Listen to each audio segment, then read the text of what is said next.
Alright, man. Thanks. Yep. Oh, well, sooner than I even thought. Oh, this is the fucking contemplating question. Since we were gonna have a conversation, since me and Jessica were gonna have a conversation. Yeah. If she offers me more, should I put my 2 weeks in or should I just fucking leave? I'd say you could probably do with the 2 weeks in because, you know, by that point I'd probably give her time to, like, kind of set up a schedule and have us, you know, kind of set up, you know, a little something with it, too. I still have to go through the fucking hiring process, bro. Yeah, because obviously you're going to go through that, you know, type of shit anyway, you know, when getting there, so... Well, I can ask her. And like, yeah. Hey, I've already gone through this fucking process. Can I just skip this fucking process? And yeah, I mean, yeah, frankly, yeah, because you've already, you know, done it, like, twice, basically, so 3 or 4 times, yeah. 3 or 4 times I've gone through. Yeah, there's not really a need to do it over and over again. I might have to go through. I don't have to have a food handler's card either, so... Yeah. Because our boss has one, so... Oh, here. Try that. That's the peach mango. That's peach mango? Peach mango green tea.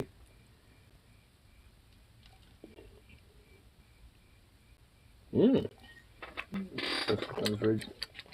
Oh, there's some good shit on there. Oh, I brought you something home. Oh, you brought me something. Oh, boy. What are we drinking tonight? Beer. 2 Town Cider House. It is strawberry. Good shit. It be what I call some good shit. But yeah. Ooh. Well, so all in all today, it was actually a pretty interesting, for the most part, pretty fun day at work, actually. It's fun stuff that we learned about and everything. So, about at least certain shit.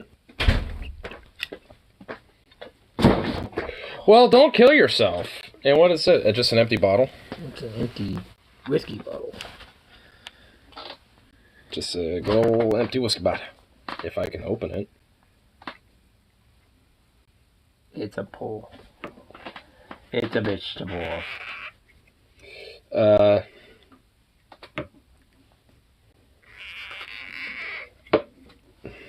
Pull up. It's an old school cork top. I know, but the fact that it has like a plastic thing and you can't exactly just like...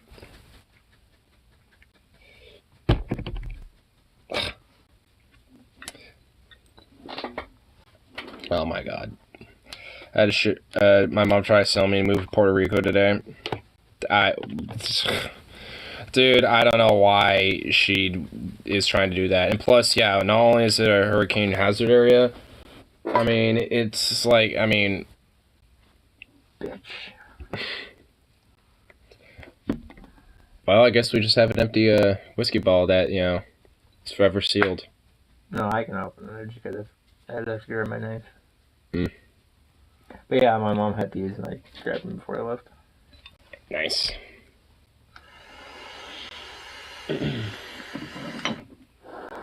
She found a new whiskey that's made in Oregon. So she paid like $20.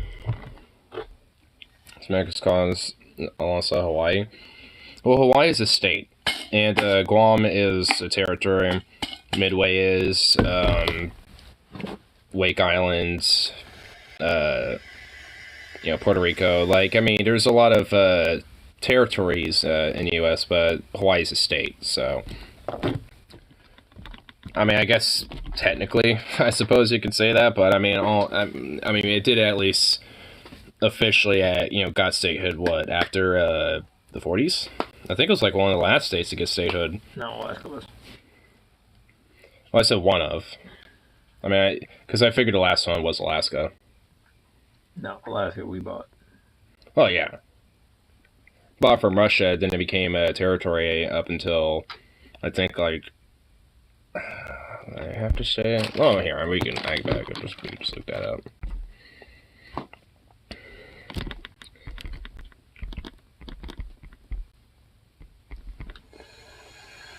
Oh, 1959. Alaska became a state in 1959, and Hawaii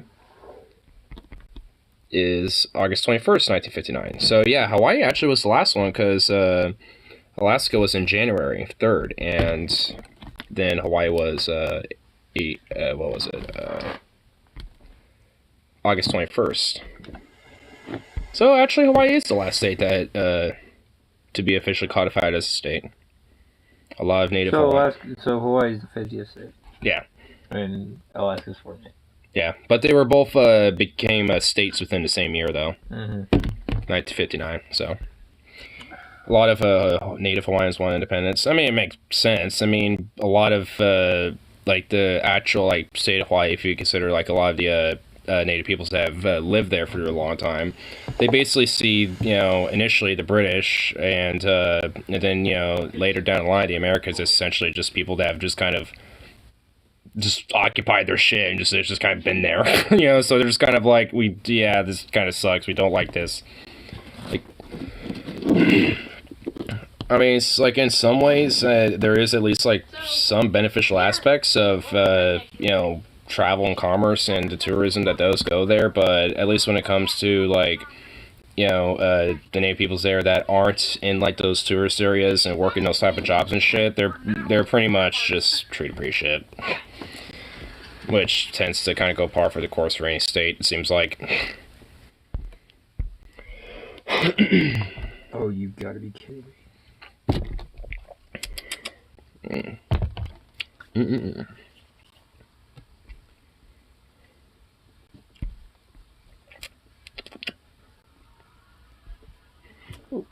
Turn this on. Holy fuck!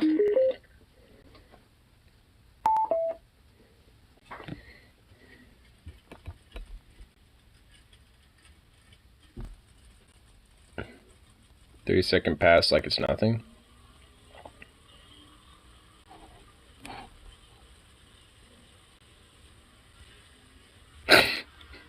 Bye-bye.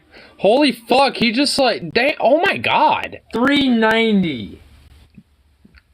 Goddamn, son. 3.9. That is fucking almost quick. 4 seconds, dude. Holy shit. You just like, zoom by. Just became like a literal fucking rocket, dude. Like, put a rocket engine on that thing and that fucker go in space.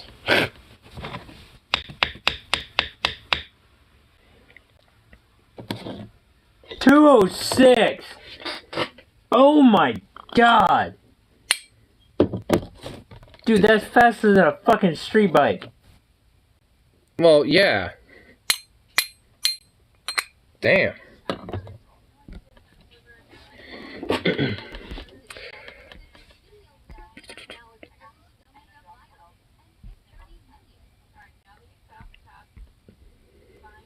Here, let's see what,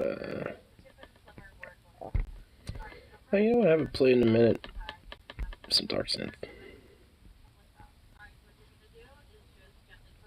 How far do you have to go to find a cannabis store? There's one right next to my work. Like, I'm not even kidding. I go there on my breaks.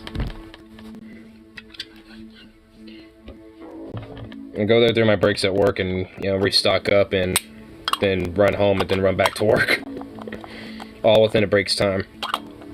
Well, a lunch break's time, I should say. I wouldn't be able to do it on a regular break, but I could do all that within a lunch break's time and still have time to just kind of, you know, lay back and chill and smoke a bowl. Same thing with my breaks. I usually take like 15-minute breaks, 20-minute breaks at most. And I'll run home, check on my pup, and then smoke a bowl and let him back in his in the house, and then after that, run back up to work.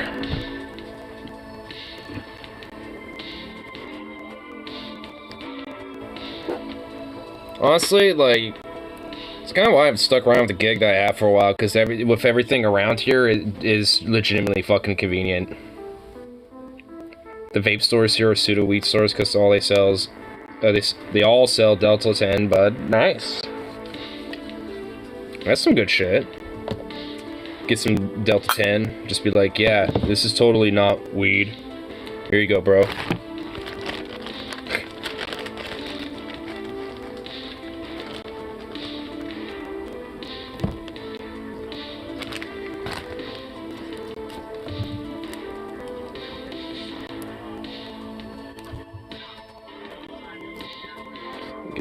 this shit grounded up now.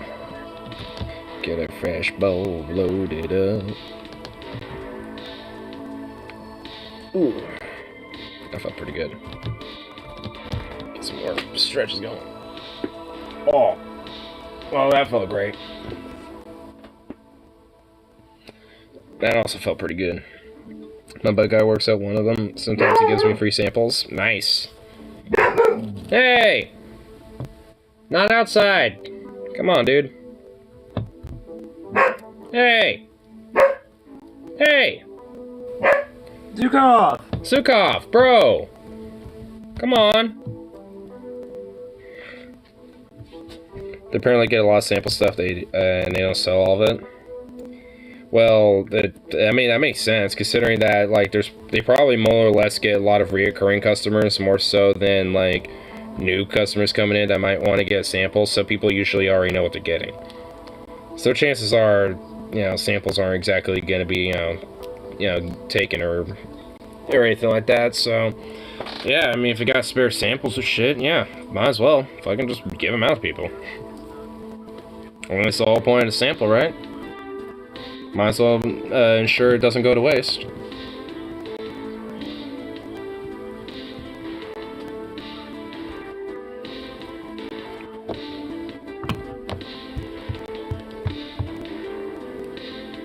There's one vape store called Clouds and Phone Repair.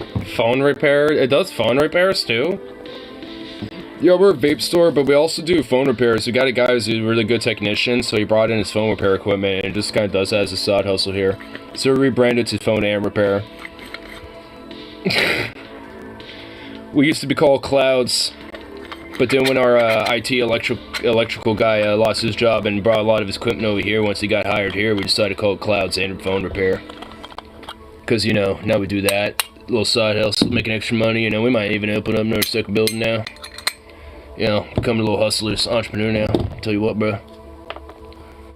Just that grind, bro. Just that grind.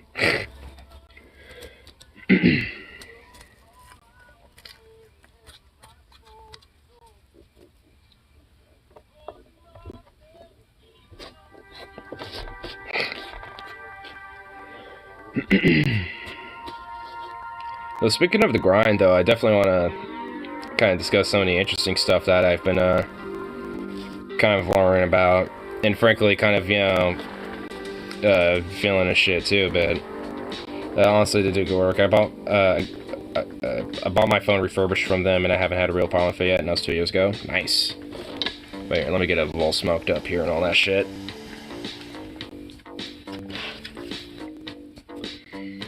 Lighter. It's important.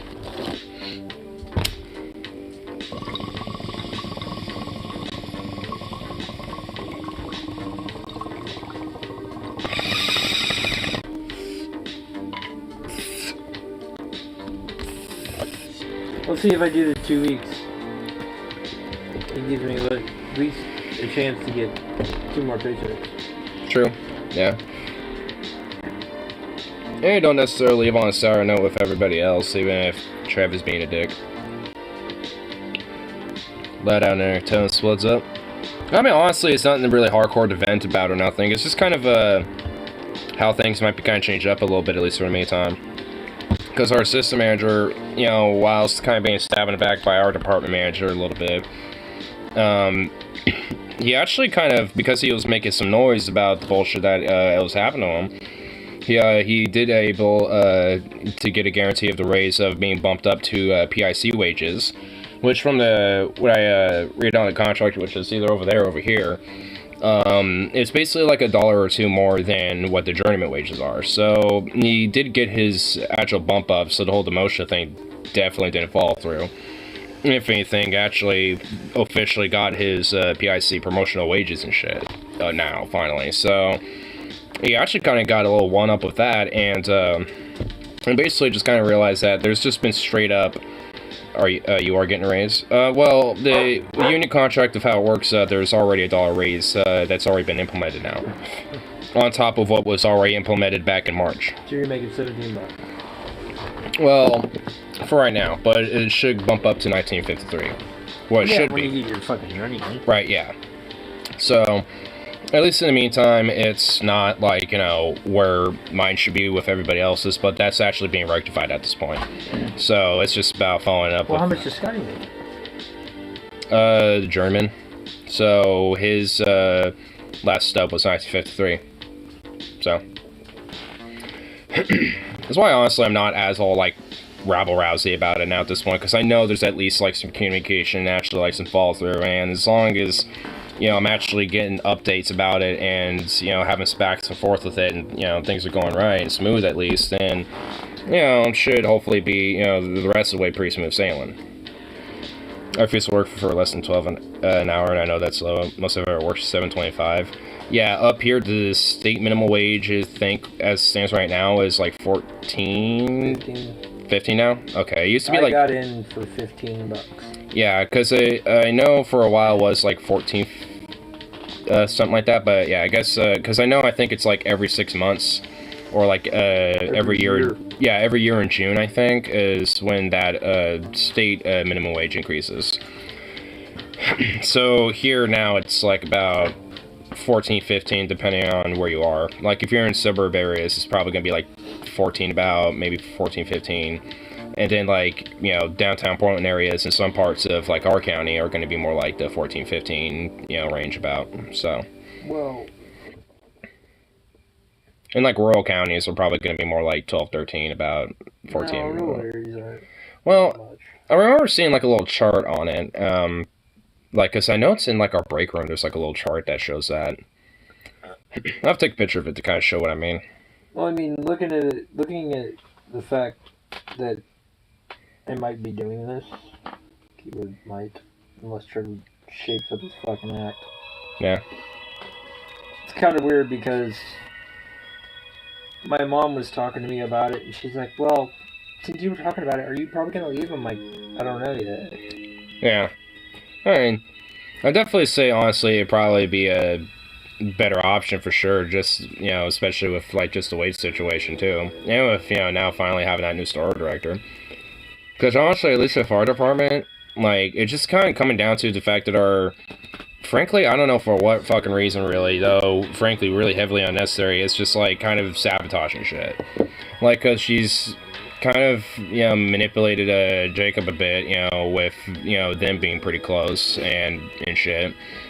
And then fucking, Well, I mean, looking at the fact that Scotty's over there on fucking Monday, it's gonna be the fact that if they have somebody else in the fucking deli that already knows what they're doing and is fucking usually doing their fucking job right, they're probably gonna fucking let somebody go.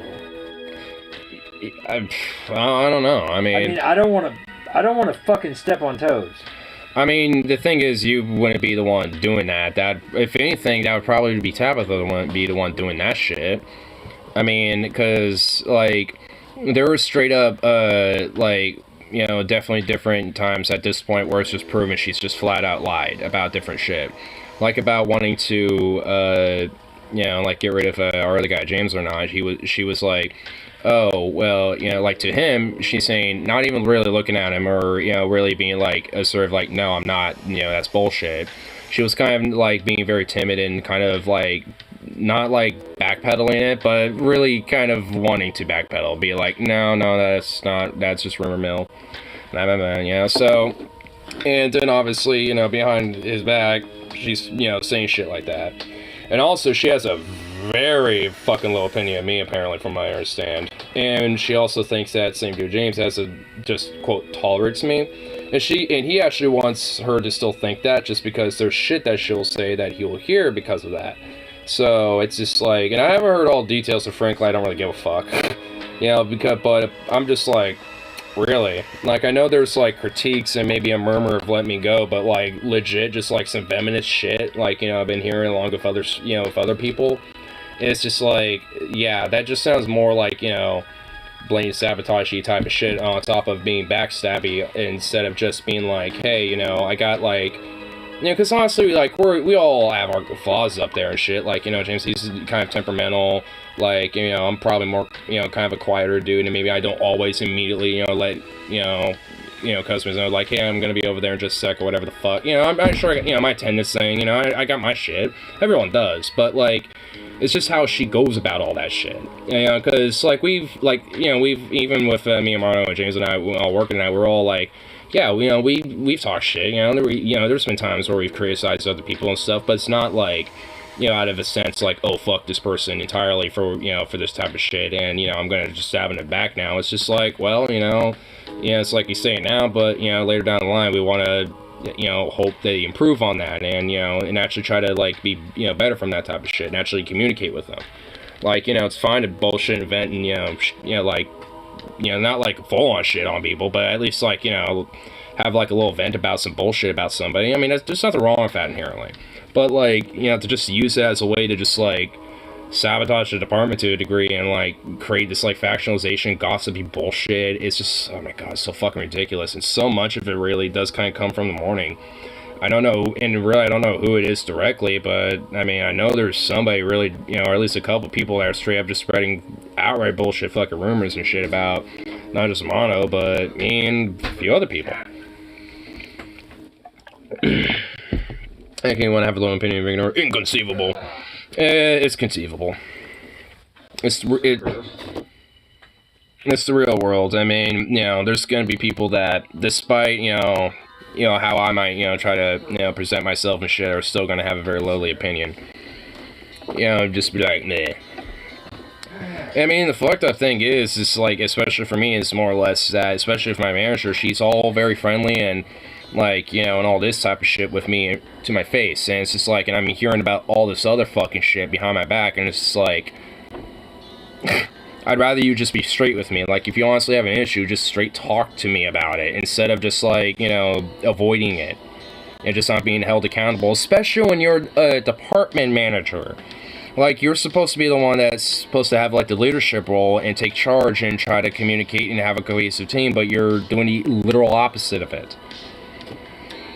In my opinion, as long as you do your job and everything gets done that needs to be done, I won't care if you leave if you get done early. Well, if for closing, but if you're like, maybe like some morning crew or some shit, I think it's important to make sure that they do their full shift, because frankly, at least for me, I really do get sick and tired of them leaving like an hour, 2, 3, even sometimes 4 fucking hours early.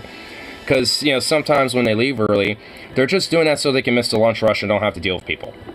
Like, honestly, that really is a lot of it. And whenever the mid-shifts, and sometimes when the closing crew just show up, it's fucking slammed, dishes are piled up, shit isn't cleaned up.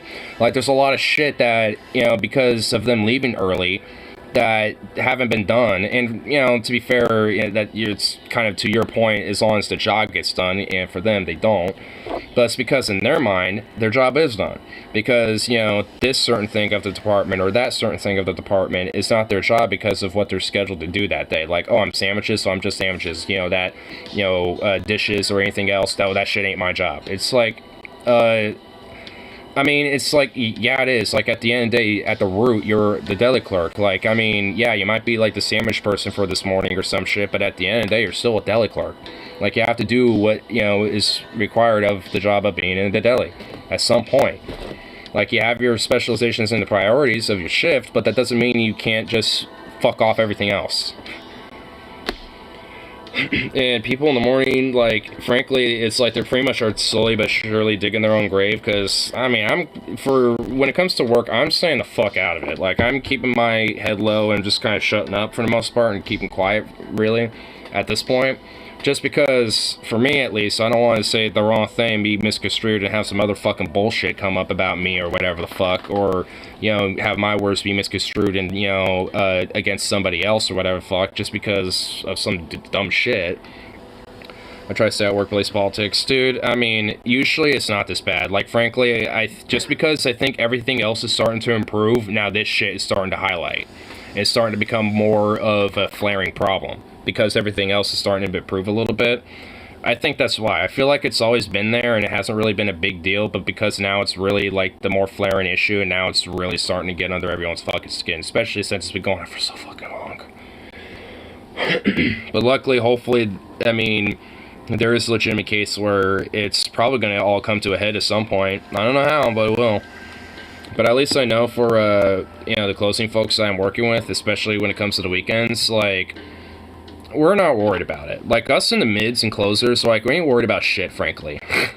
Like, I mean, we all kind of, you know, are just like, hey, you know, we'll play our cards, you know, close to us, you know, but, you know, like, because if it comes down to it, there, you know, might be some action taken, you know, for certain things, but, which sucks. I mean, it shouldn't have to come to that type of situation, but considering, you know, the cards being drawn now on the deck, yeah, I mean, they're looking at, like, some pretty venomous cards.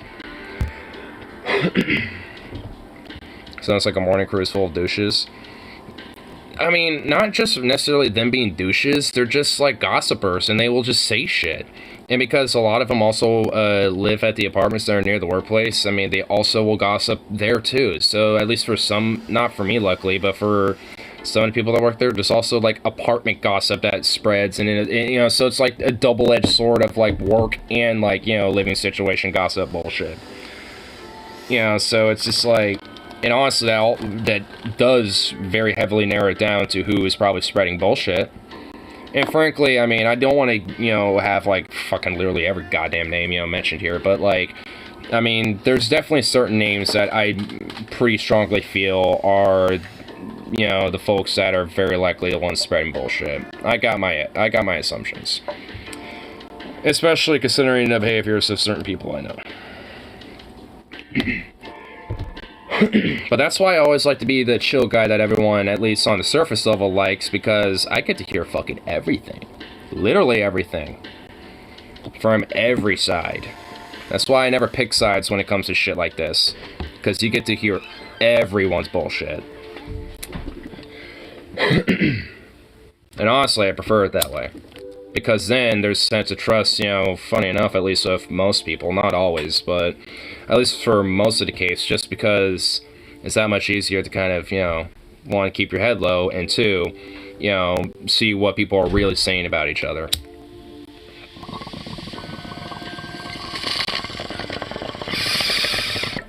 And that's why I do all the shit that I do. Because I don't pick sides.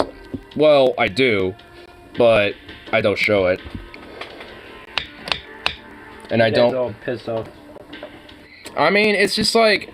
After, like, frankly for me, it's really just more of all the surface level friendly, like, yeah, you know, I want to work with you, be friendly with you type of shit from my manager, but then hearing so much of his other bullshit, and now seeing so much of the results of this backstabbery bullshit, yeah, I don't want to necessarily want to, you know, be the victim of that shit, too, because I know Scotty has, and obviously I'm on a big time, definitely did, but funny enough, did kind of come up on top of that either way, and end up kind of, you know, doing a little indirect fuck you to her with that one, but, I mean, either way, it's just like, I mean, just seeing all the shit, it's just like, well, I immediately now, one, don't trust you anymore, and two, really don't have really much respect for you at this point, not necessarily because, like, you know, on a personal level, but on a workplace level, and especially when it comes to this whole gossipy shit, like, yeah, I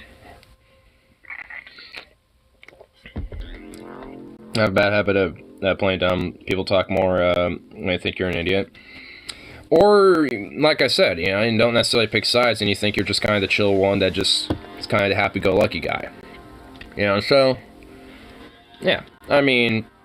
That's not a bad habit to have, though, frankly. That's actually a really good thing to have. Because especially when it comes to workplaces, it really is a useful tool.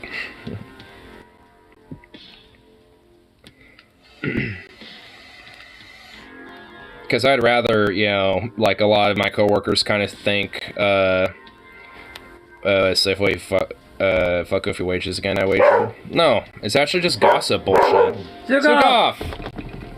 Sukov, get in here, bro. Yeah, bud, come on.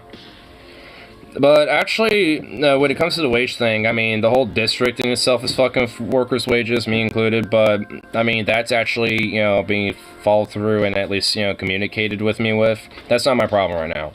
Actually, like, you know, my rabble-rousey with that is kind of somewhat subsided just because I'm actually having follow-throughs and communication and, you know, like, an actual, like, you know, line of, you know, resolution, you know, being made with, you know, this type of shit. At least with, you know, with our current store director, so at least a lot of that isn't really the big thing. Now, when it comes to the back pay, I'm gonna, you know, get back to the rabble-rousiness, because, yeah, I want to get as much as I can out of that. But when it comes, it's just gossip shit, really. it's a lot of the bullshit that I've heard about myself, about other people, and just straight up like literal like proven lies that even my own that my department manager has been doing, and also straight up tacit manipulation of other people just for like sabotaging and shit. And honestly, frankly, probably like I think for various reasons, honestly. I think for when it comes to who I was close with, our assistant manager tonight, I think honestly some of that's due to fucking envy. Because she's envious at the fact that he is got, in a sense, a more better work ethic and more communicative, and really overall probably a better managerial leader type of person when it comes to being a manager, and in comparison to her, because she isn't that. I mean, at least not anymore. She was when I first started working for her, when she was first management, but it's like slowly but surely that like it just kind of died off.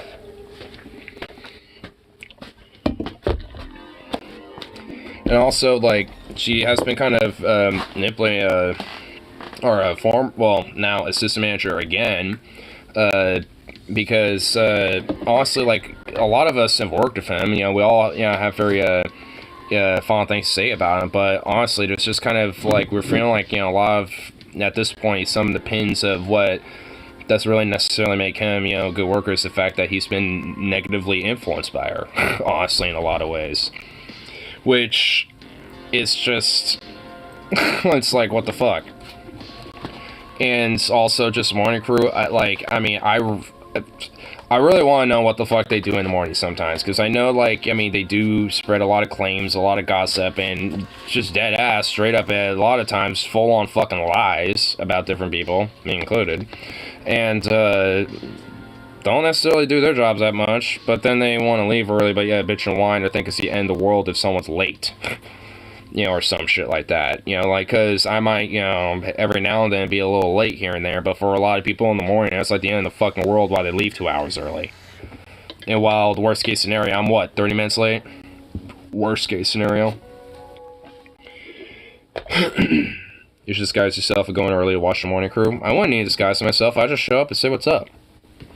I just chat with them like I would any other, like any other of my coworkers. I would just say, hey, what's up? How's it going? I just hang out with them, like I want to be like weird about it. Easier to get info that way. Because I just chat with them. And plus I have rapport with some of them anyway. Because honestly, like, some of the people in the morning are bad folk. Like, there's like some of the people who do sandwiches and shit like that. The person who does meat production, like, they're pretty chill. Like, not everyone in the morning is terrible, but, like, there's just various different things, whether that they don't, they're not really, like, kind of quick on their feet when it comes to production, and just take their fucking time with everything. They don't stock shit, or they don't, like, keep up after, their type of production that they do, and just all this other shit. And it's just like, a lot of this is kind of what's being a crutch, for making a more cohesive, unnecessary stress relieved, fucking type of workplace and shit.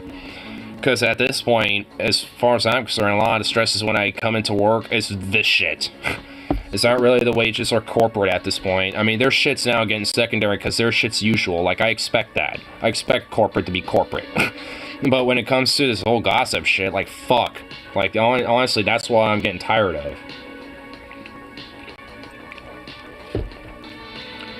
We were joking that because our assistant manager, who's our night assistant manager now, genetically he has bad teeth. Like, within his family line, he's predisposed genetically for having teeth degradation. So he straight up, just for lack of better terms, looks like he has, like, early stage meth teeth. Like, just honestly. Nothing he can control. That's just how his genetics are about that.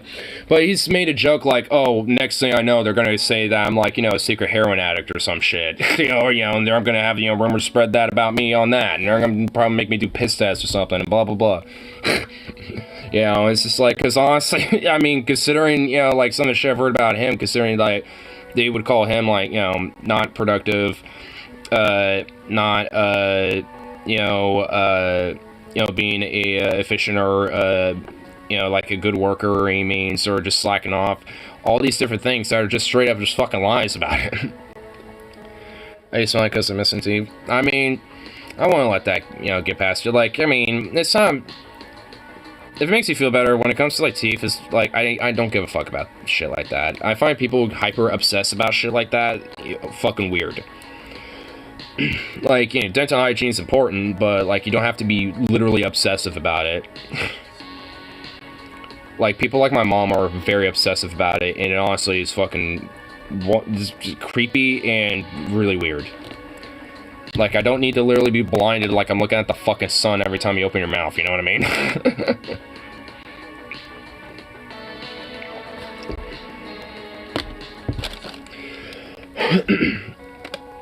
But honestly, up here, people won't give as much of a shit. There's, like, plenty of people out here that don't exactly have the greatest teeth.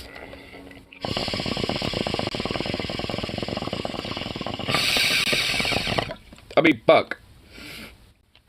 I mean, I don't. I mean, my shit's kind of crooked here. Mom's shit's crooked.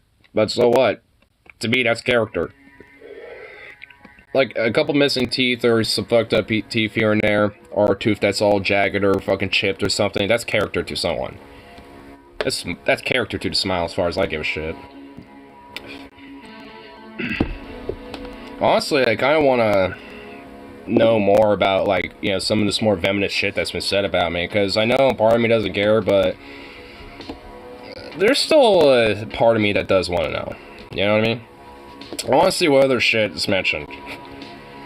Because, like, I mean, there's many things that I am, it's like, am I late sometimes? Sure.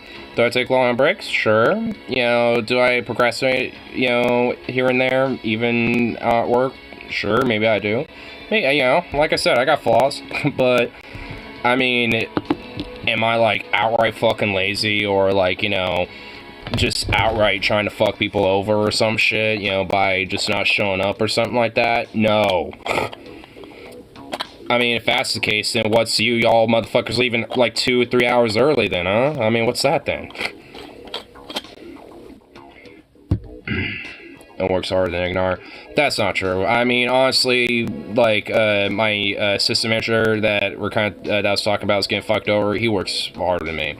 He's kind of a jack of all trades type of working class guy, because he's done a lot of shit. Like, he did electrical engineering stuff. He used to be in the military. Was a cop for a little bit. Did other shit, like, in between all of that. Fucking doing this job now. Like, I mean, that dude's done all sorts of fucking shit, and has also, has legit, like, more life experience than, like, 5 of me put together. I mean, I'm not necessarily, I'm not gonna, be that, I'm gonna humble myself on that one. I'm not gonna be that prideful. I mean, pride of the working class? Yes. Does no one work harder than me? That's bullshit. Like, I mean, there's definitely a lot of people out there that do work harder than me. Ignore would be the one cop ACAB wouldn't apply to.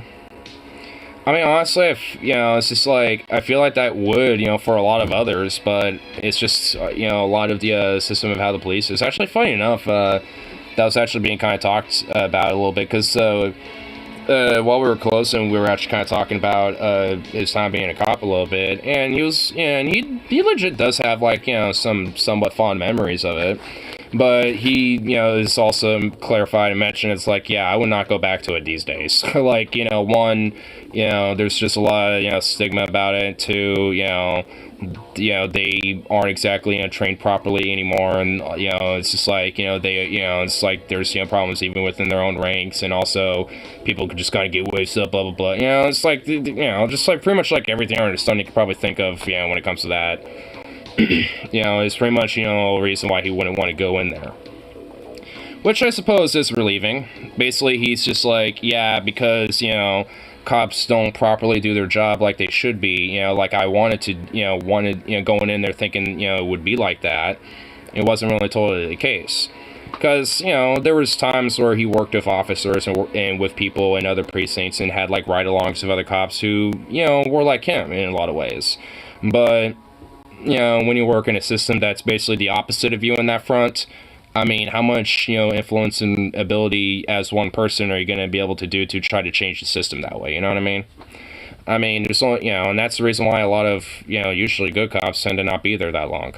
I mean, we were talking about this the other night, too, a little bit. Like, usually, like, cops like him generally dip off, after a couple years because it usually isn't, the thing that they really were thinking about. At least they mostly sided with a chud who pulled a gun and threatened to run people over. Side guy because he's right, they don't care about merit at all. Yeah, I mean, that's another thing, too. Like, I mean, that's a part of the reason why, he was mentioning is, like, they just kind of let people get away with shit because he's mentioned how, like, yeah, there will be, like, people pull guns off of stuff and will tell different cases, and I'll mention other cases of similar shit, and he'd be like, yeah, see, the cops don't do stuff. Like, I'll mention, like, cases like you're talking about, and they'll mention about, like, oh, yeah, there's, like, some shooting in Portland and blah, blah, blah, and it's like, yeah, I mean, frankly, it's because, in a lot of ways, yeah, for, maybe, we might, maybe, like, me and my other coworker might have slightly different views about it, but, yeah, we both think cops don't do shit, and they, their entire system of how it is fucked, and needs to change this shit, and it's the reason why, not a lot of people, even if there is, like, kind of a part of them that, thinks, oh, that'd be kind of an interesting job or whatever, yeah, they get turned off from it because of shit like this. Because they think, they're like, they would, if they go into the police force, they're going to be like Belgian cops or something, where they're like just chilling for the most part, you know what I mean? But no, it's not how it is. And honestly, that's why, that cycle of our police system, continues to reciprocally just be in the same position that it is in a lot of ways, because nothing really fundamentally changes from that front, because there's nothing, that truly systemically changes on that. My dad used to work at the Paper Windows Alive, and he was that guy that caused told news to say if it was going to happen, he would tip off our weed guy if anything was about to happen to him. Nice. See, that's like some of the inside job, of cops that I actually kind of appreciate. It's like, hey, we know there's a raid that's gonna happen on this address, and we know that your weed guy happens to, like, either be near there or live there and stuff, just want a heads up, bro. Like, see, that's a good cop. See, it's like, it is possible for those things, for them to exist. I mean, it's just, it's unfortunate, but they usually are, these days more of an exemption than the rule. And frankly, at least for America's case, it probably really was never, like, a rule at one point. Maybe, like, isolated, in certain parts of the country, maybe at certain times, but isolated. That's kind of key word. Maybe you could point to, like, some towns, or maybe, like, the early beginnings of a state where, yeah, they had, like, a good, trust of, the serving and protecting of the community type of law enforcement or some shit, but that, whatever type of remnants of that, existed in any police force these days is long gone. And it's a shame.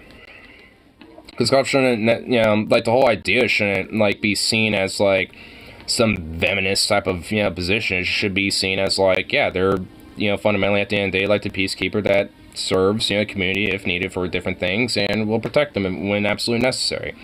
Like, that's the whole premise of what, a cop / law enforcement's about, also on top of the whole law enforcement part thing, too, but it's sold to us like that, but the packaging seems to be a little off.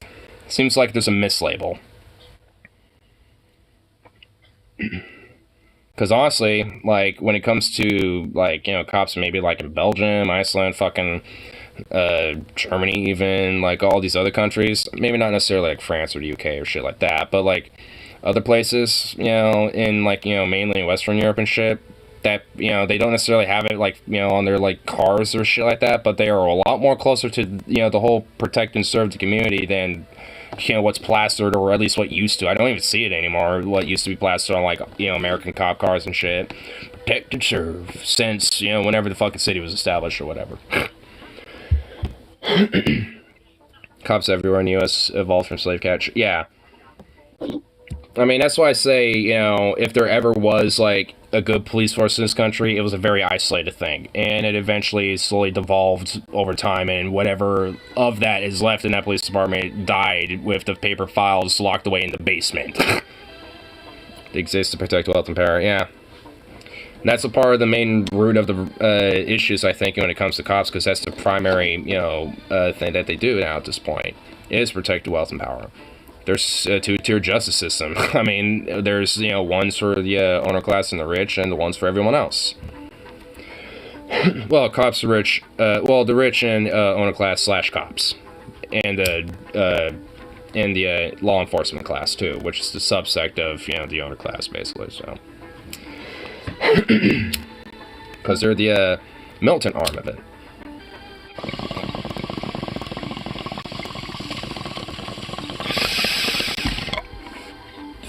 See, rich people could have a subclass that's militant, for them, but for the poor or working class folk, there can't be like a militant subclass, for them. That's a no-no. Why? Because the other one's state sanctioned. They have fancy badges to say they're okay.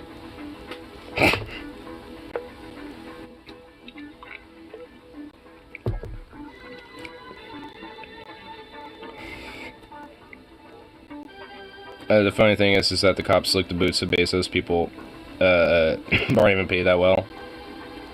Yeah.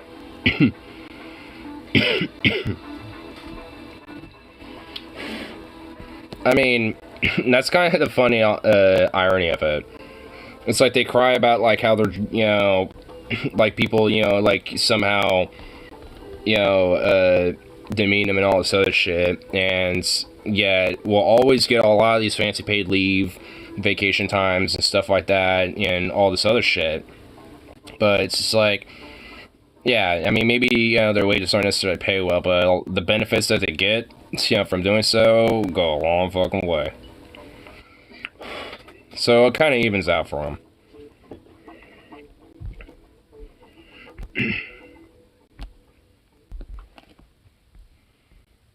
I mean, honestly, so like, I guess if there is any, defense of the whole concept of unions, it really is like the police unions, just in the sense of like, see how, a very strong union can get you some good fucking shit.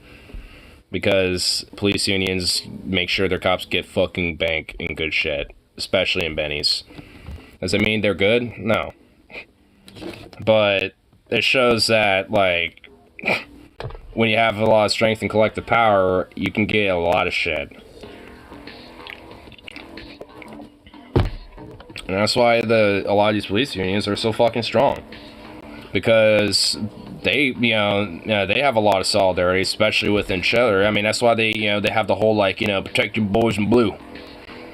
Never cross the blue line and all that bullshit. That's their version of solidarity.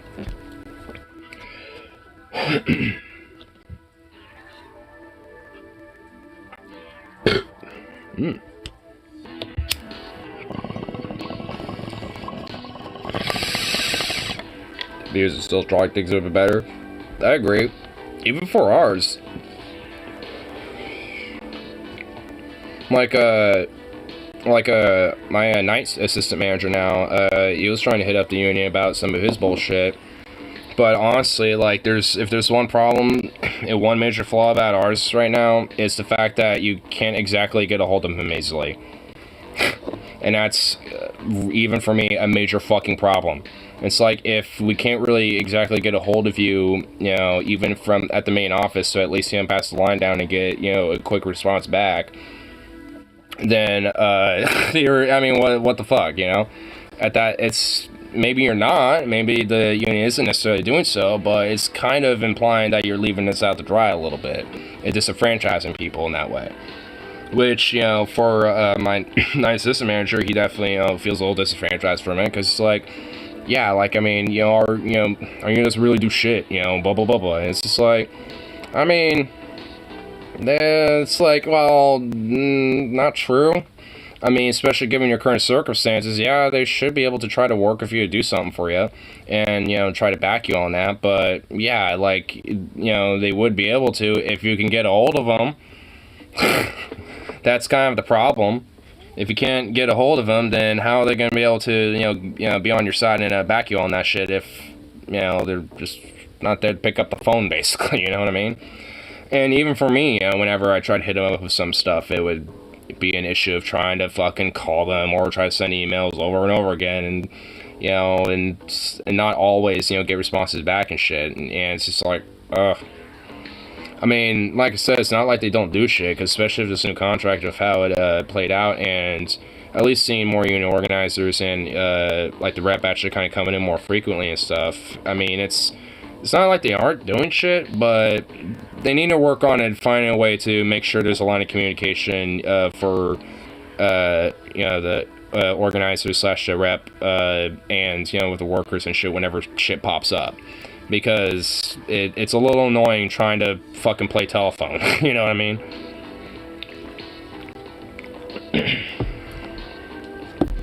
And honestly, this is why, especially for a lot of workplaces, shop stewards are a very important thing. Because it helps build more of a bridge of communication with shit like this. Because then because I'm trying to get into a shop steward position, part of the reason why even I get a little annoyed with this is because I would also have a far more direct line with not just my union rep, but with also other union higher-ups too. I can have a little bit more of the line of communication.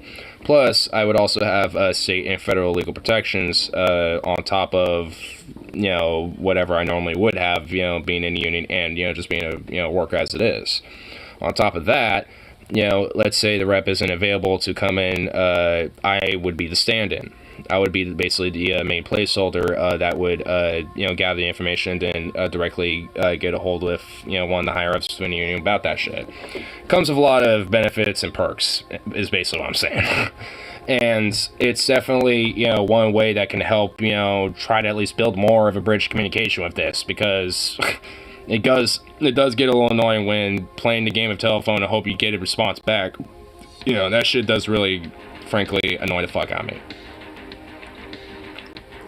It's like I could tell they do shit, but it's like I'd rather, they, communicate a little more.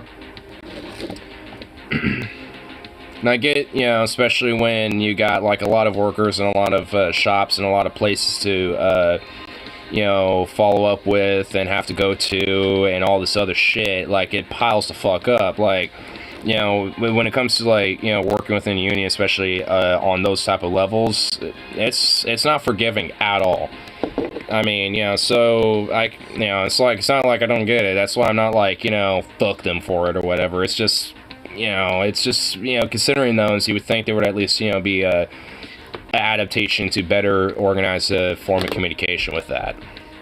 I wonder how much cocaine corporate Safeway does. All of it? A lot? Fuck, dude. I don't even want to know what those fucking corporate shitbag sleazy fuckers on, the upper chain of things, for this company do, dude. I really don't. Because all that shit is basically, me and thousands of other motherfuckers of their wages stolen, going to shit like that. And we don't get any of it. Nice. I'd be fine if I got a little bit of, a little packy of fucking coke from their shit. Like, yeah, where's my bump, motherfucker? Using district stolen wages to buy some coke and I don't get any? Fuck you.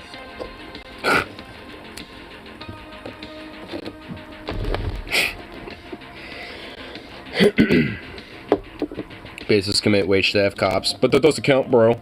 Yeah, dude, for real. Slave labor commits wage theft, cops, and, the state courts. Oh, that doesn't count. We'll just give them a fine.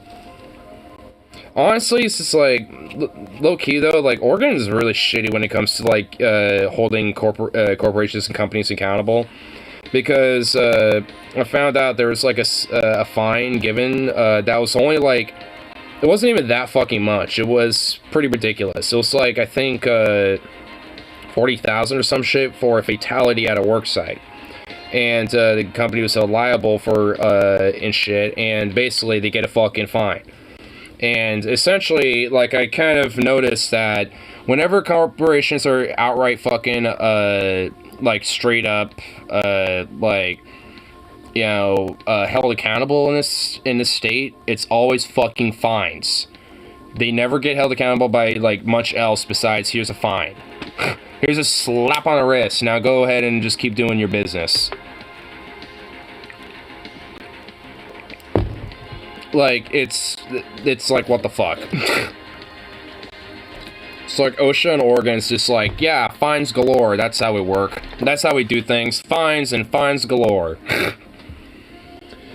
It's like, yeah, that solves things. Yeah, that definitely makes sure those corporations are held accountable for the shit they do. Mm-hmm. Good job.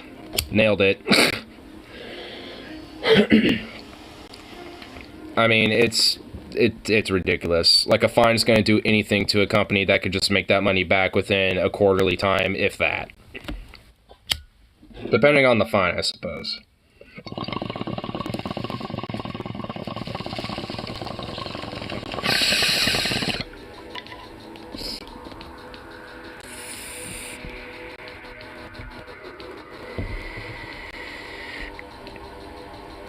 You need to report them. They can't do shit if they don't know about it.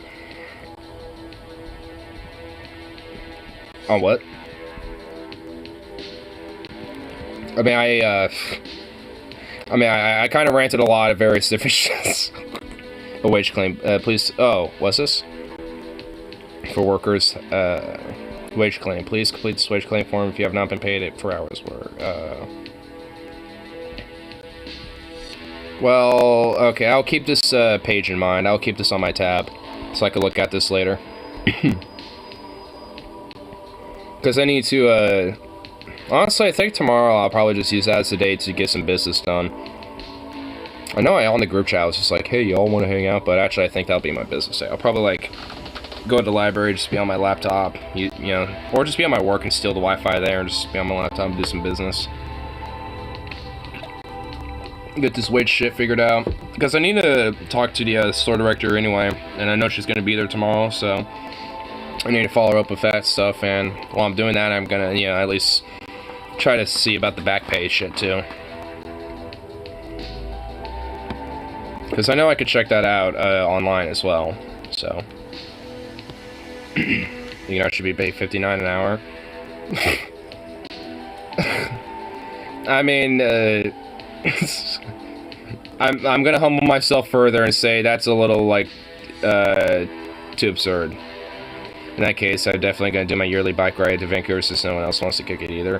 Was no one else really wanting to kick it tomorrow either? Well, yeah, that basically just solidifies I'm doing what I... Okay. I guess a job at Acropolis. If they paid $69 an hour, I unironically would work there. And I would be, like, the most obedient little string bean worker they would ever have. I don't care. Like, I mean, I'll literally show up 5 minutes early and, like, leave 5 minutes, you know, like, or 5 seconds, you know, on the dot, you know, or some shit, dude. Like, I mean, I would be the most obedient son of a bitch, you know, for that wage. I mean, at Acropolis? Yeah, dude, that's not far away. I would do that. If they offer that, I know they don't, so that's not happening, but still. Goddamn, if that was the case, man. Dude, Acropolis would be, like, get applications left and fucking right. I mean, they would pretty much have, like, the higher standard of, like, worth ethic ever, and that's why I'd, you know, be the most obedient little string bang, dude.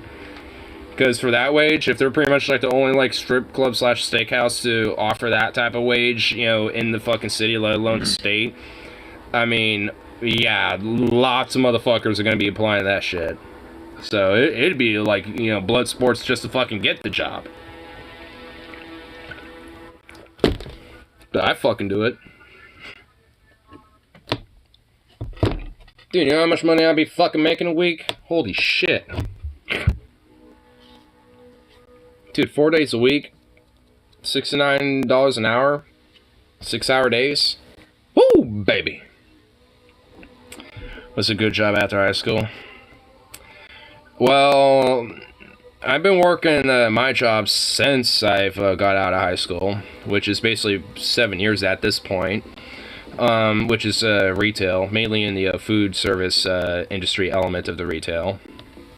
It just kind of depends on what's, like, your more general interest. If, like, you have, like, an interest on, like, you know, food in any way, then, you know, I would say, like, deli department or like a produce or a bakery department of a grocery store, would be a decent option, especially, maybe produce or bakery because it's a lot more laid back. Or maybe like, honestly, like I have the premise of avoid fast food jobs personally just because of how gruesome they can fucking be. Retail can be too, but not to the same extent. I mean, warehousing ain't too bad because usually pays pretty good. Bennies are pretty good, and it's like while you got a lot of physical labor going on usually and having to haul a lot of stuff. I mean, honestly, like I said, pays usually pretty good, and bennies are usually pretty decent, so it ain't too bad.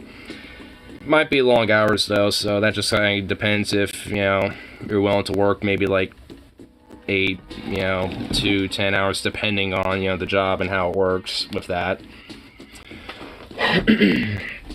It just kind of varies on the main specific interests on what you got going on. Warehousing is pretty fucking bad. Physical labor, long ass hours. That's what I mean. Like if you don't mind hauling shit and being physically laborious of things and long hours, but it kind of depends on like the warehousing job. Because I know for like retail, like at the grocery store like I work at, they don't do like horrible fucking long ass hours. Like they're like about 6 to 8 hour days, or nights I should say, depending on their shifts. I suppose when it comes to who's working. But also my shop is a union shop as well, so when it comes to union jobs, they're pretty more laid back with hours and stuff because obviously overworking yourself to death, working like 10 fucking hours a day is ridiculous.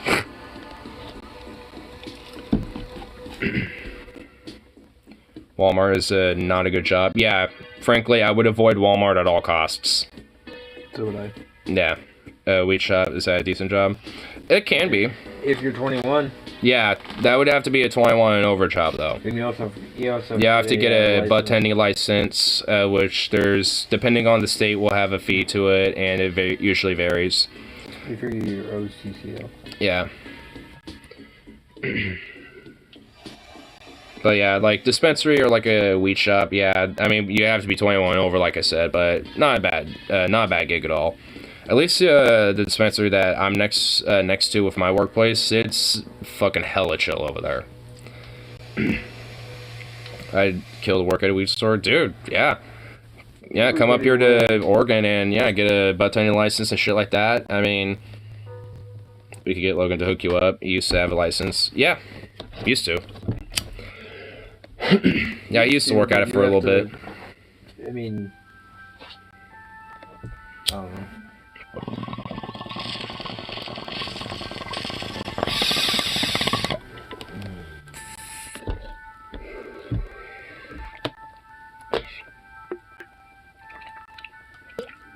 Your dad's all pissed off he can't find Curly. Huh? Your dad's all pissed off he can't find Curly.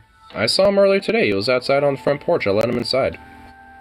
Oh, he's inside already? Yeah. He Does that not? Did not see him at all since I put him in? Okay. He might be in your room. I've seen Curly going there Ethan's place. Well, I had my door closed. Well, yeah, he could be in there maybe. But no, Curly's inside. I saw him on the front porch just hanging out on that chair right next to the door and went around and opened the door and let him in. So, yeah, he's inside. Why don't you grow your own? Yeah, he grows kiwis. I grow kiwis. I also have plums and passion. Those fuckers are? Yeah, that tree out of the back porch. Yeah, those are kiwis. Yeah, and over there is plum tree, and those are apple trees right there. I used to have strawberries. That fucker's gotten huge. I know. Do we need to trim that fucker so bad? I mean, it's gotten to the point where there's kiwis growing here now. It's like, dude, it's never been that way. There's never kiwis just growing right outside that fucking front door. Or the side door here. Yeah. Honestly, like, I'm just gonna get, like, one of my boxes and just fill that bitch with kiwis, just harvest all of them and just put them in the break room and just be like, hey, free kiwis for everybody. I wonder if I can, like, sell them as a box at, like, just at my store or something. See if I can get a little buck off that. Hey, our store does say, you know, it does serve locally, locally served produce. I'm local. I'm about as local as you can get with that. What is a kiwi? It's a fucking fruit. It's a New Zealander, dude. Yeah, I literally am harvesting New Zealanders up here. I'm growing New Zealanders, and then I'm harvesting them.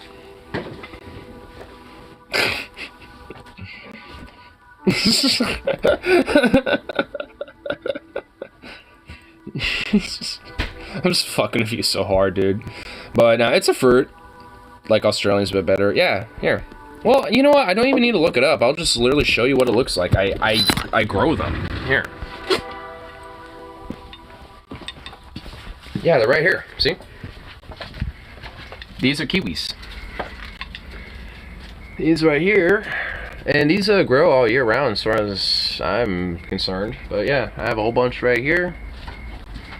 Got more of them right here. Bunch of kiwis. So yeah, I mean, these are pretty much ready to harvest. Once I pick them, they just need like a day or two to ripen, and they're ready to go. So, because here in Oregon, they don't ripen on a vine, but they do after like a day or two sitting out.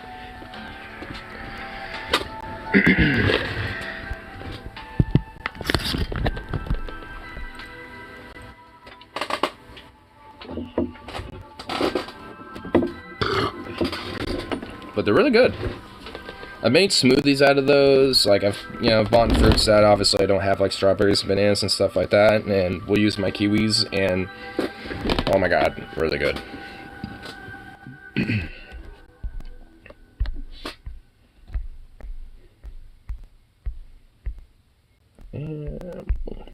I generally don't like fruit.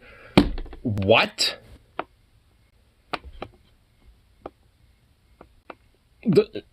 No.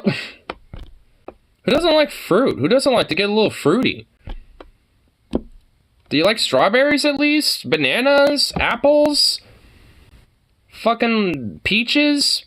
Something like, dude, that is blasphemous, dude. That low key, that is kind of blasphemous. Nectarines, dude, nectarines. Friendly neighborhood origins. I mean, oranges, mangoes. I like bananas because they go in both. They go into both whole. Oh my god. I mean, okay, at least there's bananas. But strawberries are good. Strawberries, bananas, okay. You'll like kiwis, I think. Dragon fruit's pretty fucking banging. Mangoes are pretty good. Peaches are amazing. I love peaches. Pears. Oh my god, I love pears. Pears are awesome. Dude, fruit is... Dude, I love fruit. I can get fruity all day. You know what I'm saying? Gotta get a little fruity. Little fruity. I mean, I'm getting fruity with two different fruits and alcohol here. With strawberry. I just like apples because of how tough they are without my front teeth. Cherries are awesome. Cherries are pretty banging. I mean, I can understand with the apple situation, but that's why you slice them up. Just slice them. Just when you get an apple, just get a nice little, decent little knife and just cut it in half and just kind of slice them into little slices. Boom. Honestly, in a weird way, I kind of prefer it that way. Then imagine shitting a banana out whole. It'll be like the Burger King Whopper incident round 2. Oh wait, are we drinking the same thing, Cider Boys? Close. I'm drinking Two Town Cider House. Close. I was looking at the Cider Boys and I was debating on getting that, but there's 2 of these left and I really love these. So I was like, you know what? What's the big Burger King Whopper incident? I'll have to let Rip City lay that one down. But honestly, the reason why I was going, is because, I mean, you don't have to imagine it. That's happened. TJ Kirk, the Amazing Atheist, dude, like, there's the whole banana gate. I mean, I'm not gonna explain it. Let's just say that there's proof that it's happened. and it's just like, wow. Something I don't need to see again.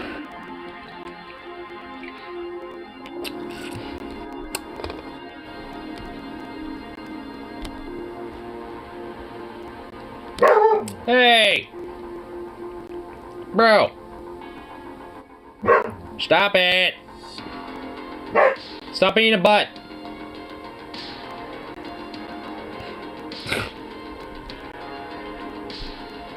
An infamous prank call when I was in middle school. Someone called Burger King claiming that the Whopper they ate came out whole.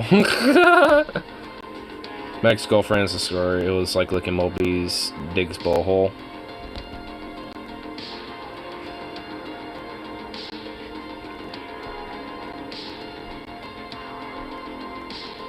They were transferred to the manager without even asking. Oh my god.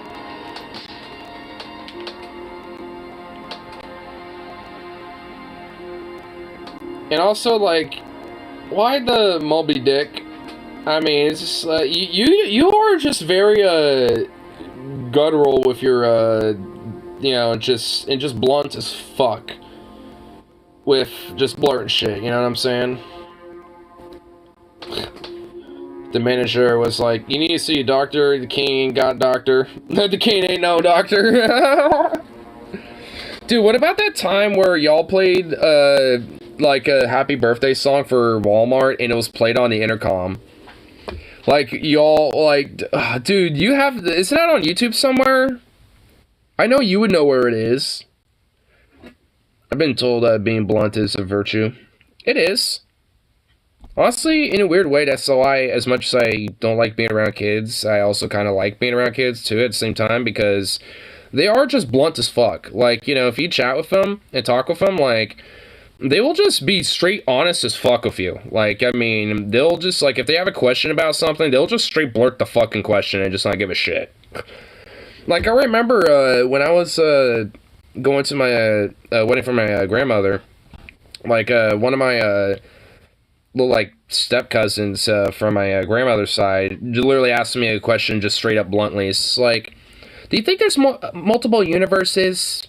You know, and if there is, do you think there's, like, you know, multiple gods for those multiple universes or something like that? Or blah, blah, blah. And I was just like, what? I was just like, whoa, this kid's just being blunt as fuck and talking about multiverses with me. It's just like, whoa, dude. I mean, it was honestly straight up pretty interesting. I mean, because they don't give a fuck. They'll just straight up be blunt as hell with you and don't give a shit.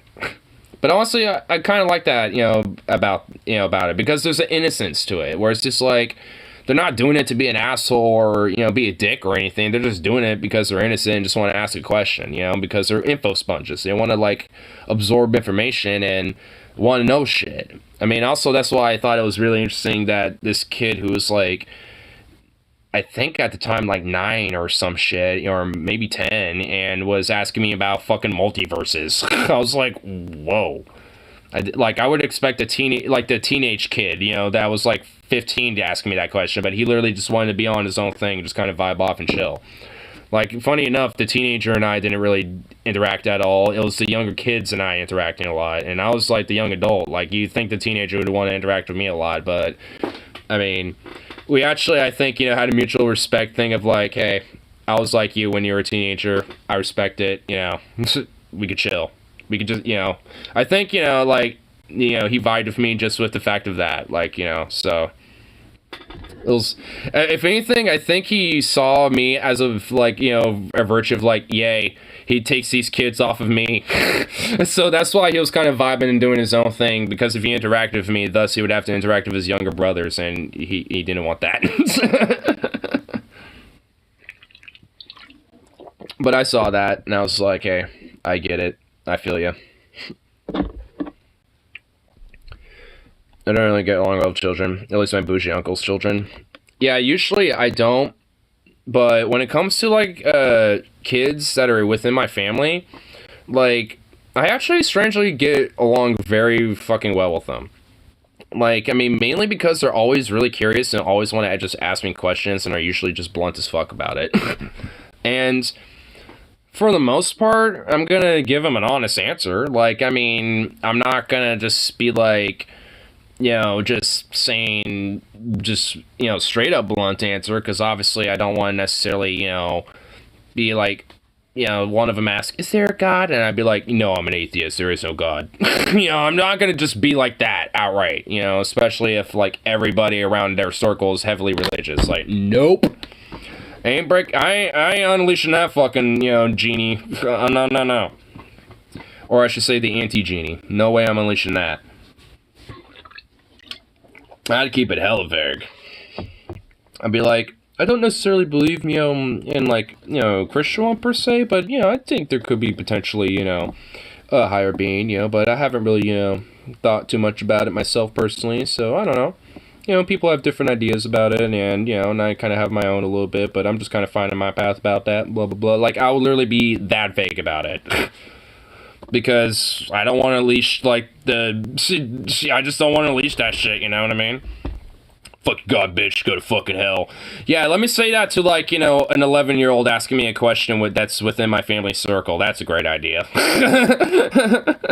I mean, obviously, you just kind of popped in here, but, still, like, I mean, we're talking about, like, just kind of the bluntness and, some of the, in a way, kind of the interesting virtue of, like, kids in a way with, like, how just blunt and honest they can be.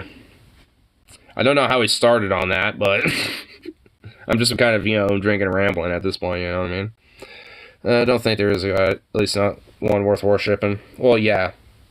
Realistically, yeah, there ain't no God. Fuck your God, as far as I'm concerned, and, yeah, let atheism reign. That's about it, as far as I'm concerned. But, beyond that, like, I mean, if you want to believe in some weird foo-foo, just don't rub it in my face and I won't rub it in yours. How about that? But there's a strong sentiment, along with a bunch of weirdo religious foo-foo heads and moralistic oxpeckers and shit that want to say otherwise in this country, so yeah, now I have to kind of blurt out that you're a bunch of fucking moralistic oxpecking foo-foo heads and y'all need to shut the fuck up and know your place, that your God is dead and never existed, so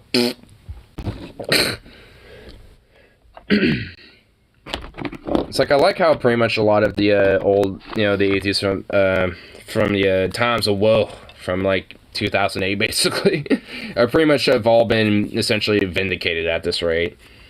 Outside of a couple of them, some of them like Sargon or Shuahead and those types, they've kind of literally lost their fucking minds. There's a great Motorhead so called God Was Never On Your Side. There's also another really good one by Iron Maiden called The Greater Good of God. That's actually kind of an anti-religious song a little bit.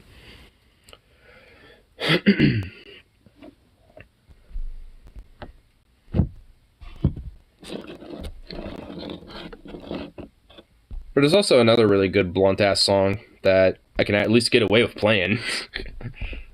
Here, I want to play it though. And it's very, very blunt. Religious cancer. Hold on. Gotta make sure it's fine. There it is. No. Fuck your Jesus.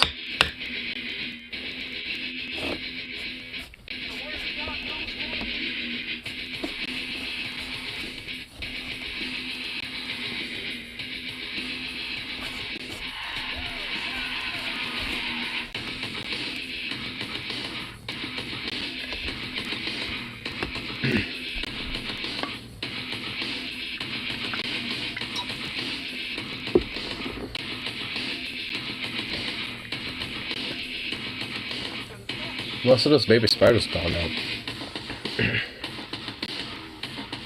Damn. They've all scattered.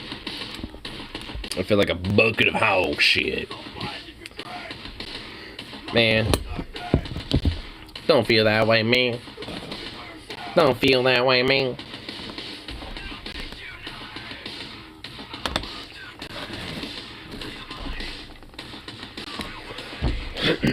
I mean, I know you and I were chatting probably while I was at work, so I mean, I kind of get why you were feeling a little like a quote bucket of hog shit, end quote.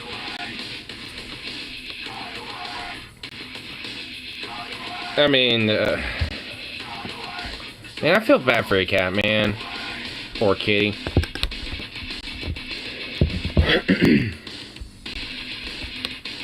I mean, at least you have a little bit more of control with that situation, unlike, you know, mine. With my last cat. Because I can't even do anything about that. Well, legally can't do anything about that.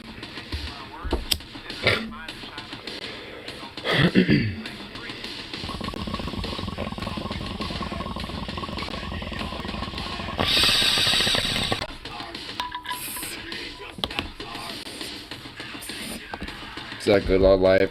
How long has he lived? 15 years is a long time in cat time. Damn.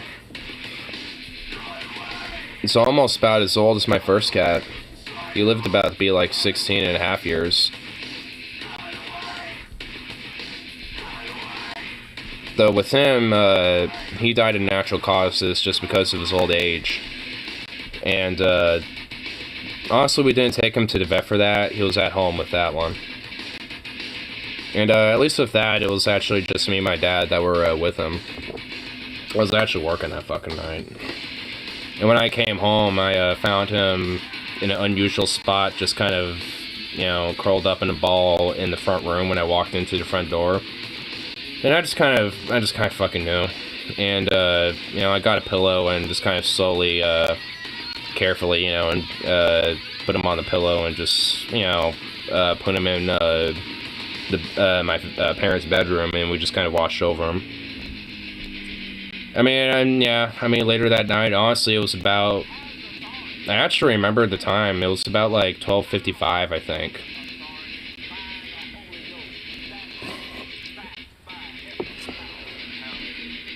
But I was with him the entire time. Truth and Do by Perfect Circle, God Am by Alice in Chains, One Jesus, and You're Saved by Temple of the Dog, Chris Cornell, and Opioid by Tool are my favorite anti-religious songs. Nice. Well, this song is a very simplistic one with a religious cancer. It's a pretty good one. Because it's just pretty blunt and just straight to the point with it. Like I'm talking about music and also being very somber and mourning over cats.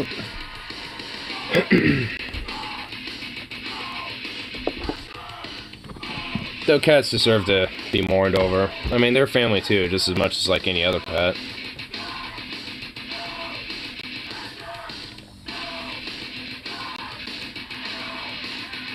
I think Coercion of Conformity and Ministry have some good ones too. Yeah, if you like Ministry, I've played it in the background before, but I definitely think you'd like Large, too. It's a collaboration with Al Jorgensen from Ministry with Jell Biafra of Dead Kennedys. And it's a really great fucking collaboration.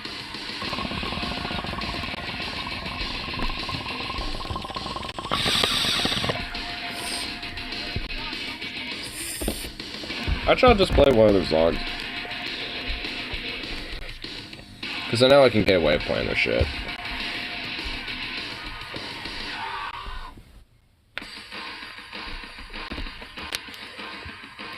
Plus, I love their album covers.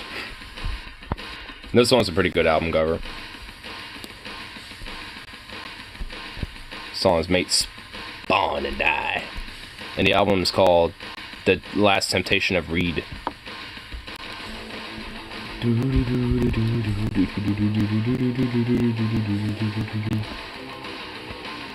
I may have gone through a Christian rock phase as a kid. As a little boy, I was really into Backstreet Boys. I mean, even when I was non-religious, I kind of did too, a little bit. Like, Skillet is kind of a Christian rock band a little bit.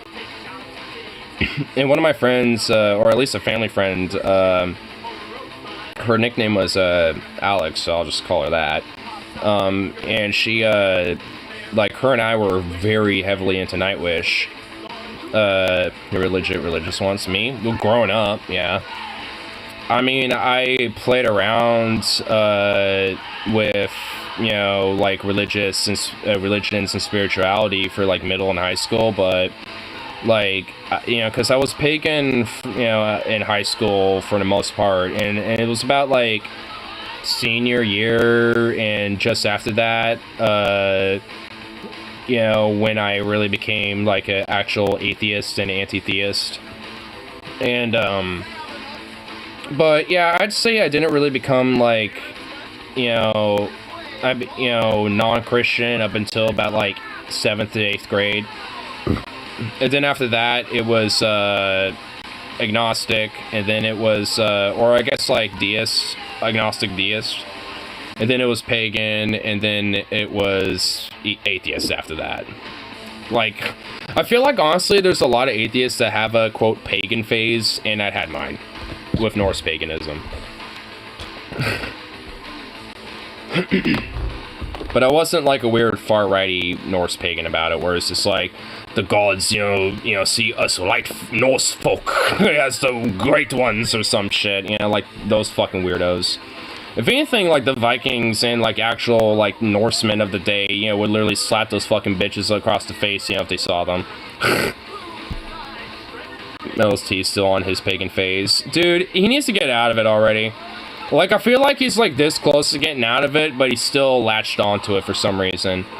Like, there's still elements of, like, religiosity, spiritualism, and Abrahamicism, honestly. Just being blunt with that one about it. Like, as much as he wants to detach himself from Abrahamic virtues and ideas, he still does hold, you know, elements of that shit.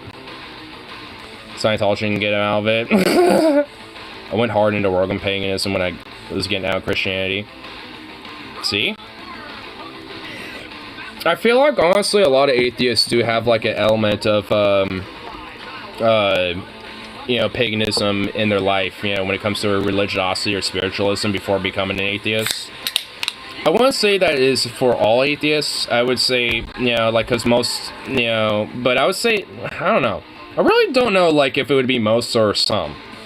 You know, but I'd definitely say there's a good portion of atheists that I would say I've had like a pagan phase, you know, whether it's like Wiccan, Norse paganism, Egyptian pagan religion, or like Greek mythologies, you know, whatever it is, like there's some sort of like a pagan phase that a lot of atheists have. Paganism is the pathway to many powers that many would consider unnatural, Scientology being one of them.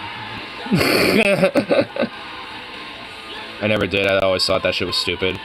Yeah, well, that's what I say. I think there's a portion of atheists. Like, I mean, because there's definitely a lot of them that just, you know, who either never grew up religious and never went through any of these phases, or basically grew up Christian and went immediately to this religious shit is bullshit and just went straight to the atheist shit.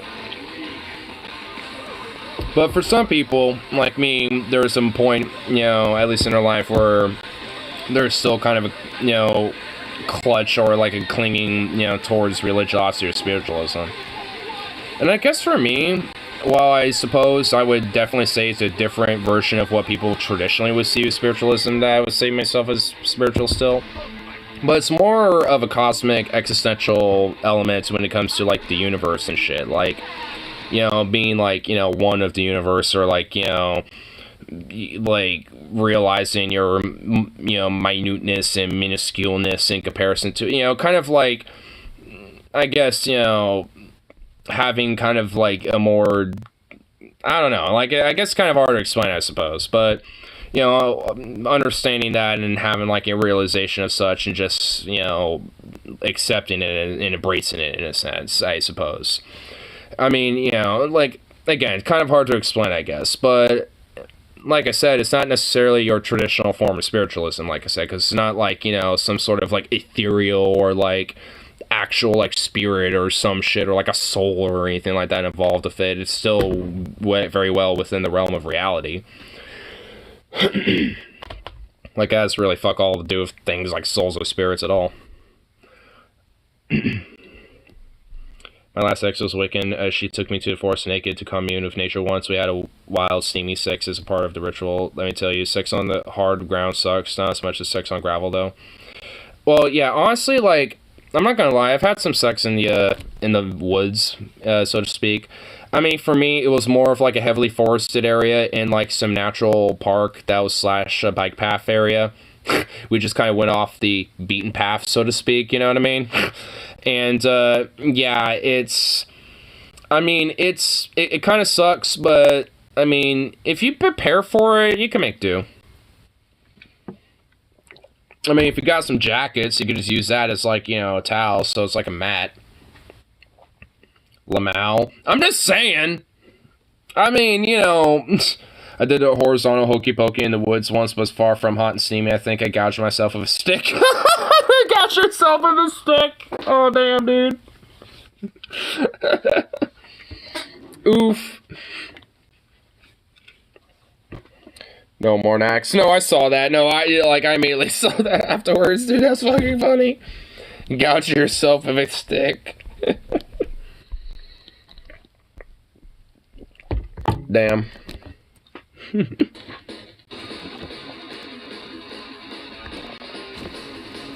I once had my dad drive up on me while I was having sex in the gravel. I ran inside faster than you've seen the Flash run, leaving the girl like they're a deer in the headlights. Oh my god, dude. I'm not gonna lie, man. That is the most dick maneuver, I think. Like, if you... Like, I'm not even gonna lie, bro. Dude, if you posted that on the subreddit, Am I the Asshole? Unironically, you will be spammed endlessly how much of an asshole that you are. But at the same time, people are gonna call you a fucking savage. Yep, Mornex, yep. You're an asshole, but goddamn, you fucking savage king, you fucking king. You're an asshole, but you savage king, you, dude. I mean, goddamn, bro. Oh, bro. Man, honestly, like, I've been third wheeled a little bit when I was in, like, senior year in my high school, dude, because I could have probably gotten laid sooner. Like, there's this chick that I was kind of, you know, smitten a little bit with and I had a crush on, and I actually took her to fucking prom, but, like, I mean, her and I were actually I took her over to my house and we were actually getting a little intimate, but my mom was home, and my uncle was home too, and they collaborated against me. Like, these motherfuckers are cock-blocking me. Like, they were like, yo, we know these two are gonna fucking, you know, flirt and, you know, be smitten, so I want you to peep in on them, like, every 30 minutes or some shit. And literally, like, while we're just kind of hanging out and chilling, slowly but surely kind of, you know, starting to smitten. Like, I started to kind of, you know, get a little flirty and, you know, starting to get some feels going, you know, at one point. But every fucking time there would be, like, an advancement getting closer and closer to things, fucking my Uncle Robert would be walking in on our ass. They'd be like, hey, just checking up on y'all. And I'm just like, can you just go away, please? I literally tell them, it's like, we're good. Can you just stop? Supposed to get a motel room for prom. See, well, what I'm talking about was not prom night. This was a totally different, this is like at the beginning of my senior year. This is well before prom. Like, at prom, by that time, she moved to Washington, so she wasn't going to my school anymore at that point, but I was still kind of in contact with her. So, you know, before she moved out there, we were already kind of planning this anyway, so we still did that. But by that point, we were a little SOL for things like that. I didn't get laid on prom. My date did, though, with my so-called bestie. Oh, that's fucked.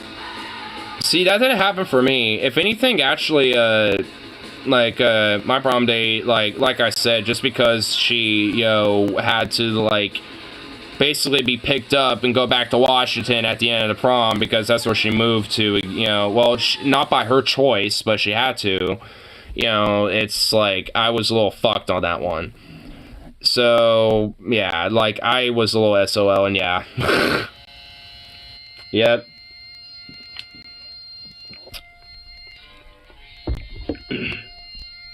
I missed some shit here. Hold up. I think I'm really spiritual thinking is dangerous because it's not in a position you've been reasoning to, even if it leads to an impossible belief, so all it takes to talk with God to change. Yeah. Definitely agree with that. I found out years later that my best friend shooped the same chick I did. So, of course, we share stories.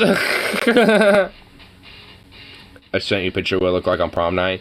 And dude, I'm not even gonna lie, bro. You look fucking fine as fuck on prom night. Like, even though obviously we would probably get lynched in Alabama, like if you're on my prom date, dude, we would fucking like slap hard, bro. I'm just gonna be blunt with that. Dude, you go in that James Bond like fucking slick like, you know, look and shit. It's like, bro, what the fuck? Yo, what the hell, dude?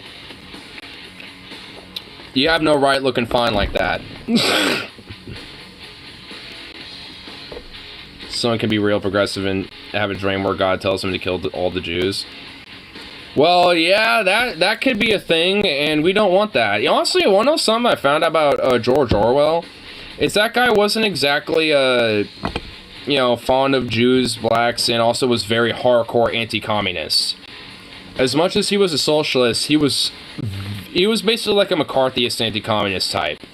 And he literally worked with British agencies and with the British government to collaborate against British writers and other writers to essentially label them as, quote, communists and essentially censor them.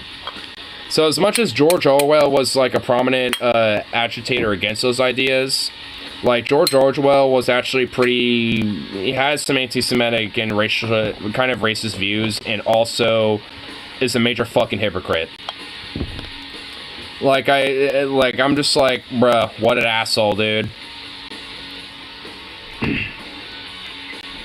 I mean, because honestly, from my understanding, like, and what I found out a little more about is that, like, his book Animal Farm is actually more or less like a major critique against communist authoritarianism, not just authoritarianism, period.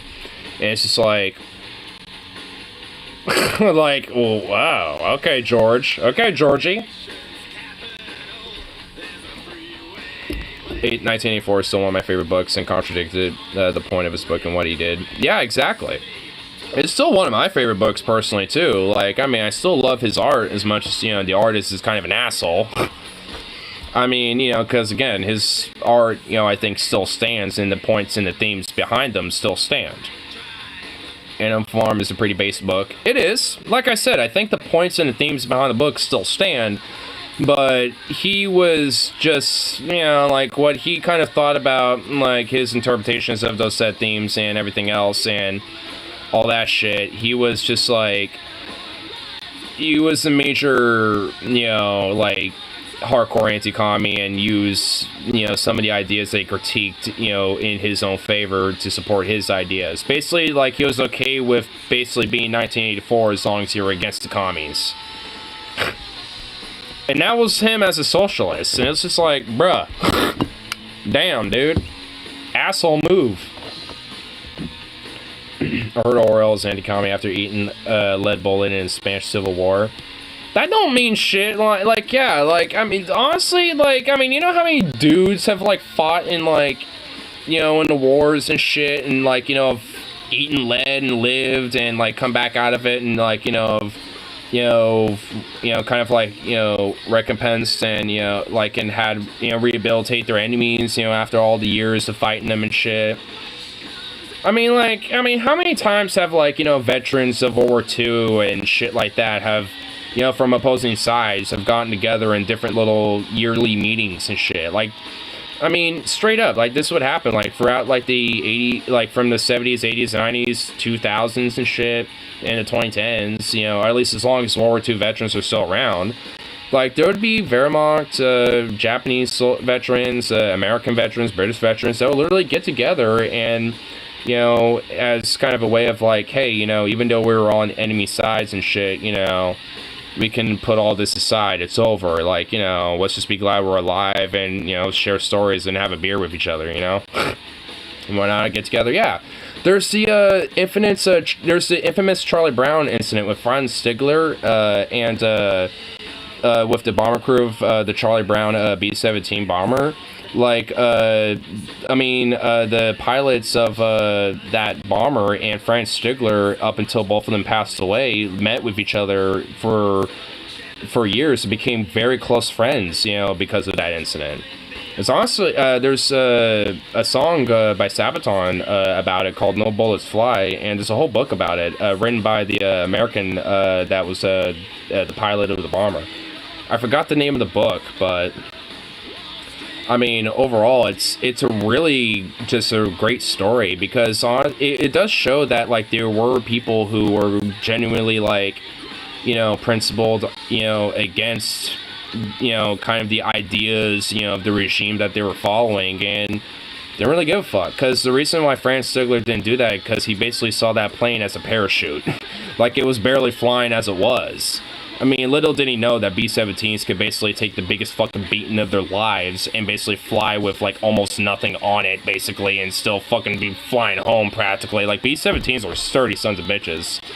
Like, I mean, you could look at pictures of heavily damaged B-17 bombers, and you would think, how in the fuck did that not just burn to the ground and just explode and just, like, crash? I mean, you would think that because of the damage it took, it would not fly anymore. But no, it flew and landed.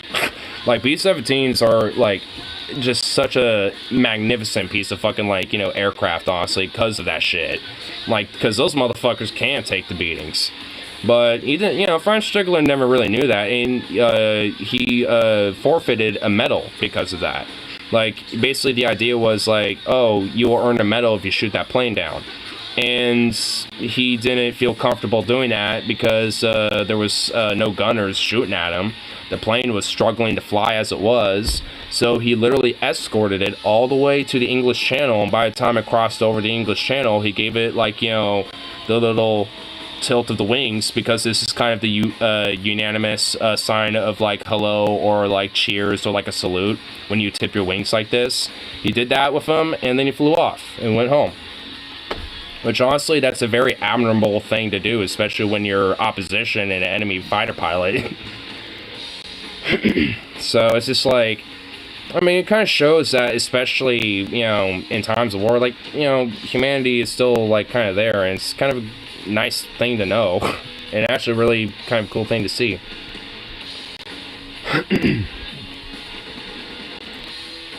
I meant to not have very much theory, but also because it's very, very dry and hard to get through. Yeah, I mean, same here. I kind of just read it on a more general level. Soviet is an example of communism done worse than American capitalism. Yeah, I mean, I tend to agree with that. Which is why I think, the whole philosophy of communism gets such stigma and shit. Same thing with, Chinese, Chinese kind of seems to work, at least for the rise of the middle class. Well, Chinese too authoritarian to be considered. Yeah, I would feel that way. I mean, I guess I would say, like, like, post-Maoist, definitely, but, like, pre-Maoist, well, I don't know. Like, I mean, Chinese history, especially, like, how it is now, is fucking complicated. I found out that the Giga Chad dude is actually named Chad Donzo. Chad Donzo. I love it. Also, China's an authoritarian shithole. It is.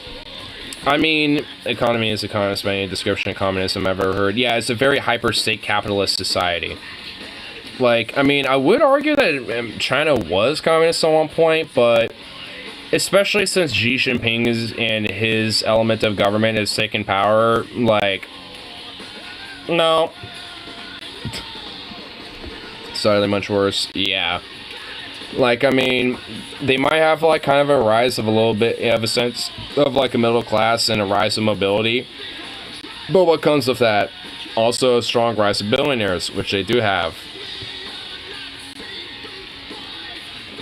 And also a lot of companies and corporations, especially international corporations, especially a lot of ones we all know and love, tend to get a lot of major benefit from them being uplifted as a country as well. Like, I mean, the Chinese state is essentially, on a state level, at least state in a nation at least, has kind of perfected a lot of ways of benefiting capitalists and also themselves as a national power, on the global stage, because they're growing to essentially be the dominant superpower. Can we all agree that Mao had a baseline idea on what to do with landlords? Don't make me smile. What's funny is that even though one of my coworkers is kind of like a radical, like, sockdem, I mean, he will, like, always say, whenever I see a landlord's, my Maoism intensifies. I'm just like, based.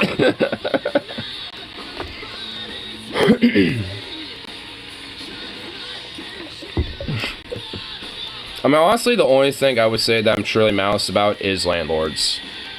Like, that is the one thing I actually would unironically call myself a mouse on. So ignore me, some cute Lamau. Yeah, well, yeah. I mean, I don't think I've seen a picture of you, of today, so to speak. I mean, I'm sure you still would be anyway, but I don't know, like, send me a fucking picture of yourself right now, I don't know. What about Scientologists? No one said it. What? China literally demolishes punishments to jack up housing scarcity.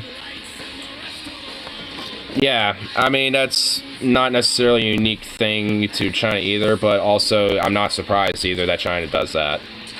I mean, if you think about things with, like, you know, the Uyghurs and also with, like, their hyper, you know, ethnic Han supremacy and shit within their domestic borders, like, yeah, I can guarantee you they are treating, you know, other indigenous folks and other ethnicity groups within China as lesser classes, and thus are probably doing shit like that to those type of people. Which is why I'm not surprised they're doing that. Because, I mean, if they see them as a lesser, you know, Chinese person in comparison, you know, to the more proper Han Chinese, you know, that their hyper-nationalistic, supremacist views are there when it comes to their social views in China, then, yeah, they're not going to treat you as a fucking, you know, an equal. It's a couple weeks old, but it's basically what I look like. Alright, hold on, let me see it.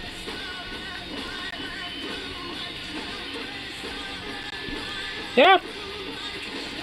Honestly, it kind of got like that, like, you got, like, you know, the full beard going on, but if you, like, got the shit on the sides growing hella long, dude, you kind of got, like, some of that, like, you know, like, Eastern steppe, like, you know, like, long, you know, like, mustache shit going on there, dude. If you're doing a stream in China, you'd probably be disappeared. I literally would be disappeared.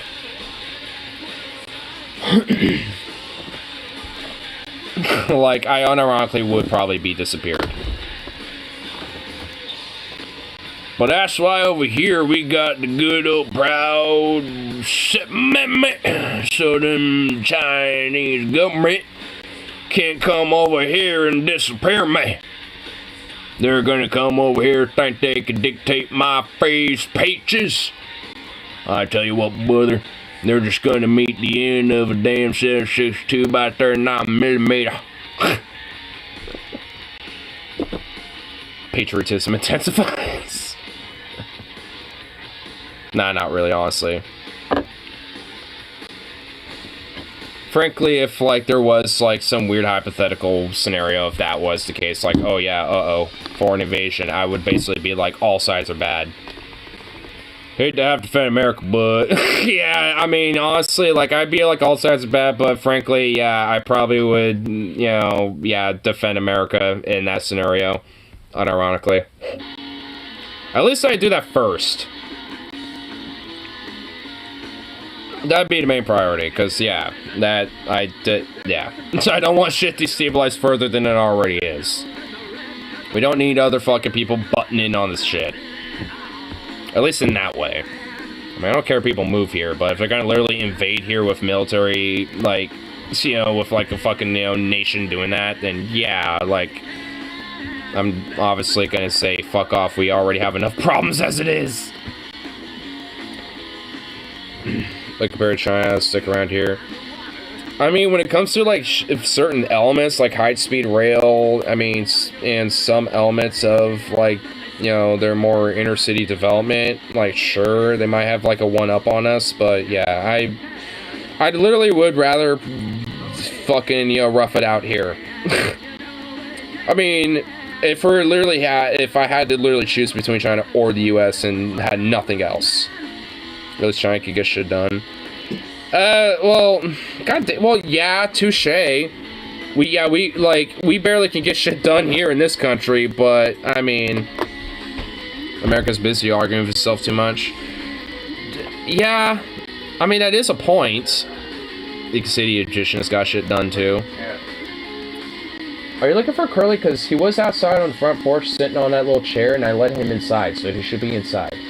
Oh. Now you went, oh, now I'm okay. Okay, that's good. Yeah. Shrug.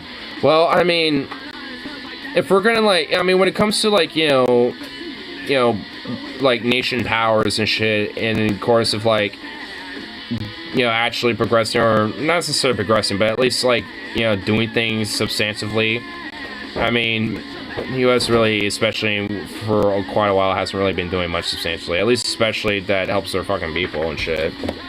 I mean, China doesn't necessarily does the help their people part of it, but yeah, they at least do shit. I mean, I'll give them that. I'm sure Curly would be much happier getting dinner than being dinner. Well, he's inside. I was worried. Well, okay. I mean, I thought you were still, like, okay. Just making sure. As long as he's inside. Well, yeah, when I was on my lunch break, I saw him on the front porch, and I was like, oh, you probably went inside. You know, so I opened the door, and I let him in, and he went inside, so. He's probably just in the front room. Earlier, he, like, zipped out, and I'm just like, oh, okay, it's...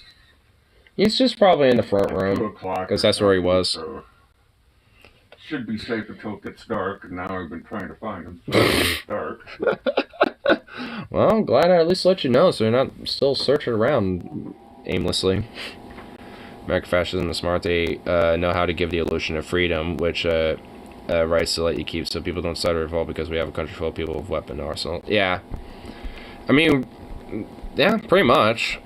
It also gives an illusion of choice, too, so it has, like, the ability of, like, oh, hey, we actually have options. And it's like, I mean, do we truly, though?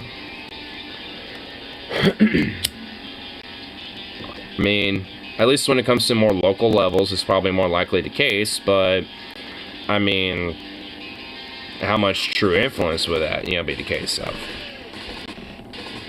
Basically how conservatives are with their opinions. Pull back, flip, fail. Oh! Damn. Ooh, bonk! Let me do a backflip, bonk! Smacks that head right on that fucking side, dude. Oof. Hope he didn't have his tongue out.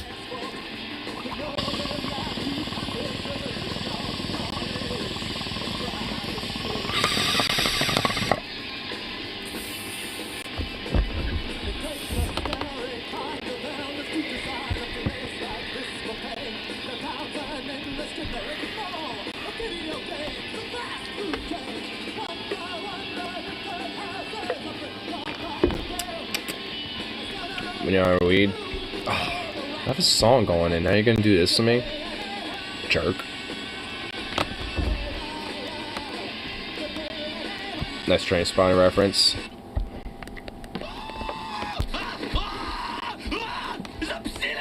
Oh, yep, train spotting, yep. I was on acid watching this fucking movie, Train Spotting.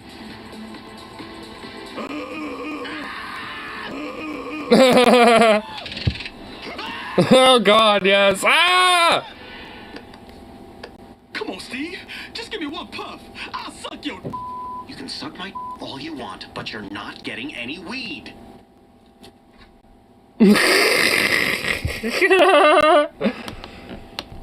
Dude, I love Brinkleberry, and I also love Train Spotting. Classic. God damn it. What we got going on here? Then... I was gonna say fat guy hits blunt, then dies.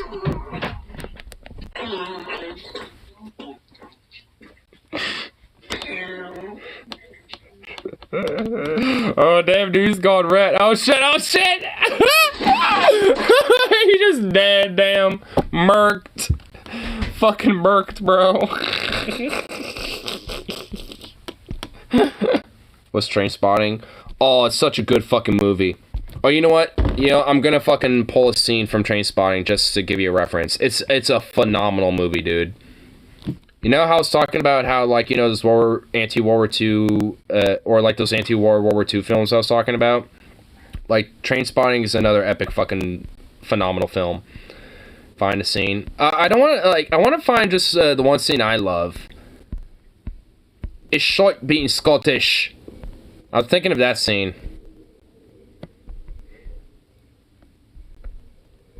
It's the Great Outdoors, yeah. This one. I'm thinking of this scene. This one's great.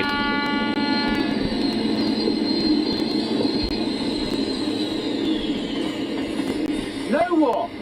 But we'll pull up the scene you're talking about too if we can find it. A walk. There. Are you serious? Also, this is the first time Ewan McGregor was in a movie. Or a first time one. I think this, I'm pretty sure this is his first time acting.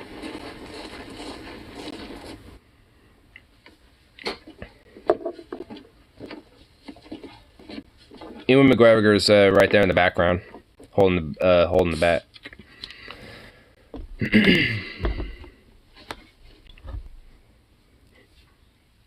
What are you waiting for? Look at the old Scottish Highlands. Tommy. This is not natural, man. It's not natural, man. It's a great outdoors. It's fresh air. There's Ewan. Tommy, we know you're getting a hard time off Lizzie, but there's really no need to take it out on us. Doesn't make you proud to be Scottish. It's shite being Scottish! The lowest of the low! The scum of the fucking earth! The most wretched, miserable, servile, pathetic trash that was ever shot into civilization! Some people hate the English, I don't! They're just wankers! They're just wankers! On the other hand, are colonised by wankers! Can't even find a decent culture to be colonised by! Can't even find a decent culture to be colonized by! Oof. The fucking, just a roast on himself and the British. Assholes! It's a shite state of affairs to be in, Tommy, and all the fresh air in the world won't make any fucking difference!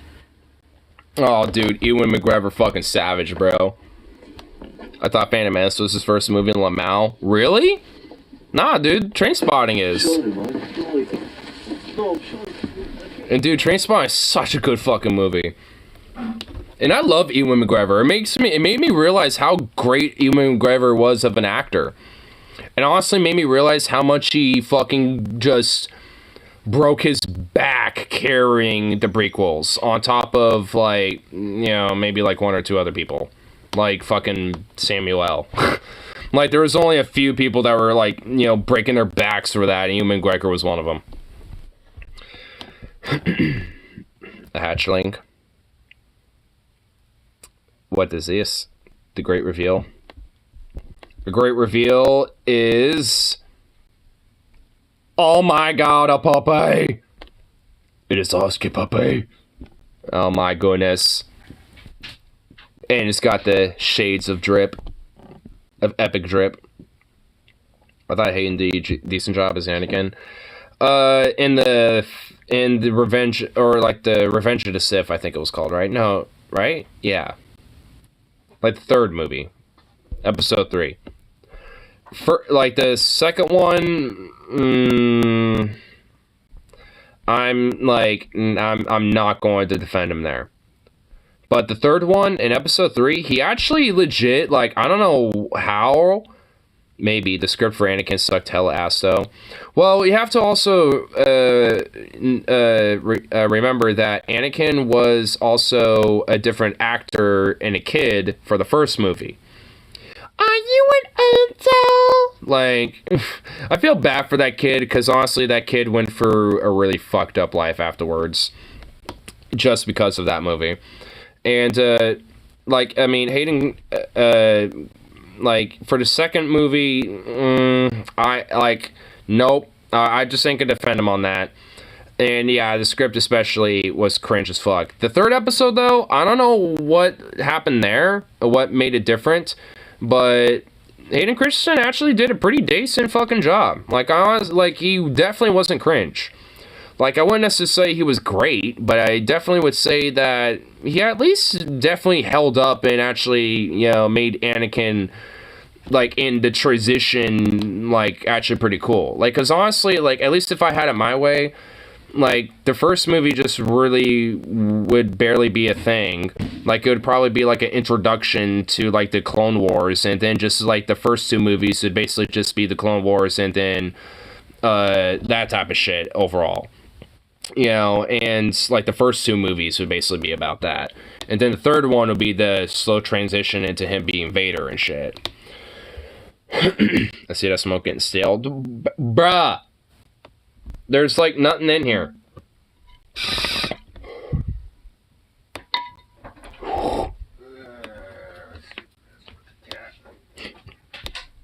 Shouldn't have been the same actor for all 3. Maybe Hayden wear a kid suit.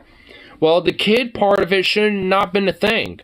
Like, honestly... Oh, it's just dirty. Yeah, I need to clean it. I'm gonna do that tomorrow, honestly. I'm not gonna worry about it tonight.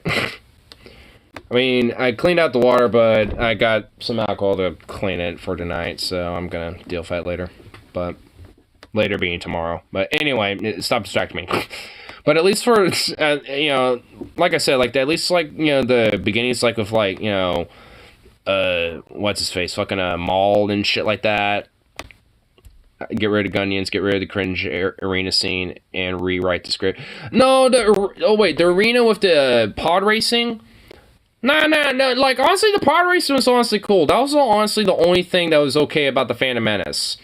Like, that and, the space battle scenes. I thought, like, those 2 and, the Duel of the Fates, those three parts of the film are the only really, you know, decent things about the movie. The arena in the second movie. Oh, the arena. Okay, no, I see what you mean. Yeah. Yeah, the Gunions in the first film and kind of in the second a little bit with fucking Jar Jar Binks. Yeah, for sure. 100%. The arena scene, yeah, I would change that up a little bit. Like, the whole premise of them getting into the factory and all that shit, like, how they initially got that. I'm not against that. Like, I mean, I don't mind that part, you know, because it's, you know, it's the war. Like, you know, they're going to be doing some espionage shit every now and then, right? Like, you know, they're going to be doing some bullshit, right? So, that makes sense. But, like, them being caught in an arena and all that shit, like, they're, like the Republic Commandos, like the, you know, with like the Republic Commando forces and shit, they should have implemented them at that point. Like, you know, and established them into the Clone War element. Because, like, I remember the Star Wars game Republic Commandos, so it's just like, and they were on Geonosis. So, I mean, put that into the mix a little bit. Like, have them be rescued by those motherfuckers or some shit. Like, by a squad of the Republic Commandos, you know, rescuing fucking the Jedi Generals and Padme and stuff. Like, that would make sense a little bit. A Republic Commando for PS4. Oh my god, I bet it's like, you know, all fucking epic in that. Oh, dude, when I had it on a computer, I had to have it on low graphics, so it kind of looked a little dated. But oh my god, for PS4, I bet it looks fucking slick. The whole premise of let's send hundreds of Jedi to their deaths to maybe save one is dumb as fuck. That too. Yep, that's why the whole Republic Commandos and sending their commando clones make more sense. And not having them in some fucking dumb arena.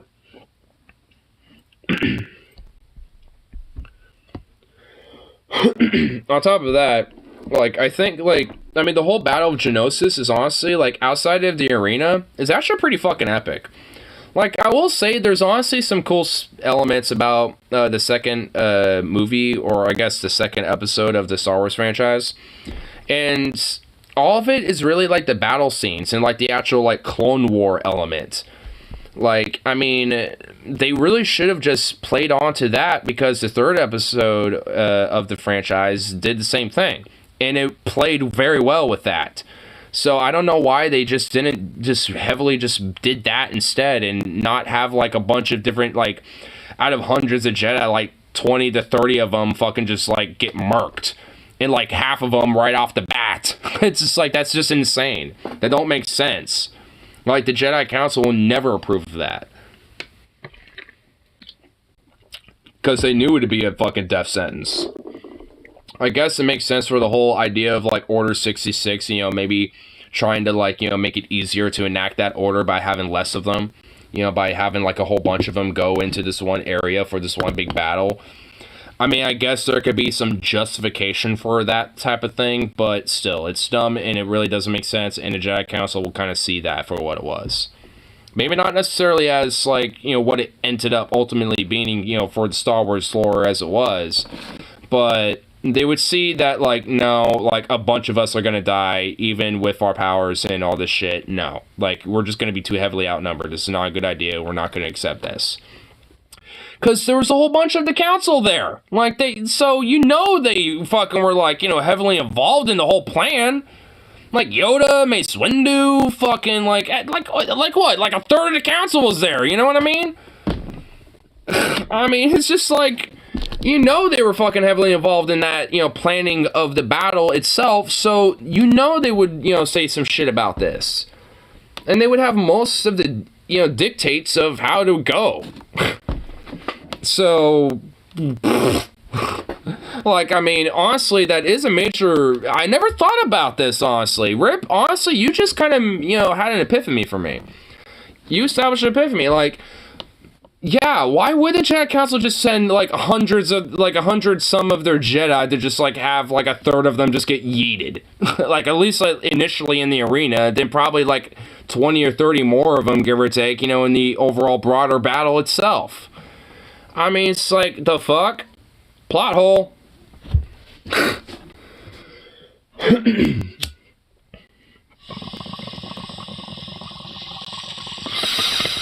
Well, another reason why the prequels are fucking shit. God damn it.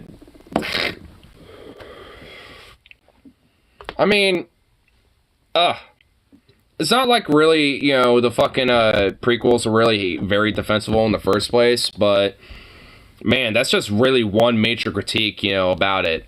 Like, what the fuck? They could have had hundreds hide amongst the crowd. If they could have had hundreds hid amongst the crowd, a single ship could have easily rescued Kenobi. Exactly. They could have easily sent in, you know, like I said, a squad of Republic commandos, of commando clones. They could send in a squad or two to rescue the Kenobi and Anakin and Padme, and then also the droids, you know, the whole party, and be able to get you know, in withdrawal with very minimal casualties, if maybe hardly any at all, and be able to get in one of their Republican gunships and yeet themselves out into orbit, and then thus be able to have a more formulated battle plan and be able to stage and gather whatever information they do have, at least especially where they know where the knowledge at the factory is. Send Windu and maybe a few others. Well, you could send a Jedi to be like a head and the captain for the commando clones. Because honestly, the commando clones, if you think about it, are more expendable than a Jedi. That's why you would probably want to send them.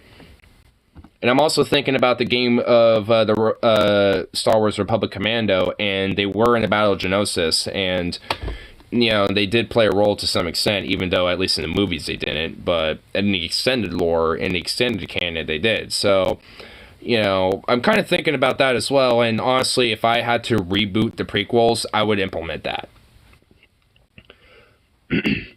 The series has many plot issues, like how did Luke drop torpedoes straight downward in a ventilation shaft while flying over at 100 miles an hour? That's why there's the Force. I mean, there's actually a reason for that, and I'm willing to justify it. It's because, you know, Ben, as, you know, Force spirit, tapped into him and said, "Use the Force, Luke." And Luke, you know, he is like, kind of got reminded, yeah, well, use the Force, and really kind of like, you kind of see it, you know, in the scene. You know, he's like, he takes a breath, he really hard, and he channels the Force in him, launches his torpedoes, and he uses the Force to basically guide those torpedoes into that ventilation shaft. Is that in the lore somewhere, or are we just assuming? Well, I think it's implied. I think within the actual scene itself, it's implied that. I mean, I think I would say it is within the lore, because, you know, implied that if, you know, you have Ben saying use the Force, and him harnessing and really think about the Force and channeling it to at least, you know, like not necessarily like literally guide the torpedoes, but like make sure that its weapon systems are aligned, you know, to the way it needs to be, so it launches the way it needs to. I guess align it, yeah. I mean, again, it's he channels the Force to have it like basically be like the stars aligning shit type of thing. I mean, that's why there is the whole idea of the Force. So there are things that would necessarily, especially in our minds, be implausible or just unnatural, especially, you know, and very fucking, like, pretty much impossible, like, you know, Luke's shot. I mean, to be possible. So what are the limits for Force? Could Jedi Masters combine all the collective Force powers to push, say, the Death Star away? I mean, potentially. I mean, like, I know Venom especially would know more about it, but because honestly, some of my knowledge about this is rusty.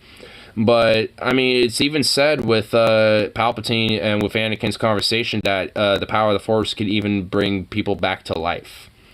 And Anakin was thinking about that because he saw visions of Padme dying when she gave birth, and he wanted to bring her back to life because he knew she would die. And honestly didn't realize the inevitable reason why she did was because it was him that did that, essentially. In the Legends canon, Starkiller pulled the Star Destroyer out of orbit, so maybe. That is true in the Legends canon, so it is possible. Zombie Vader? Yeah, maybe.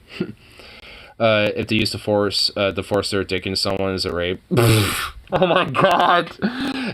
Yes, I still think that would be considered rape.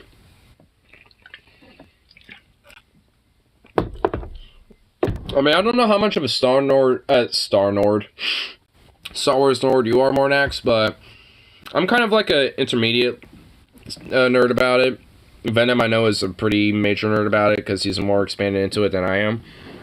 But, I mean, considering the Force, if there were enough Jedi, especially if they had their collective Force powers using the Force push against such a body, and they had a lot of you know, harnessing strength and a lot of connection to the Force, they could do that. Because at least within the extended canon and the extended universe, especially of Starkiller, it's possible. I mean, if he alone can do that with a Star Destroyer, imagine if 10 of him, you know, did that with Death Star. I mean, they would be harnessing most of their power and energy into doing it, but they could probably do it. I mean, it's never been done in the, you know, Star Wars universe, but it's possible, I would say. It's entirely possible, as Joe Rogan would say. Like, literally a million times ever. Zombie Vader. Hey. I dig it. Zombie portraits. Dude, that's pretty fucking cool, dude.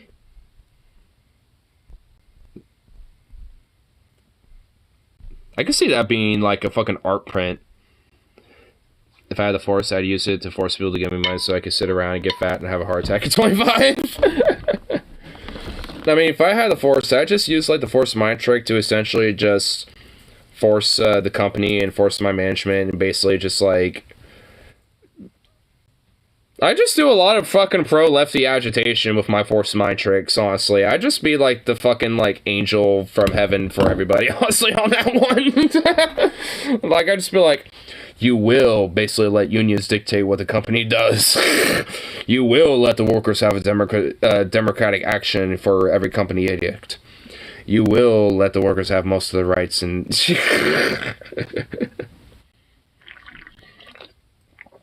You will tie the wages to a living standard of the region.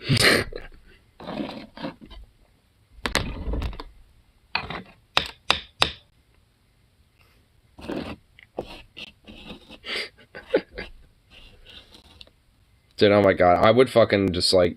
I don't even know what the Force is in context of Star Wars, so I'm dying. Probably makes no sense. Well, from, well, I mean, like, from my understanding, basically, like, the Force is essentially just kind of the equivalent of, like, more of, like, the ethereal, like, energy. So I'm saying so everything I'm saying probably makes no sense. Yeah, well, I don't know, like, I mean, when it comes to the Force in itself, from my understanding, it's kind of like an ethereal energy that, I mean, it's just kind of what it seems like is what it is. And that can be harnessed into different various things, such as, like, pulling things, pushing things, harnessing it into, like, an electrical energy, like with Force Lightning, like with what Palpatine has done and shit like that. using the Force to constrict, with like Force choke and shit like that. There's a lot of elements of, that this, from my understanding, is basically, I guess magic, but essentially, I guess in a more accurate way, like an ethereal energy that could be harnessed if one has a connection to that, on some vague level, or can be trained into doing so. Because there are people like Luke Skywalker, for example, who are kind of more naturally, prone to being attuned to it, while some people have to be trained into it, hence the whole Jedi Academy, because there can be people that are Force-tuned and Jedis, or Sith too, potentially, or people which are Force-tuned, but they have to be trained into it. Like, they have to kind of, tap into it in a sense. So, I mean, I know that much, especially with what I understand with, like, the Knights of the Old Republic lore for both of the games, because at least that's what it stands by with. Like, some people are just kind of naturally tuned to it, but most people have to be trained into it.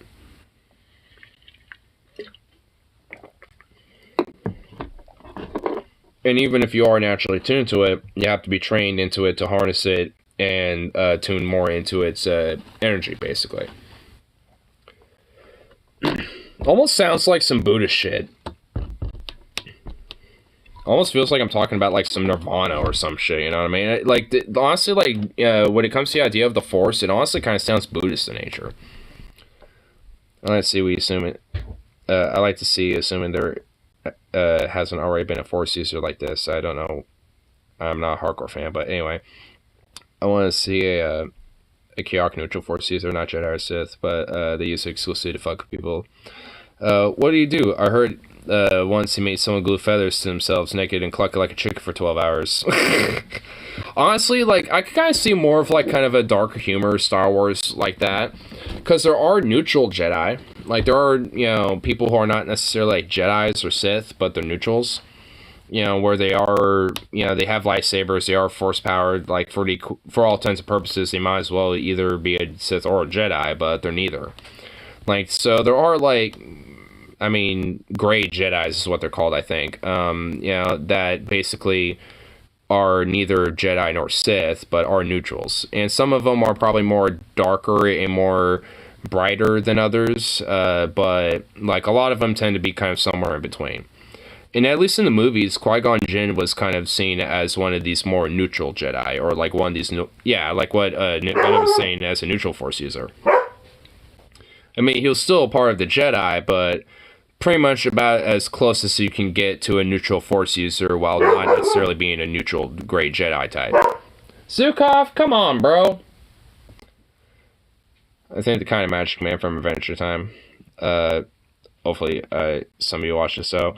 I know of it, and I've seen some episodes, but I really couldn't tell you too much about it. I mean, it looks like a fun show. Like, honestly, I should get into it. I should try to watch some of that at some point. Or at least watch more of it.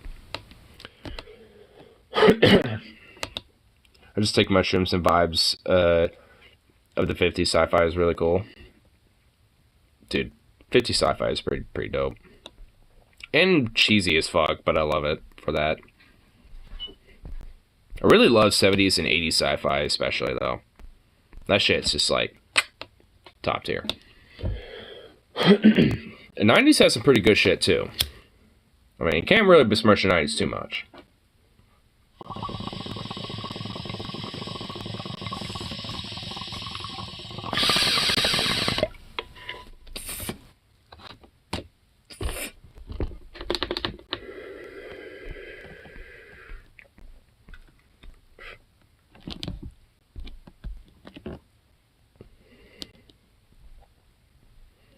Any more relatable reference? So I think less murderous Marvel Loki. A less murderous Marvel Loki. Well, honestly, like, if Han Solo was like a great Jedi, that would honestly probably describe him pretty well. But obviously, he's not. If anything, especially with his character, he never really was like a believer in the Force. In fact, thought it was a bunch of foo-foo nonsense anyway, for the most part, up until his later part of his life anyway. So, I mean, like, Well, at least before Disney took over, I think there is a part of the old lore that he did kind of tap into the Force a little bit, but he never really like became a Jedi, so to speak. But his kids did, because he had kids with. Yo, hold up! Oh my God, it is! What the fuck?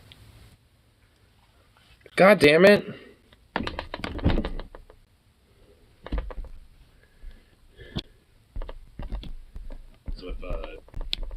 Hold on, I'm gonna do this. Oh shit, I'm barely. Yo, hold up. Oh my God, it is. What the fuck? God damn it.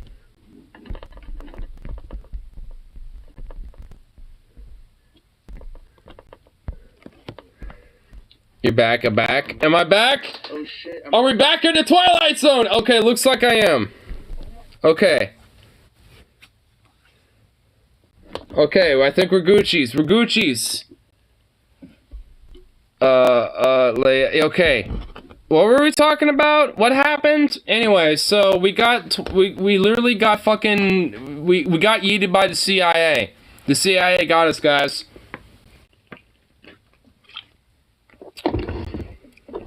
They're on to that Agenda 42069, dude. It's Agenda 42069, man. They know about it, dude. They know that I'm aware of it. They're trying to take us out, dude. Trying to take us down. They know about Agenda 42069, guys. They know that we're all aware of it. The American people will not be silenced. Join InfoWars, bone broth. Okay, don't actually do that again, YouTube, okay? I'm Gucci. Celebrate return. Oh yeah. Oh yeah, baby. Oh, look at that little guy. Oh, look at those little dance feet. Oh yeah, that's right, boy. You know what? Let's see if we can play that song again, because I was trying to play that song and it didn't buffer, and I was thinking, damn, maybe YouTube's being a dick. But nope, it wasn't. Give me that song again, because I was vibing with it. Yeah. Yeah. All the free weed and orgies for all Americans, Bill scaring them.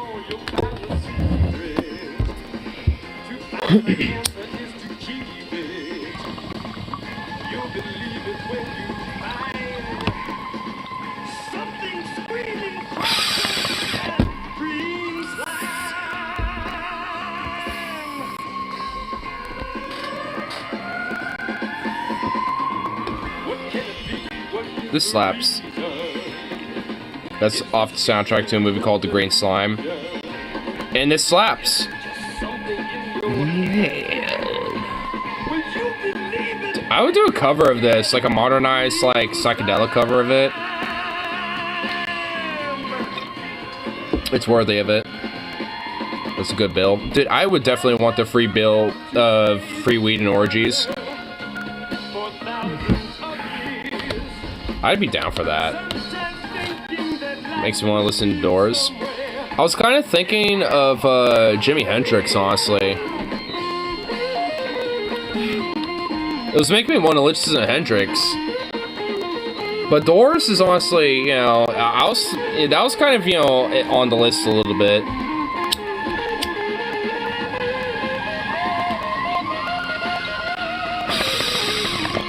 Pink Floyd, Hendrix, the Who, the Doors.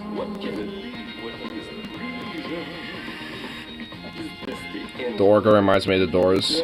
Yeah, the guitars remind me of some Hendrix. Honestly, just kind of the general progression of it. But some of the other elements kind of remind me of some other shit. They even make Slime sound groovy. Dude, we need some of that, like, 60s vibe back. Like that protest rock, the, like, protest themes within music, within, like, entertainment, within culture. Can we have that again? I don't think we have enough of that. The song's pretty dope. It was pretty dope, honestly. I'm not even gonna lie. I am trying to bring it back hard, though. I mean, I wanted, like, knowing that my friend is, like, doing basically some cover songs of, like, you know, by himself, basically, it definitely makes me more confident wanting to do, like, some projects of my own, because I know he has, like, a lot of different equipment that I would definitely need, so I just have to get with him and just take some time to work some shit out. Like, figure out, at least especially at the beginning, you know, some different, like, kind of a, you know, like, first idea for a project, because I'm either thinking of, like, modernizing labor songs or just, like, doing various, you know, different covers of, like, alt-rock, punk songs, you know, shit like that. Mainly from, like, Dead Kennedys, Nail Bomb, Lard, and some other groups and shit, too. But I got some different ideas in mind. Thoughts. Dogs are the best. Oh my god, what the fuck? What the fuck? Have a little toy and the dog is just... Dude, this is like Zukov sometimes. Like, sometimes I try to take a picture of Zukov and this is just like what the outcome looks like. I'm not even kidding, dude. I try to get him when he's looking cute and all sweet like, but I get him in a weird pose and then it looks like a fucking weird, like, blurry ass, like, metamorphosis demon.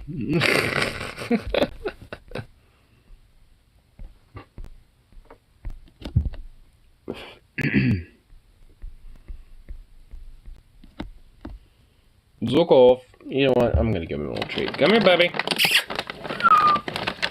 Bubble. Oh, yeah, you're coming over here. Yep, that's right, boy. Come here.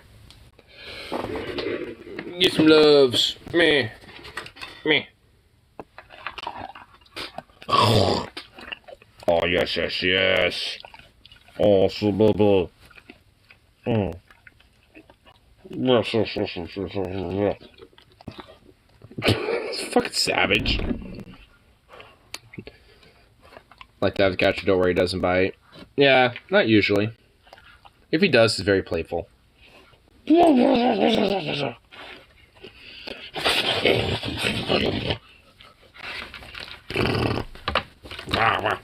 my god, you little fucking coke addict. You savage. You little savage. What the fuck? You little psycho.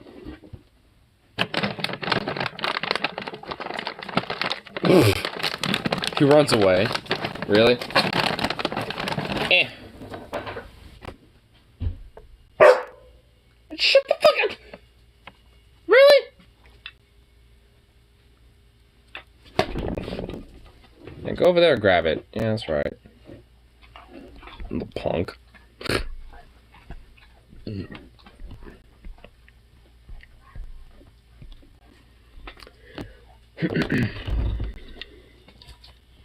Get in your chair.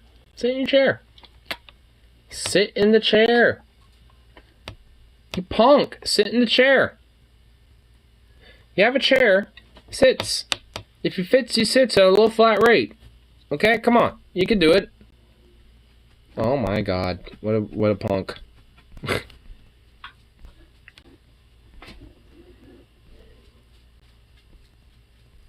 What the fuck?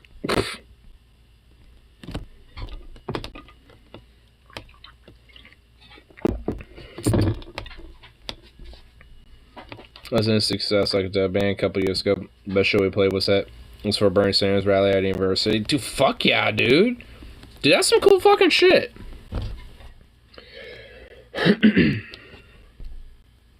Just need some more context. Do not eat pussy in the Bronx. What? Yo, what happened to him? Damn, he got fucked up. Did not eat pussy in the Bronx. Yeah, dude, this needs more context. What happened to him? Dude, I feel bad for him. Because he's all banged up. Like, damn, poor guy. But do not eat pussy in the Bronx? Like, what does this mean? Like, what happened? Like, what happened to him?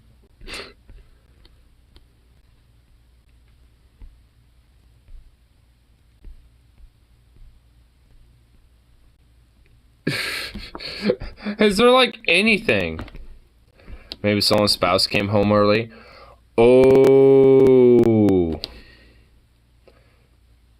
That beaver was aggressive. That beaver was aggressive. I mean, honestly, like, yeah, maybe the girl was fucking cheating. That's a possibility. Maybe it was non-consensual pussy eating. Maybe it was, you know, like, doing it out, you know, maybe in an alleyway and some motherfucker saw it and fucking whooped his ass or something. Or maybe he didn't, you know, eat the pussy right and fucking, you know, as, you know, vindicated vengeance, fucking got, like, you know, smacked around. I don't know. Like, honestly, there's a lot of variables, you know, that could possibly happen, you know, with this one. You know what I mean? Like, there's a lot of variables. I don't think as many as, like, you know, Florida Man case, you know what I'm saying? But, yeah, I feel like there's different options that can, you know, potentially happen with that. She scored with the power of a fire hose. Fucking, you know, getting some black eyes and fucking concussions. We should outfit our fighting men and women in them. Pussy could take a pound and we should outfit our fighting men and women with them. Oh my god, dude. Oh my. I really I don't even. I don't even know what to say to that one. I want to know what this reply means. You should see the other guy. What the fuck?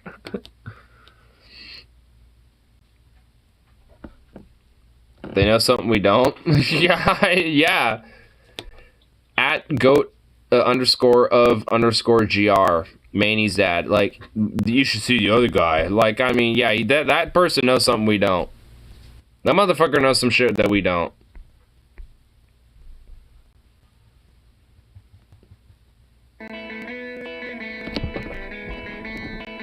Get me out of this town.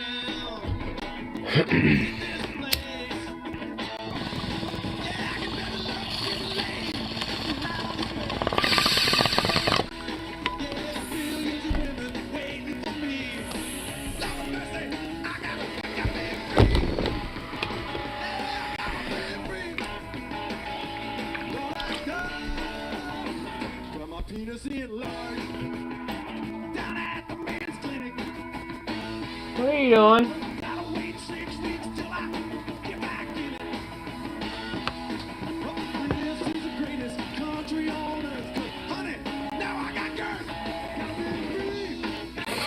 I looked at my grinder and it tastes amazing, just like weed. I am at. It's a grinder. Of course it's gonna taste. Oh my god. Of course it's gonna taste like weed. What the fuck was that about? Those little ears are always gonna be floppy, aren't they? Those little floppy ears. Look at those little ears. Look at you. You're looking at me like the biggest little fucking dorky fluffball dork I've ever seen. You little nerd. You're a nerd. Look at you.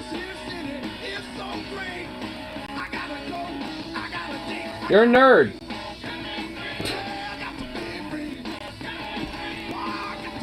Musician here, let's do a group. What can people play or do? I can do bass and 6-string rhythms. I also can do a little bit of percussion, but not too much.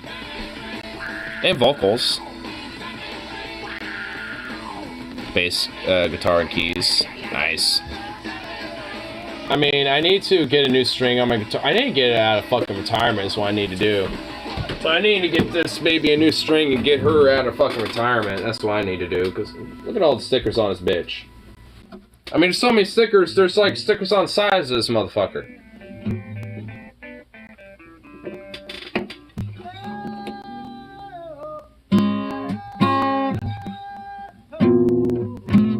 Yeah, it needs tuning too, but honestly, it needs to get out of retirement first. Oh my god, it's so dumb. I'm cleaning this.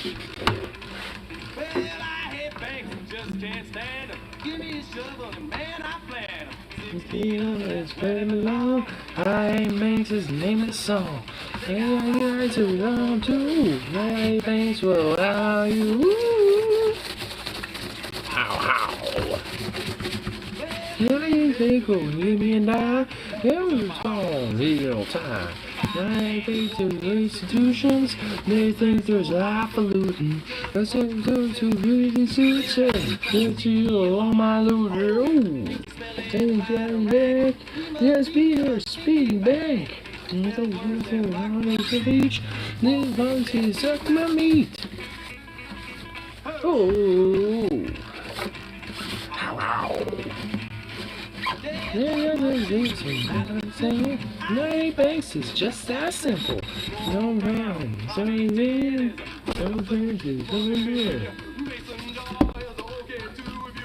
there we go. A little bit more of a shine to it. Now let me tell you people something. Only banks I like Ernie Banks, alright. And I like Ernie Banks too. Mississippi River. I prefer the Banks of the Columbia. And I like Banks of Fender Twin Reverb. Electric guitar. I'm gonna play sign, tune up. There's no, I'm missing a string on it. The D string. The D. I'm missing the D. I mean, you gotta have that big old D, you know, for that 6th string. Don't put it away. I'm missing a string. I mean, I can't necessarily play the damn thing if I'm missing a string. Tune up, right? Who needs a fucking... Hold on. You're telling me I need a tuner app? When... Where is it? I literally had it last night. Where the fuck did it go?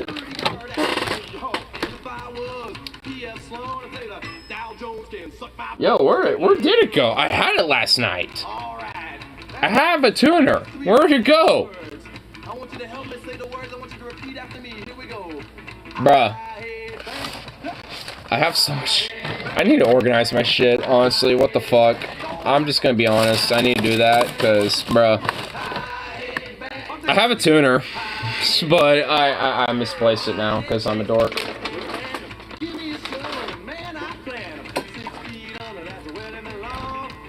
I'm not even gonna bother to search for it. I know it's somewhere. Amazon yourself new strings. I have a friend who has strings. He just hasn't brought them over yet. He keeps spacing it.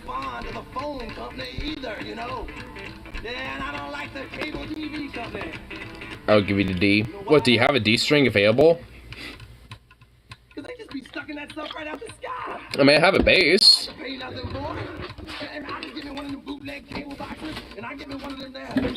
See? This one had at least all the strings on it. All 4 of them.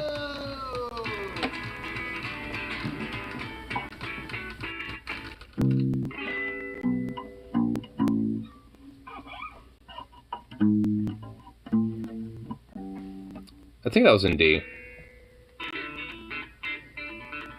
You know, let me try to figure this one out. This one should be pretty simple. I know the song.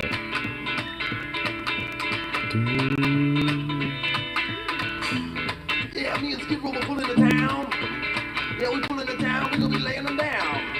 Yeah, they go to the local record store. They got our record kind of sitting out right real prominently on the shelf. There we go. I think it's in D too. Yeah, man, we go to the college radio station. They say they've been waiting for us all day long. All day long. All day long. So we do a little interview, then we go down to the rock and roll club, man, and we do a sound check. You know, we keep checking out all kind of sounds. I think so. We going hoo ha hee ha hoorah. I think it is. Whatever kind of D you're thinking of, and whatever kind of Venom is thinking of, you're both probably right. Yeah, 100%.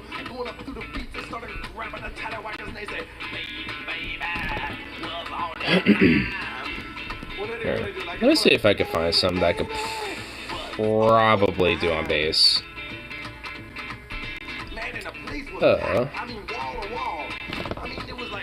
I mean, I know I probably won't be able to do this type of song.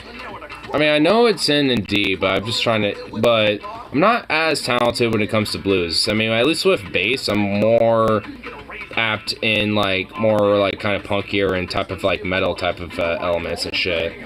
Guitar, I would definitely figure this shit out a lot easier. But bass being in 4 would be a little bit more difficult.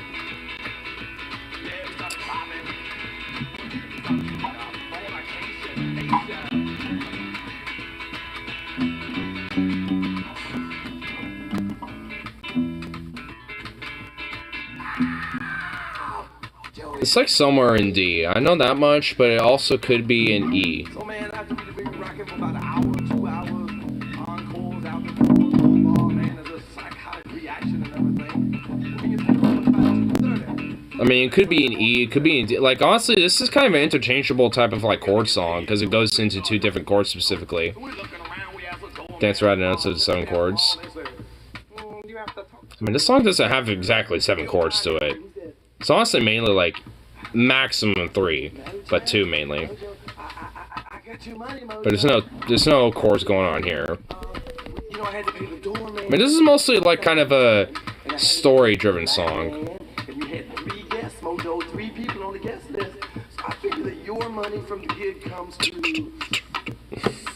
$7.48. $7.48. You mean like 7 George Washington dollars and 2 cents less than 50 cents. He said, yes, Mojo, that's what I mean. I said, right at this Main chords of the 7 of the chords. With the 7 of the chord. So if it's A major, add your G, it's A7. Oh. Oh, yeah. I mean, with a bass, it is a little more difficult just considering it is 4 strings, but yeah. I mean, if that wouldn't be as difficult. But honestly, I would be a little bit more attuned with what because honestly, A actually ain't that hard. And A is, yeah. I mean, again, it's bass, so only 4 strings are akin to it. But an A is basically, well, the next 2 strings would be these, but there would also be another one right here. I'm pretty sure there would be, at least. Actually, no, for the A there wouldn't. For an E chord, there would. There would actually be right here.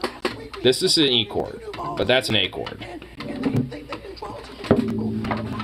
But yeah, if you add a G to it, that would basically just be making it this.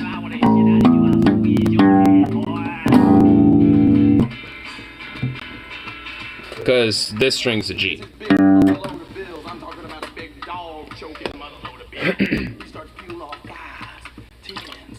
20s, 30s. Whoa, hold on, wait a minute. 30s? Where did this dollar bill from? You're gonna dollar bill with Billy Graham's face on it? What do you think I am? Some kind of dummy?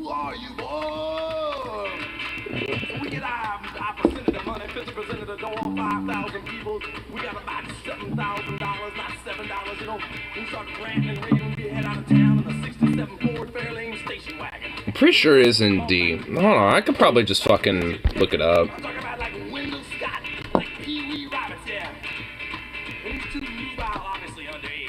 Because that's actually how I usually learn a lot of these type of songs.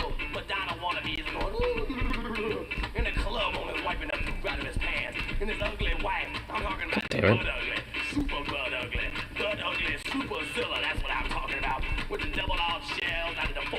God damn it. Stop. Google.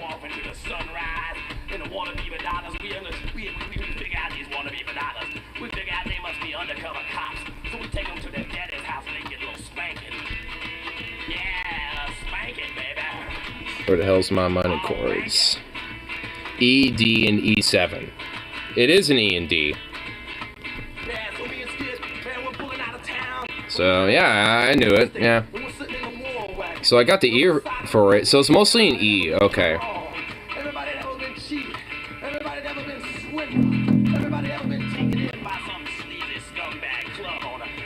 So honestly, I just have to drop tune this fucking...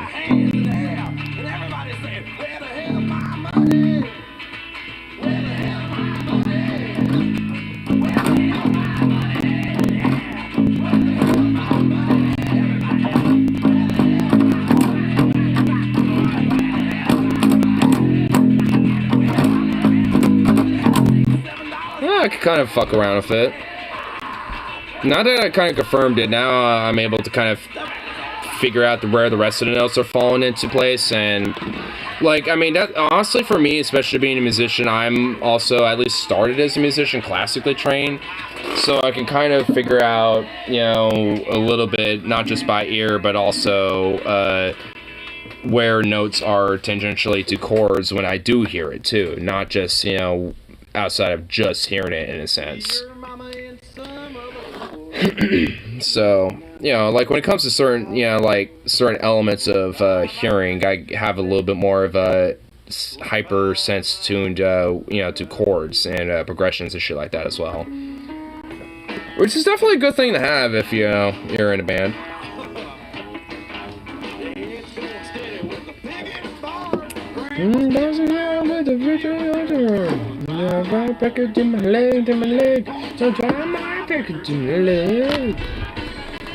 Can you fix some?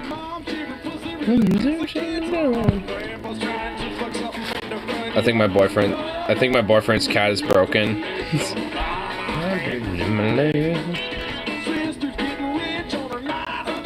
Dude, this cat is looking like he's doing some tricks, dude. Dude, I would love this cat. Dude, that cat is doing some fucking somersaults, dude. I call him fucking Summer, dude. Somersault. That's literally what I would call him, dude. Somersault. You know, just realizing I could probably figure this song out.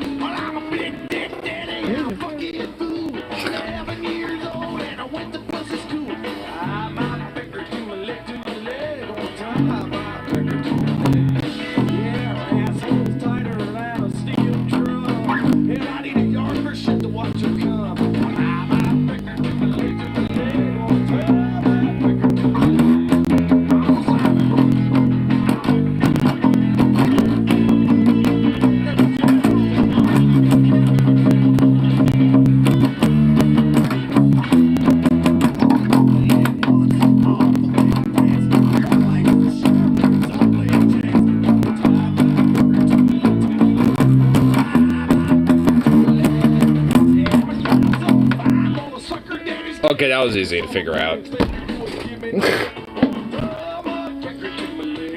I mean, I'll have to kind of figure out where all the notes align, but I figured out where the notes are and shit.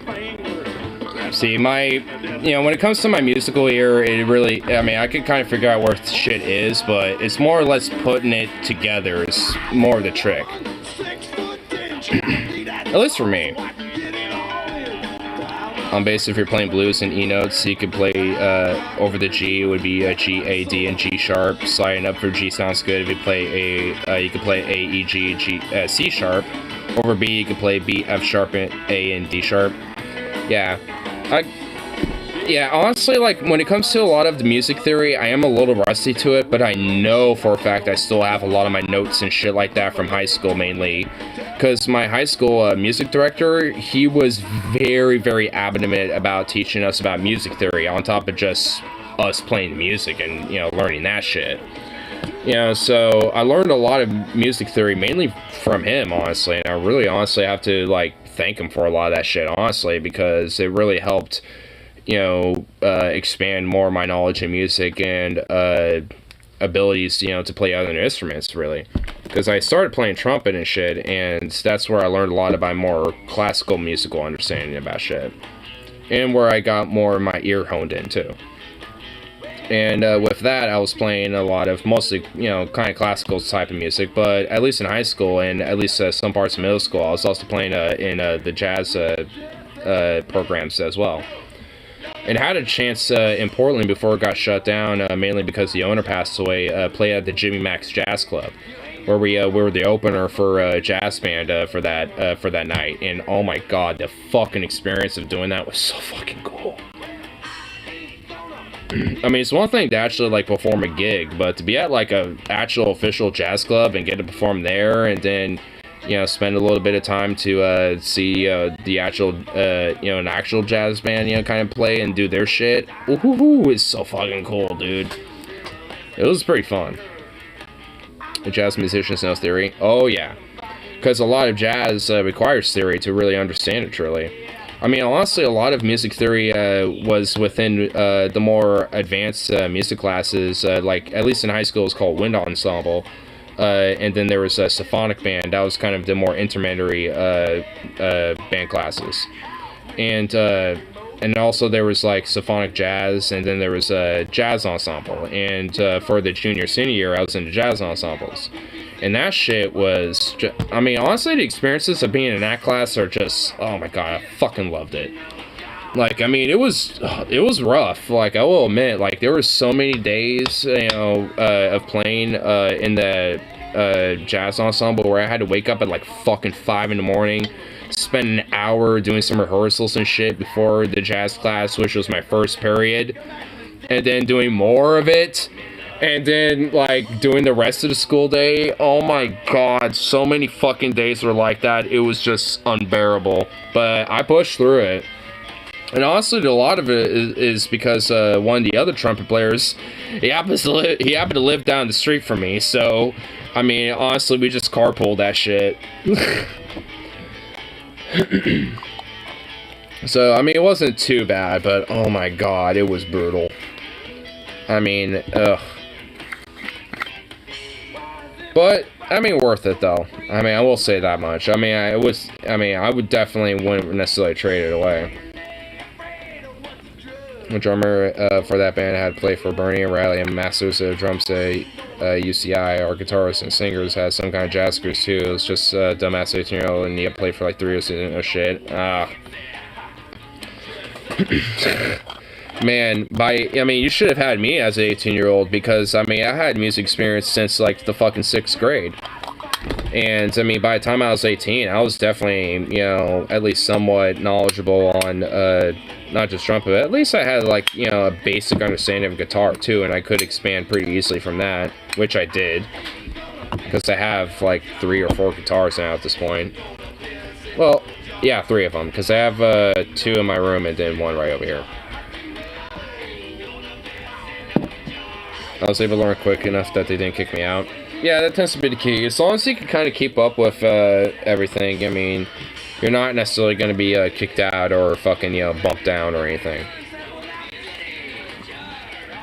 But if you start dragging, then, you know, that's not, you know, then that's going to be something that's going to be a major issue where you might get kicked out or be bumped down to lower levels of, you know, like basically being like, you know, one of the more like lower rhythms and shit.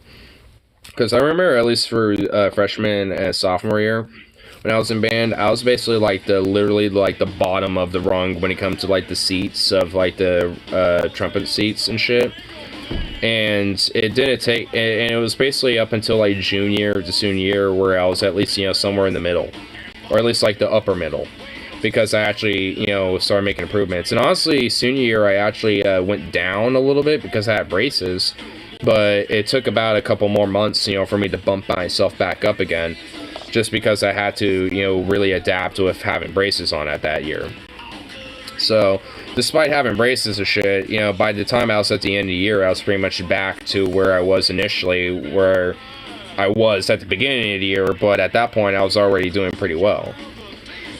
It was just more about, like, you know, trying to expand the chops more with the braces on, but honestly, by this point, you know, if I sharpened my chops up, I mean, I could probably be pretty fire on trumpet again, but I just haven't played it in a couple years. So, I mean, honestly, it's been kind of fucking a while since I have played it, so, I mean, like, it will take a while for me to, like, you know, rehearse my chops up again, but I could probably do it. Well, not probably, I know I could. I would just have to, like, look at some of my old warm-up sheet music and shit like that. Played in a couple punk bands in high school, but we spent more time doing drugs and being retards and playing music. I mean, I kind of understand that a little bit. I wasn't in it, but my friends had a band during high school, and there was a lot of fucking around going on and shit, too, for them. Nothing like, you know, doing drugs and shit necessarily, but, well, maybe for a couple of them, but not all of them, at least. I was more in, like, the actual, like, school band programs, like pep band, marching band, jazz ensembles, shit like that. But honestly, I loved doing all of that shit. Playing a couple bands now, and do some shows around LA, and one of my hands is working on an EP right now. Nice. fucking hiccups. God damn it.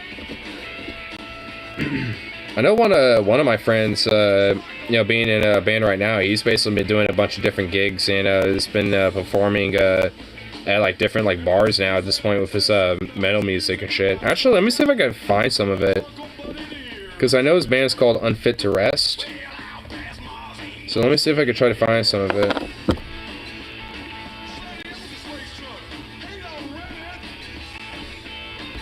We got 2 of the 5 songs completely recorded and ready to release. Nice. But here, I actually found their band on YouTube. So here, this is my friend's band, Unfit to Rest band, heavy metal band, Unfit to Rest from Portland, Oregon. All of us met at a Clackamas Community College, just jamming back in 2017 after a year of knowing each other. We decided to form a project, and yep. And one of them at least is in this. One of my buddies. I got a little. Oh, actually, you can see my friend right there. That's him in the thumbnail. Yeah, in this introduction one, he's right here. That's him right there in the left, if you can see him. But yeah, that's my buddy from at least 2 years ago. But here, let me pop this one up. So okay, so my friend Tyler, or Metal T, as we nickname him, he's on the far right. He's where my, well, there, okay, it went away. But here, let me do this, because I don't know how it pops up, but it does. Okay, that little X, like, that's where he is. That's my friend with his long ass hair.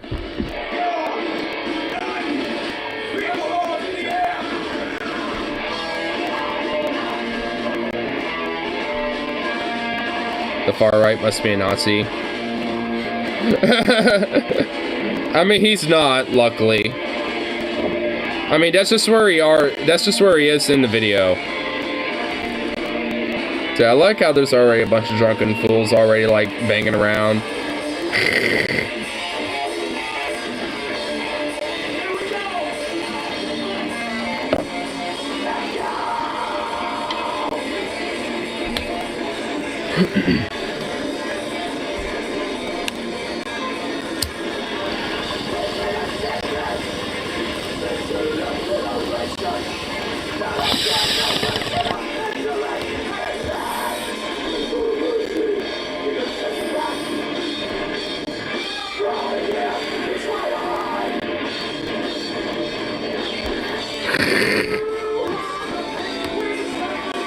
I love it when it's like a bar show, because like everyone's so drunkenly like moshing around. It's great.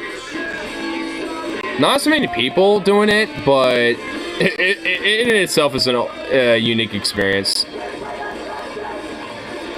I stand on the left or center. I've only stood on the right for one show, and it made me really uncomfortable for some reason. I think because I'm left-handed. Well, I mean, on the stage, my friend Tyler, he's on the left hand of the stage. But for the camera view, he's on the right. Honestly, for me, at least for trumpet ensembles, they're usually on the right-hand side whenever I've done them, at least for school-wise. And, like, other performances, like in jazz ensemble and other performances, like when I was in college, when I was doing bass there, I was on the left-hand side, or like somewhere in the center in the back. It just kind of varied, honestly. I mean, honestly, it all depends on, like, you know, how the band sets themselves up overall, I suppose. But I've had, you know, gigs where I've done, you know, like I said, jazz ensembles, you know, pep bands and shit like that. You know, actual, like, orchestral shit, you know. The only thing I basically haven't done is stuff like this. I haven't done a gig like this yet, which I really want to. Like, this is pretty much the only thing I haven't had when it comes to gigs, where I'm in, like, a band like this or something. I mean, the closest is a jazz ensemble, but, I mean, that's basically the closest I've gone to something like that. Well, no, that's actually incorrect. The closest was when I was in college, and I was in a band performance class, which is basically the whole semester we do, like, set list that we do covers on, and then at the end of the semester we have a performance, and it's basically a concert essentially. And that was basically, I was the front man a couple times, and I was the bassist a few other times, and actually a keyboardist for one or two other shows. Dude, you just got fucking... you just fucking, like, latched onto him, dude. I love it.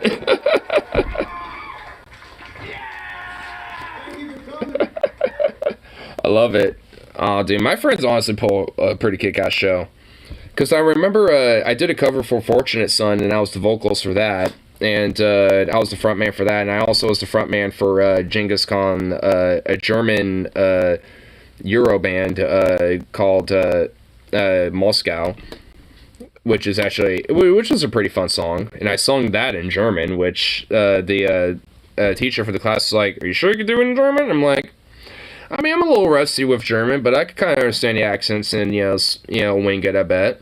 And it's like, all right, for the first, like, kind of playthrough through it, he was actually pretty impressed. Like, oh, shit, you actually, okay. It's like, you kind of do it fairly well. All right, damn. He was actually pretty impressed with it. Which actually kind of made me, kind of had a little minor ego stroke with that one.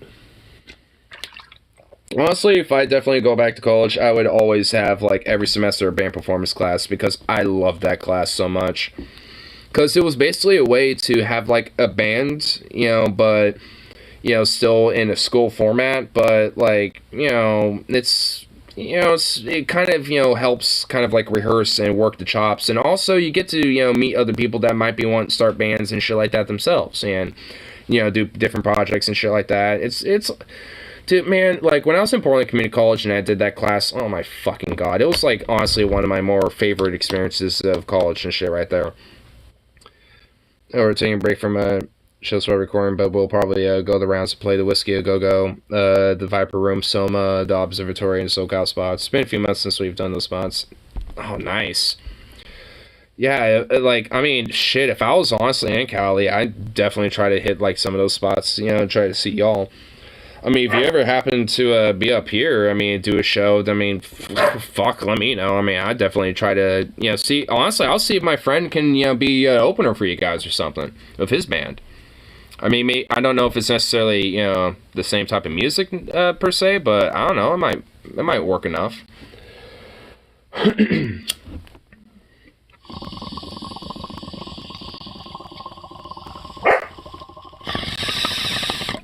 Bro.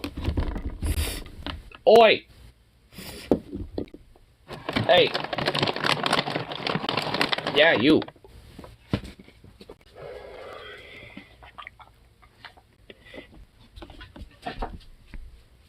Honestly, especially once I get my D string back on my 6-string guitar, I honestly want to do some busking a little bit.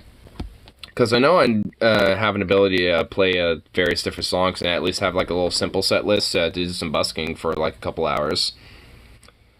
We can find a place to crash at, play San Fran and Seattle on the way. Oh, dude, that'd be pretty dope. Yeah, I don't know. I could probably see about, hooking up a spot for a place to crash if that ended up being a type of scenario. But, I mean, I wouldn't necessarily be able to, like, hold promises of that, per se. I mean, obviously, for, like, a whole band, finding a spot to crash, I mean, that's a lot more difficult in comparison to, one or two people. But...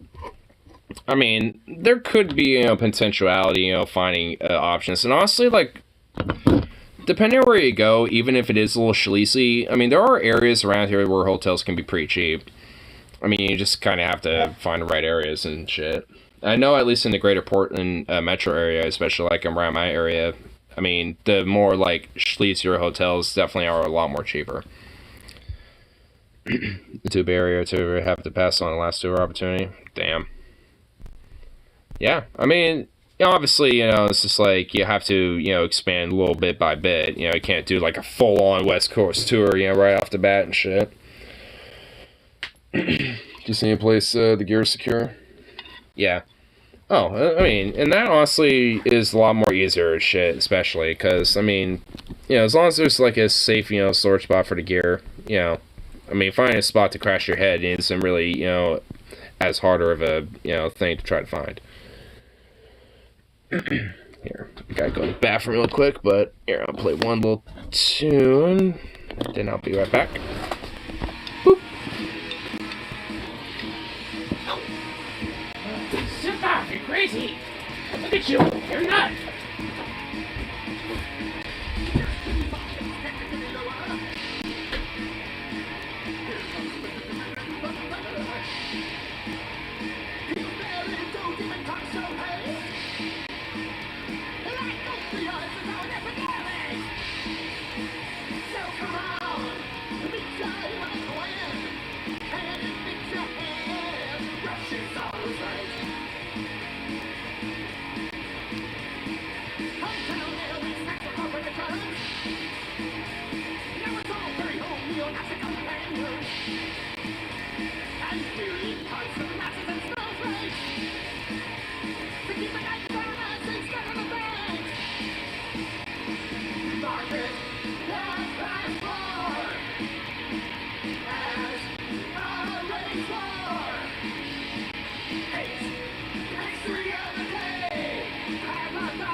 Hey, little psycho mutt. What? Ah.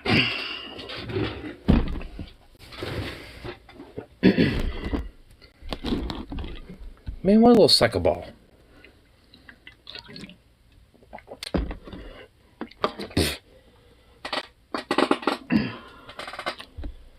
Look at you. You're a little nut. Here.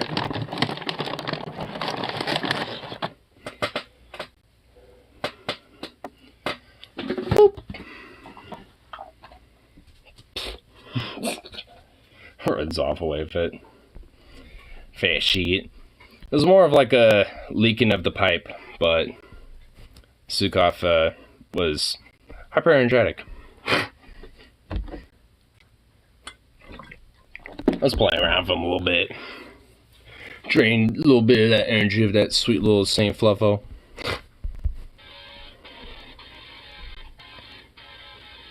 And now he ran off somewhere.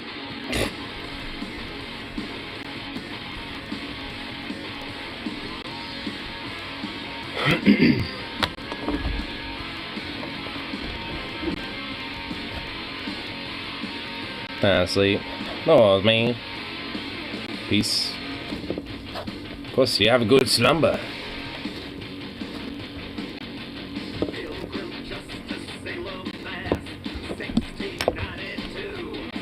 Me and Barney have to check it too, see what's going on it. See what's happening on it.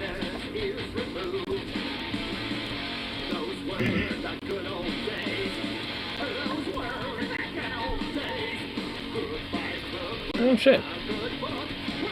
Our favorite lesbian softball coach, Kyle Klinsky, had a little Kyle Corman. Cool. I'll have to check that out later. Hey! Zukov, do you mind? What the hell? What the hell, bro? Damn, Doge.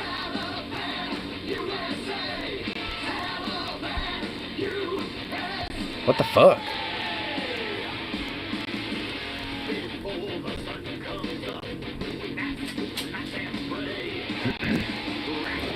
Yeah, bruh. What the hell? Look at you. You goof.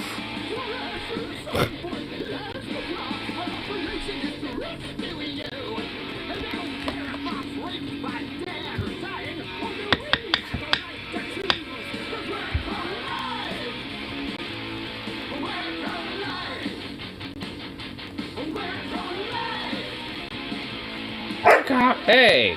Zukov! What the hell? What is your deal?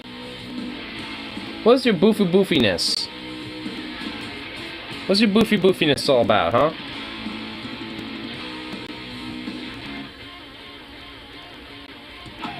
Look at you. You're a goof.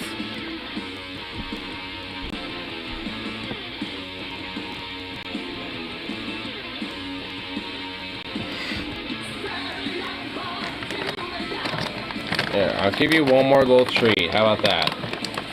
Will you be quiet and be a sweet boy?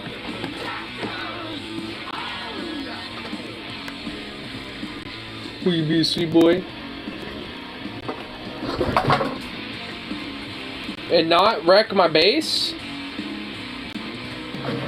Oh my god.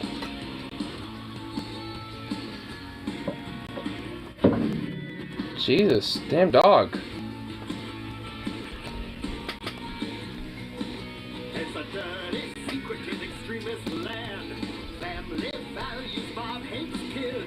You're a psycho, dude.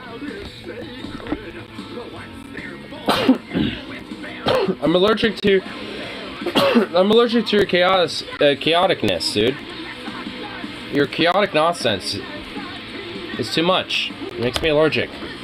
God, bro. You're just a little nutball.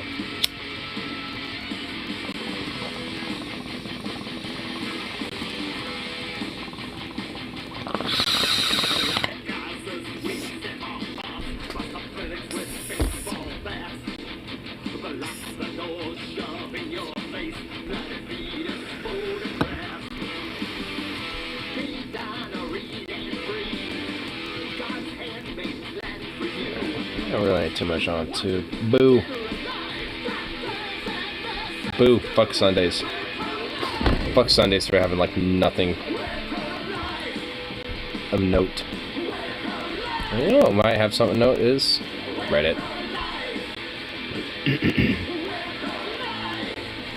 What you got, Reddit?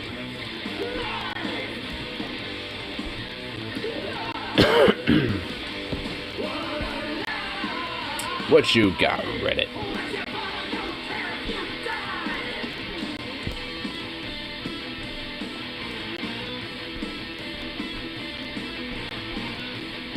Couple of new attempts at the Hawthorne Street Fair to entice people to never have kids. Unite in extinction. May we live long and die out. What the hell?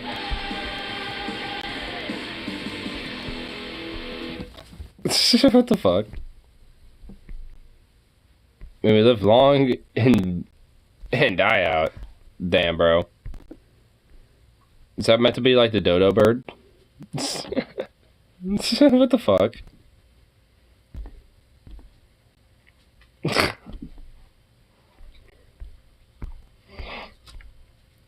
Check out, what the hell you doing, boy? What are you doing, you sweet little absurd thing of nonsense?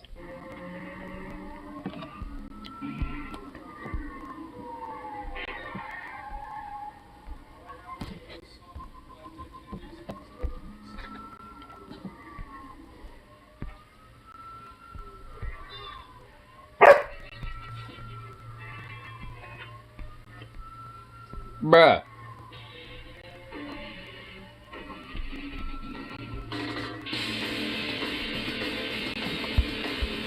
Here. Let's go on the subreddit, see what's up.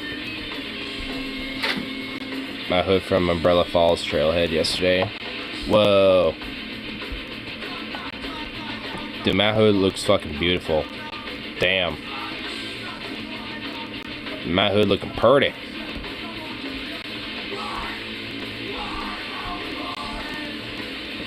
Man, what the fuck? Stupid screens.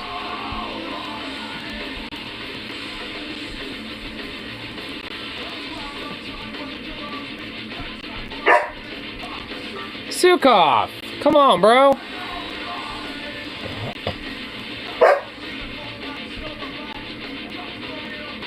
What the fuck?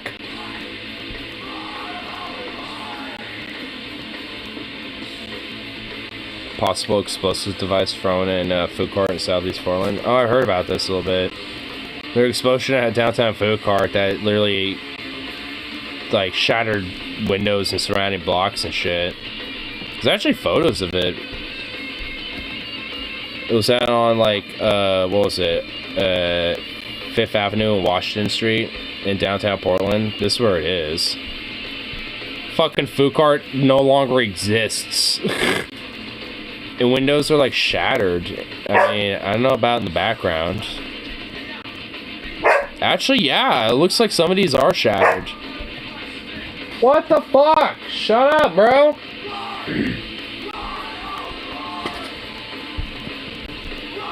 But yeah, I mean, it's just like, I wonder what happened. I mean, some people speculate there's a natural gas explosion, or possibly, I guess, bombs too, I suppose.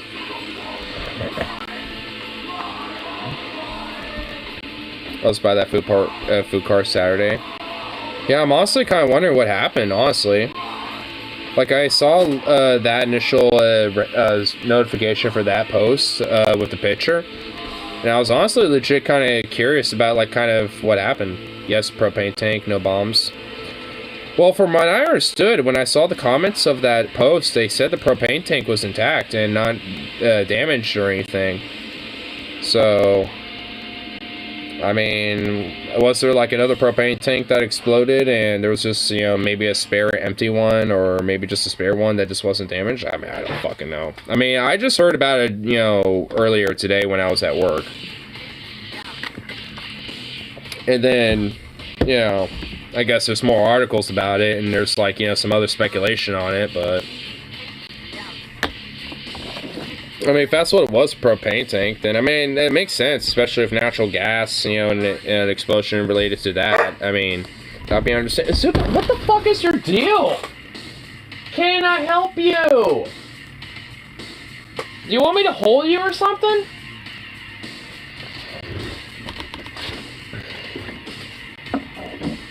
Instead of propane tank appears to have been the source, miner said. Huh. Well, hopefully that's just essentially exactly what it was. Oh my god!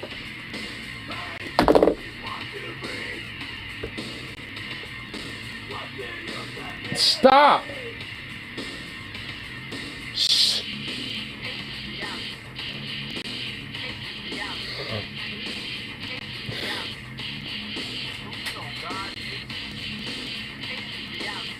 What?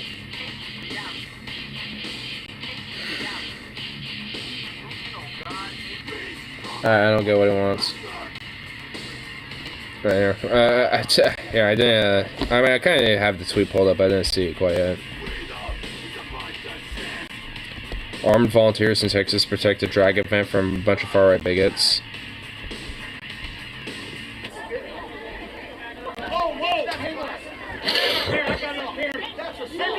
Hey, she just spit on me. She just spat on me. What did you call them earlier when you were talking? I mean, it doesn't look like you've been spat on at all. In fact, I don't see any saliva or spit on you at all, so it sounds like you're lying.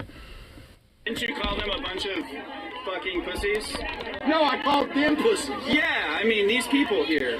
No, just the ones that are wielding AR-47s. So what are you here to AR-47s? What, you can't say AR... Well, oh my god, you don't even know your gun lingo, dude?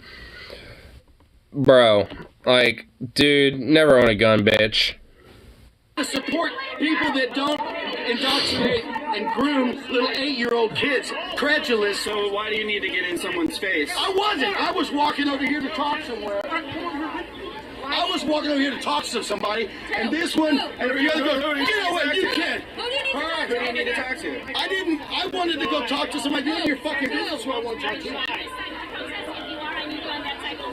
Okay. Alright. I love how he immediately became a little bitch, you know, when he came to the cop. He's like, oh, okay, I'll comply with you and be an obedient little bootlicker. Public sidewalk. I'm being peaceful. I was just going to talk to pedophiles fucking clothes. Look, I was just going to talk to someone. I get high five. I'm going, get off of here. You can't be here. You know, I'm sorry. This is a free line. Okay. They're the ones that are making it. I went to talk to a friend of mine over here, and I got five with me, and he said, get over here. You can't be here. I was trying to talk to a friend. Do you support this Oh my god, these stupid fucking old white men, dude. Oh my god, these fucking white gringo cracker jack motherfuckers, dude. Oh my god. Did they literally have nothing better to do with their lives? Like, what? Did they just come out of church and this is what they have to do with their lives now after church? Why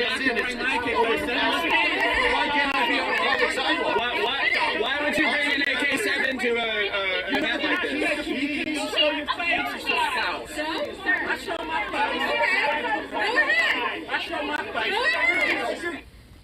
I'll show my face. Yeah, stupid move. I lubricate my AR-15 with liberal cum. That sounds pretty gay there, bro. This unironically, I'm actually saving this. This is kind of funny. That sounds very fucking gay, and I love it. I would actually fucking have that shirt. I would actually buy that shirt and wear it. Bug Boots for also curious on yelling and flailing his arms. Dude, your right privilege pin fell on the ground, dude. I know, bro. Like, fuck.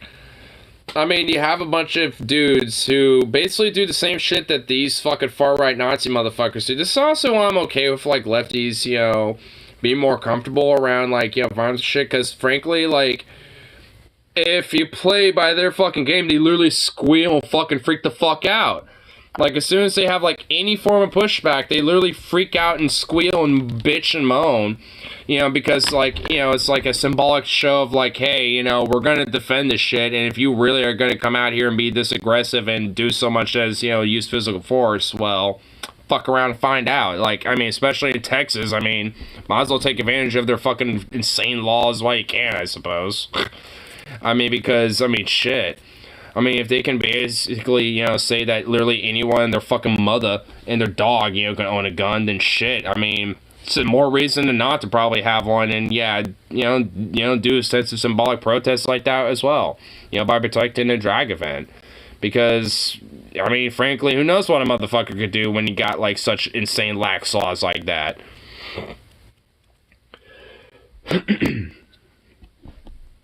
I mean, it's just kind of glad I live in the state that I do.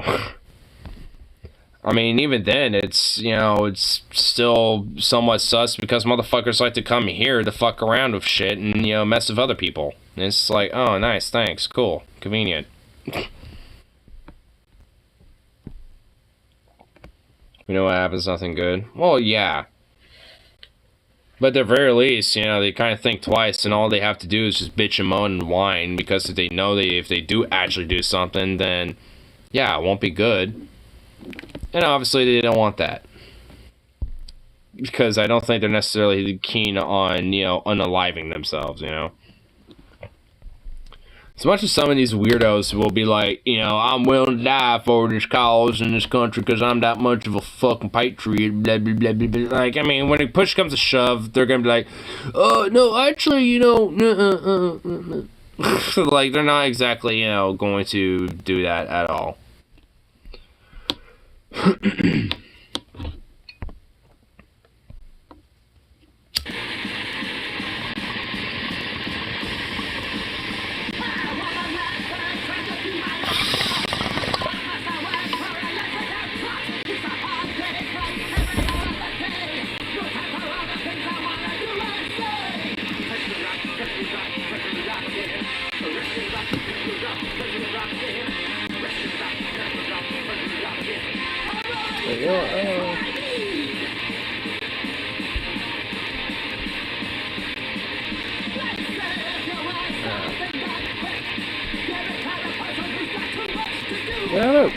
Check that Ration National in a fat minute. Let's see what he's got going on.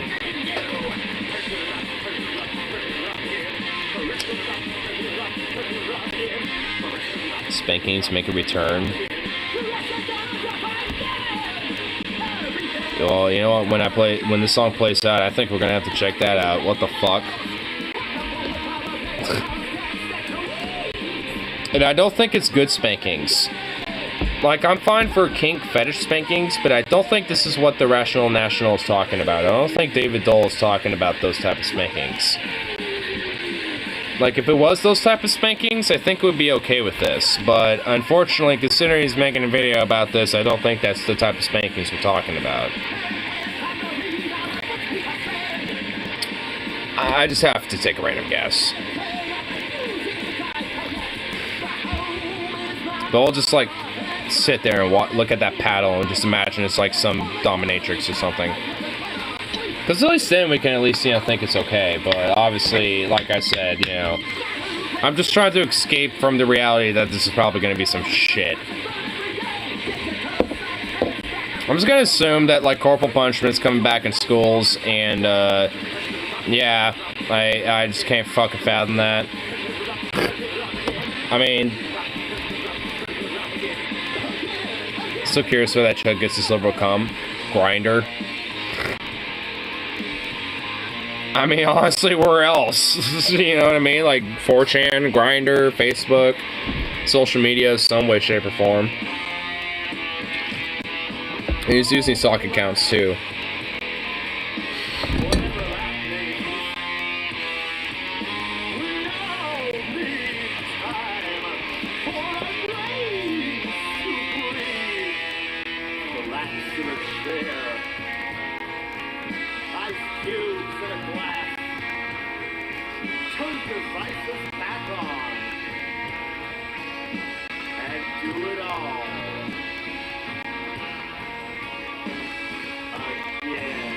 He extracted himself, or does you just watch them extract it for him? I imagine it's a little bit of both. Like, you know how, like, you know, for farmers, they have different methods for artificial, you know, collection, so to speak. Sometimes you have to kind of manhandle it, and sometimes you have, like, some device that just kind of does it for you. I mean, I feel like it's kind of a little bit of both. Cope no los dos, you know what I'm saying? Like, I feel like it's something like that, you know? Like, you know, every now and then he's manhandling that bitch, and every now and then he's letting them, you know, do the extraction themselves. And it's like, oh god. You know what I mean? Like, I feel like he's got kind of like, you know, the farmer's method with that one. Whatever tools happen to be at, you know, the most needed disposal. God, fuck's sake. I mean, I think it's just because my mindset's trying to, like, get away from the fact that this is going to be bad. I'm pretty sure, you know, like, in my mind, at least, you know, out of context, it's just, like, just really not in a good spot, you know, to get into this. But still, at least for, you know, for that dude. You know, for his shirt. I mean, yeah. I mean, it makes you wonder, though. I mean, it's their fault for making us wonder this shit. I mean, we're at least comfortable thinking about and pondering it, but these are the motherfuckers that are weird about it. So, really, it's their fault for making us think about it. Because we're willing to explore it because we're comfortable with ourselves about that shit, but they're not, so thus, they have to kind of imply these type of things, and thus, you know, the genie's out of the bottle from there. It's like, I mean, come on now. You do this to yourselves, you fucking weirdos. Why do you think kinks exist the way they do? Just because of you. It keeps suppressing things. But anyway, Aaron, let's get into this at least. Spanking. Spanking. Oh my god, spanking. Wait, hold on, let's just get into the, wait, first 3 seconds, bro. Spanking. Spanking. Spanking. spanking. Missouri is bringing back... And this was on Fox. Oh, God. Oh, boy. Here we go. Spanking. Spanking. Spanking in schools. Now, I got a couple of clips on this.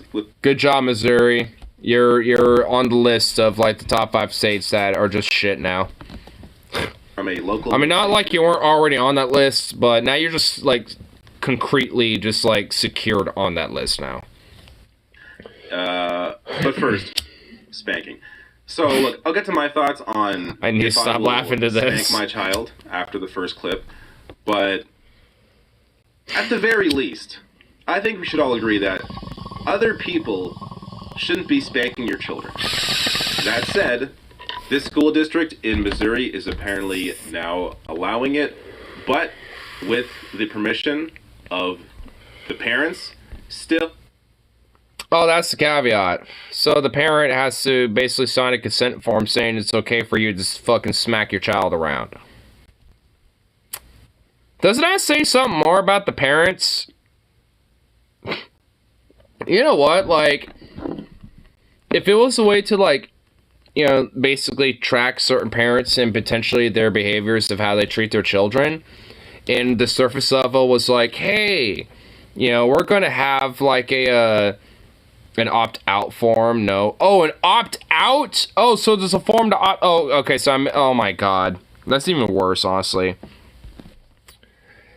I mean, if it was the other way around, where it's like an opt-in, where it's just like, hey, parents that, like, opt in,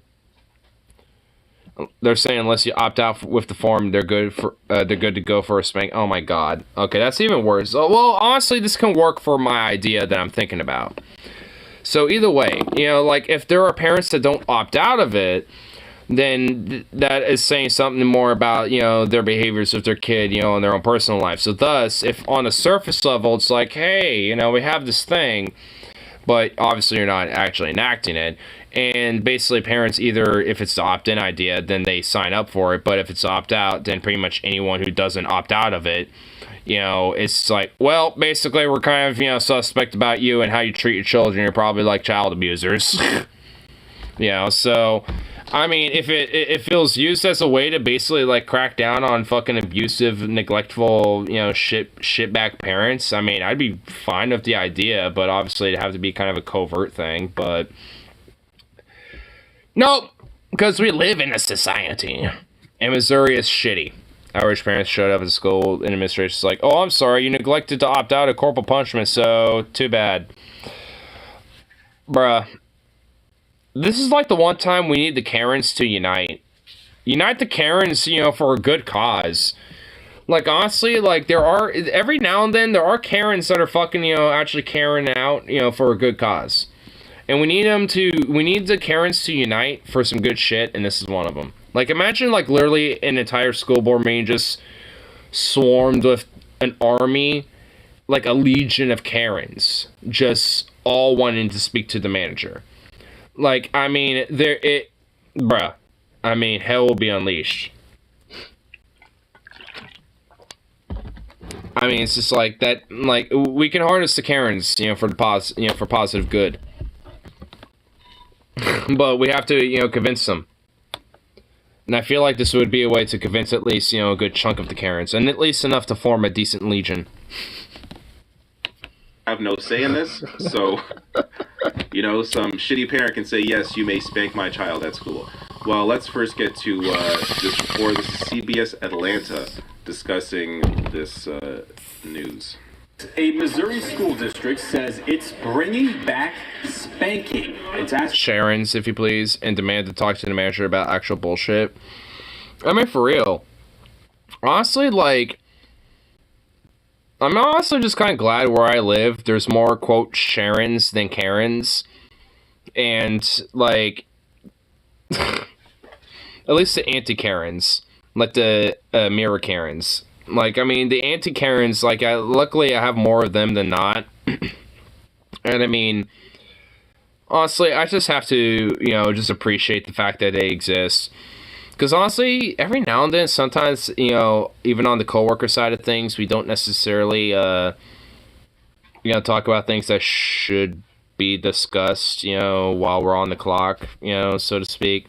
Not necessarily just about coworker shit either, but even personal stuff. But luckily, most customers just don't give a fuck, because I mean, there's even like certain things because some of us, in our workplace, especially in our department, some of us own guns and stuff, and every now and then like a topic like that will come up.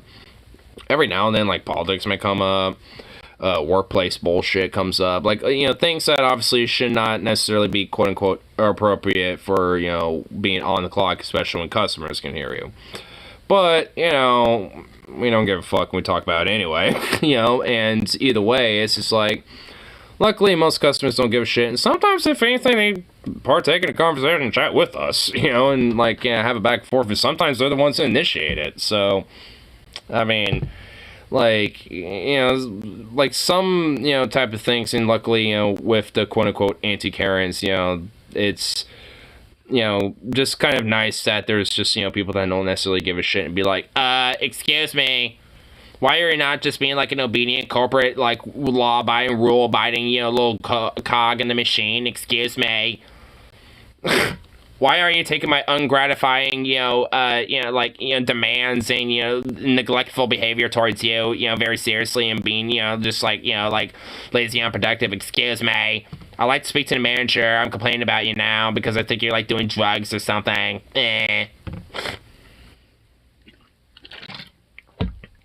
So glad I don't have people like that. Or very rarely. I mean, they do come around, but so glad it's very rare. Written permission to allow teachers to spank their child. The district says this punishment will be a last resort. Most states. Last resort. Bullshit. Dude, I guarantee you there's going to be so many teachers that are just going to immediately use that as the first result. Like, frankly, I mean, I'm just, like, just because of the virtue of, obviously, if a teacher did this around here in this state, let alone in our fucking school district, you'd just be immediately fired and probably honestly charged of assault outright and probably, face, some sort of time. I mean, it's just like, I mean, I know there are definitely some teachers that have a fucking urge, to do shit like this. Luckily, like I said, at least in Oregon, it's, nothing like that's acceptable at all. But I definitely know there are definitely teachers out there that fucking have an urge to do shit like this. I mean, it would be their first resort, let alone their last. Their last resort is the pigs. Yeah. In schools. I'm kind of wondering what kind of school district this is. Their fucking, last resort would be the pigs to fucking do the brutalizing and the beating for them so they can get the fucking out. So they're not the ones who did it. They just sent the cops to do it for them. And usually there's already one on the campus anyway, so they don't have to, get one far away. There's one already on campus usually. Or two. Okay, I will say I think spanking is kind of a cultural thing because I know a lot of people, at least in the black community, when they see a child acting up, they're like, ooh, that child needs to get popped. But do I want someone else popping my kid? It's also generational because Oh my god, I already hate how this fucking conversation going. I fucking hate mainstream media and how they fucking do this shit. Like, I know she's, like, black, and I get that, yeah, in an element, there is, like, a sense of, like, yeah, sure. And honestly, I mean, I have seen this myself, where, yeah, like, within, like, the quote-unquote, like, broader black community, it's probably more likely where corporal punishment is going to be a thing. And I've legit seen this in a store, where there was a black grandmother, babysitting her grandchild, and she was kind of being whiny a little bit, and she's like a little fucking 3-year-old, and this grandmother straight up slapped her kid right up across the fucking face, like real hard, like it fucking shocked the shit out of us. I mean, so it's just like, I mean, and also that's not necessarily unique to quote black people. So I don't think that necessarily just excuses the fact that, some black news reporter or some shit, or news commentators, saying it. It's like, yeah, sure, but guess what? Plenty of fucking white folk, especially within Christian conservative households, do this shit.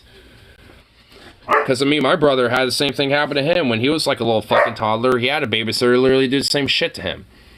where he had a fucking imprint on his fucking head because of it.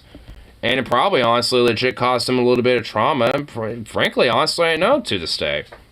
You know, so it's just like, yeah, I mean, this whole corporal punishment, you fucking, what? Oh. I mean, it's just like, when it comes to the whole, like, corporal punishment thing, it's just like a traumatic, abusive fuck thing, and I don't give a fuck what community or who's doing it or wherever or however it's happening. It's fucking wrong, and it shouldn't be happening, period. Like, I get maybe, like, you know, maybe doing, like, a little, like, literal slap on the wrist to be like, no, you don't do that type of thing. But, like, a full, like, type of spanking shit, that, like, that's just going too far for me. I mean, if you think corporal punishment isn't child abuse and you're a mouth breathing moron who probably got beaten as a child and believes it's okay because you were abused, yeah. I mean, I'll admit, when I was growing up, not often. In fact, honestly, it was very rare that I did. But, you know, I've had spankings a couple times.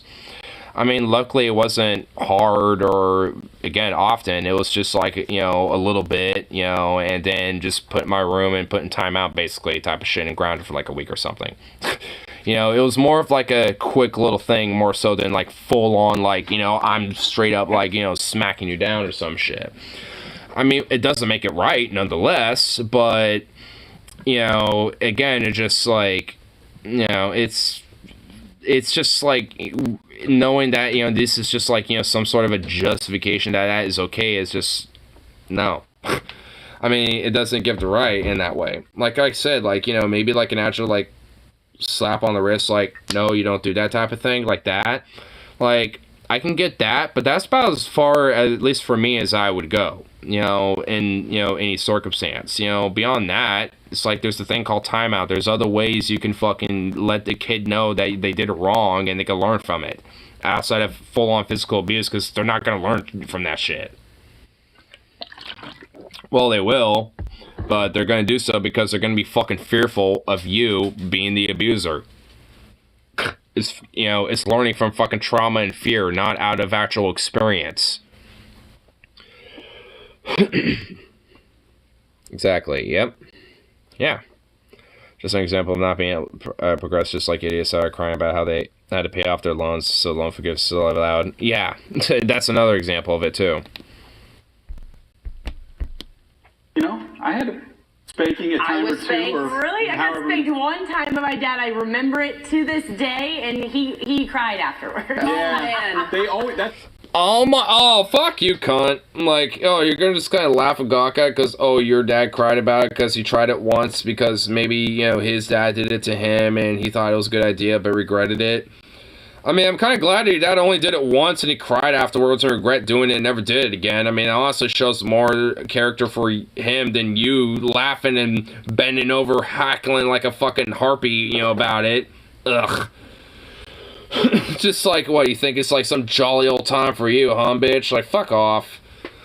I mean, it's like, and this other dude just like, yeah, I just had it a couple times, I don't know, it's not bad, it's not a big deal. It's like, good fucking grief. Like, oh my, I already hate all three of these fucking, ugh.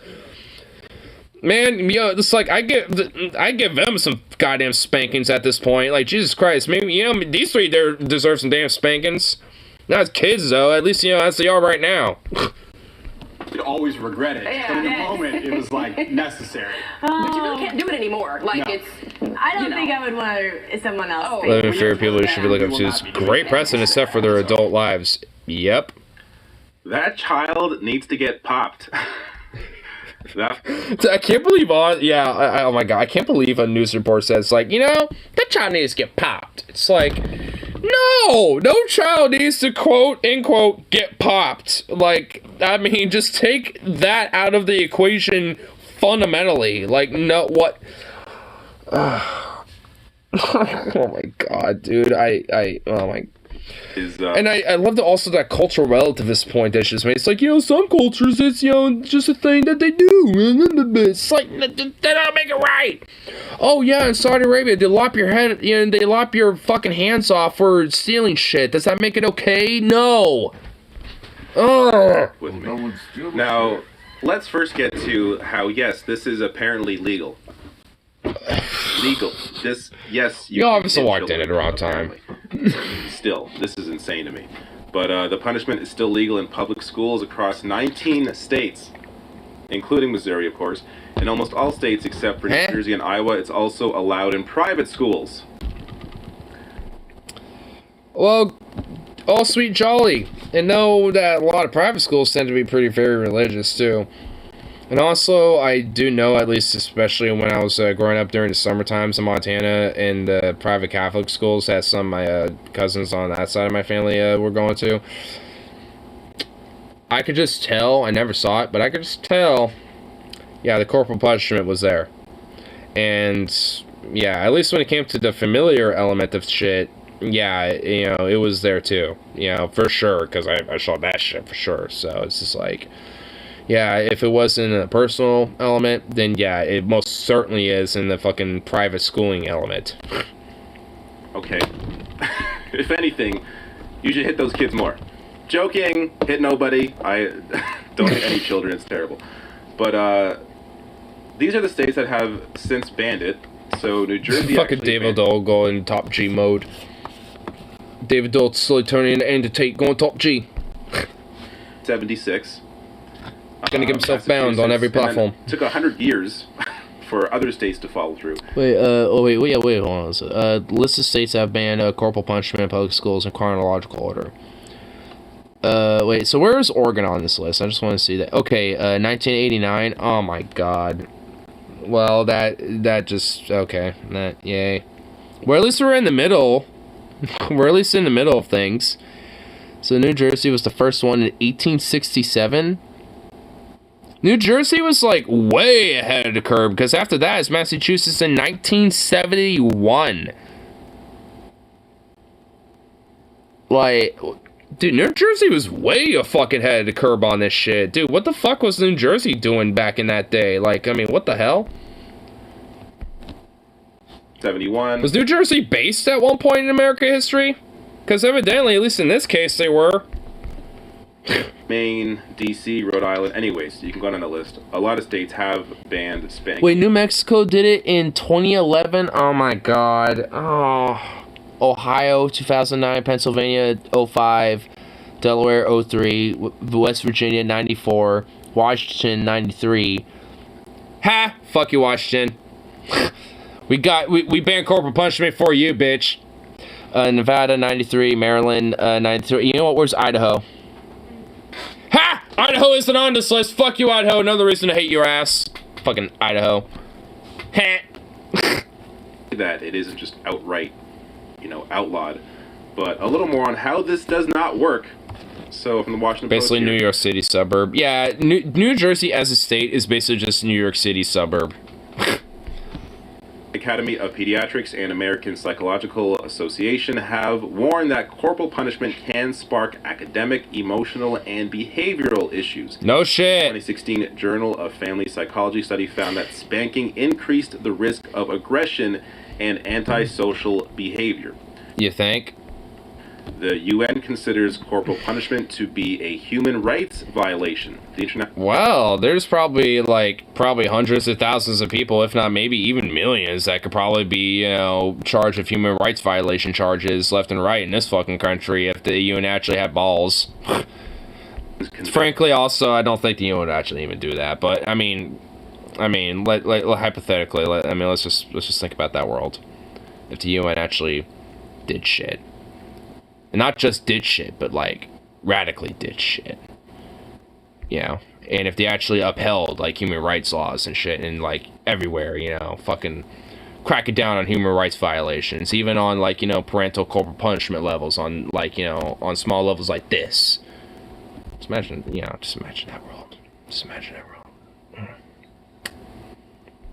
We could actually have that like one world government we all can dream of, where it's actually like good. And just prosperous, but we don't have that. These advances of your inadequate parenting has a downside. Shocking, I know. Just astonishingly shocking. Oh. Rights of the child urges countries to ban. Preposterous. This is a great quote. In any other context, the act of an adult hitting another person with a board would be considered assault with a weapon and would be punishable under criminal law. As it should be. Researchers Elizabeth T. Gershoff and Sarah A. Font wrote. But I guess because it's a child, it's okay. Corporal punishment in a 2016. Even though that in itself should also be charged criminally. Look, I get that people are victims of their environment. Maybe they grew up getting spanked. I was spanked several times, though it wasn't a commonplace, but I was hit. I don't think it improved me in any way. In fact, it made me really hate my parents at the time. But low-key, kind of true too. I mean, I will admit, but at the same time, there's also a sense of like more of an active one to be rebellious, at least for me personally, where it's like, fuck you, you know, I'm more in the right now, bitch. Like, you know, just because you had such a severe reaction against what I did, it makes me feel more right and more vindicated. So, thus makes me want to act more rebelliously against it. So you should look up the Bell Arabs from Saturday Night Live. Bill Arabs? Yeah, Bell Arabs. You know, like Bel Air, only it's Bell Arabs. Oh. I was thinking about that when you said chop off the context. Oh. An adult hitting another person is assault. Yet it's okay when an adult hits a child? Like, you're basically saying, you know what? Fights are good. Forget talking it out. Forget, you know, reasoning with people. No, instead you should punch them in the face. How can anybody... Just smack them up a little bit. That'll solve things. ...possibly justify this? So no, I will not be hitting my child. I mean, also, it's just like... The thing about this, too, is just like... If it was done to an adult, the other adult being hit and smacked around also has the ability to defend themselves. A child don't. I mean, so... You know, it also implies, like, hey, you know... Let's just smack you around a little bit. It's like if you did that to adults, like, I mean, depending on who it may be, you might fuck around with the wrong person doing that. But if they're a child, a lot easier to fucking, you know, take advantage of them with that power dynamic, especially depending on what their age is. I mean, if they're a teenager, if they're willing to and they got enough balls and they feel like saying fuck it, I mean, and they got the power to, they might take you down. I don't know. There's been some big ass fucking teens and shit. I mean, honestly, I know there's been teenagers that have taken down adults, you know, so, I mean, you know, it's possible. You know, once you hit, like, that teenager level, you know, that's where the dynamic starts shifting a little bit. Slurs to bad kids have rights, duh, of course they do, but, people think kids don't. Yeah, I mean, and they should have, you know, rights and stuff. Because... Yeah, like, and honestly, I mean, I've met plenty of children, even as young as, like, you know, 6 or 7, or, like, even 5, you know, that have been very bright and very, you know, smart, you know, especially for their age, you know, so it's just, like, I mean, the, you know, idea that, like, you know, they aren't, like, you know, thinking individuals by that point is definitely a little silly at that point. Being humans gives you rights, not age, that's fallacy, yeah. I mean, I would say there's definitely certain limits of, like, what rights should be available to you depending on certain ages and shit. Like, when it comes to the right of not getting, you know, PDF filed. Basically, we'll just put it that way, you know, as a kid growing up, you know, and also on top of that, like, you know, maybe... you know, a right of, like, firearm access, or the right of, you know, drinking alcohol or using substances. Like, I mean, there's at least, you know, lines in the sand, you know, to a degree, but just when it comes to your fundamental rights of just being you as a human, like, as an individual, like, that should be across the board, literally no matter what, like, your fucking age is. I just watched a Bell Arabs episode, yikes. Oh, did you? Describe it. I kind of want to know. You're saying yikes, but now I kind of want to know. Like a right to not be beaten. Yeah. A right to not get your bodily autonomy hurt, if you dare. It's Saturday Night Live, and I know they're very, very strict when it comes to their shit. But here, I'll pull the screen down. Maybe that'll help. I'll take my screen off. Maybe this will help. They redid Beverly Hillbillies theme. Let's see. Will it let me in? Oh no! I have to log into Facebook. It won't let me see it otherwise. God damn it! Fuck you, Facebook. Fuck you, Zuckerberg. Parents believe their children are property. That's the main problem. Yeah, that's really is a fucking fundamental problem when people see, you know, the kids as like property and shit, because they just, I mean, because it's just like, I mean, honestly, that's the biggest red flag when it comes to, you know, being a parent. It's like, if you see your kids as property, like, that's the biggest red flag in my mind that you probably shouldn't be a parent.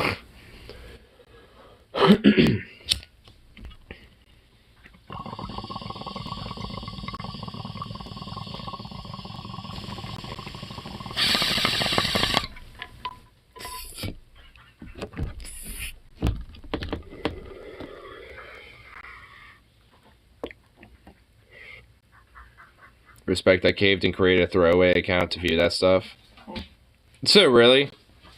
I mean, I do technically have an account, but I haven't used it in over, like, 7 years at this point. Like, it's been a long time. And I don't want to bother fucking trying to open it up again. So, I mean, you know, like, I mean, I guess if you want to give me a rundown of what it is, if YouTube would even allow that. Because, I mean, if you had to go that far to find it, then obviously SNL wants to suppress it. Oh shit, still going strong? Dude, like, we're barely at the 4-hour mark. We're about to hit the, like, usually, like, give or, depending, I'll, like, wrap it up usually within, like, a 30-minute margin from now. At least the last few streams I have. I mean, I have a weekend tomorrow. Well, a baby one. I have a day off tomorrow, so I probably will go a little longer. But, I mean, this isn't exactly, like, a long time for me. This is actually pretty, like, usual right here.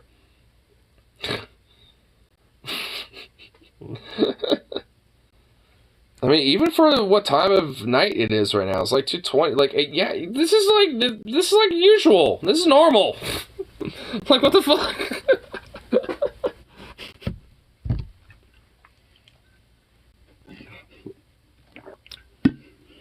Yeah, I wasn't on YouTube. Yeah, SNL keeps all the good stuff, you know, on YouTube, but their controversial shit they'll suppress and not have it, like, really readily available. You have to, like, dig for that shit. It's prime time, baby. Yeah, that's right.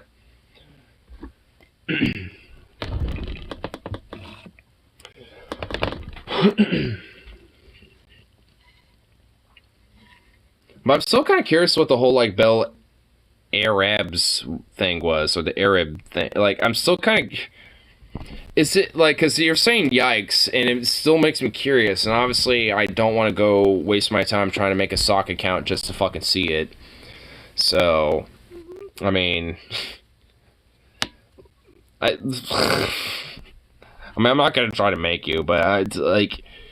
Is it basically just, like, an Arab was shooting at the ground, and it came up a blumping and crude?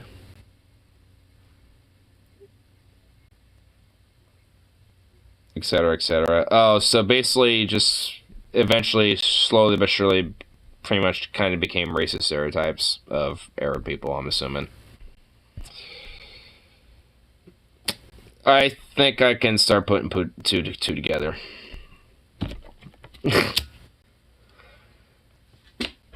If you remember the intro to Beverly Hillbillies, he just redoes the lyrics. Yeah. So basically, Beverly Hillbillies, but in the Middle East. Gotcha. Oh my god. Wasn't he growing up around the time where, like, they were seen as the good guys, quote unquote, because of, like, the Mujahideen and shit like that? You know, like, weren't they, like... Okay. Alright, I'm not even going to attempt to try to, like, figure out America's timeline during that day. See how, like, during that era of, like, the Mujahideen, like, being buddies with them, but also doing this shit at the same time. Okay, alright.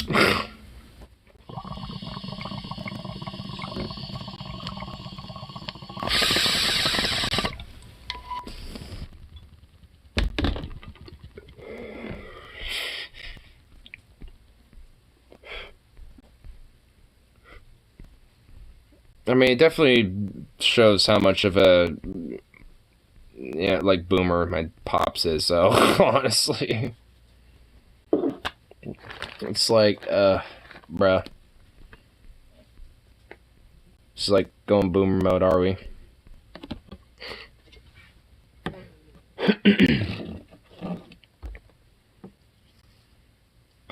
I mean, it's just like the one thing about like fucking like so many boomers. Like honestly, like there are a lot of, well, maybe not a lot, but a decent portion of them that for the most part genuinely mean well. But oh my lord, there's just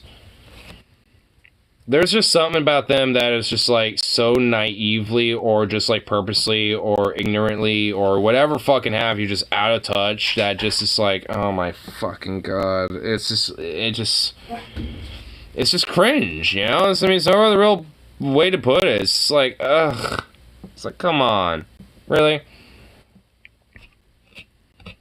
I can't even tell you the various different like random lingo words that my dad knows that involve the N-word. I'm not even fucking kidding. I'm not gonna say them, obviously. I'm not gonna do that, but I'm just glad he's not in here, because if he was, he would just start listing them off because he don't give a shit. It's like, I mean, it's like, it's like, no, stop it. Stop it. But, yeah, I mean, it's like, for the most part, it means well, and it's like, when it comes to like the whole like racist aspect of like racial supremacy shit, he's not that, but it's just like, man, why you be racist? You know what I mean? It's just like, why you be that way? Wait, what's up? It wasn't even a full episode, actually. They were just an intro song in the end, showing them waving goodbye. There's 2 sketches they did. I can't describe either of them. I can't find either of them. Maybe Doc could describe them. Man, possibly.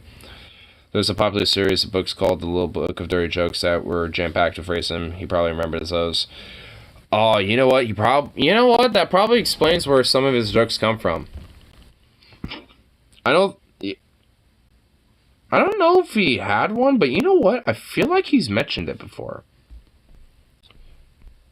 Which, if that's the case, then it would definitely explain a lot of his very raunchy and racial jokes. I mean, it's just like...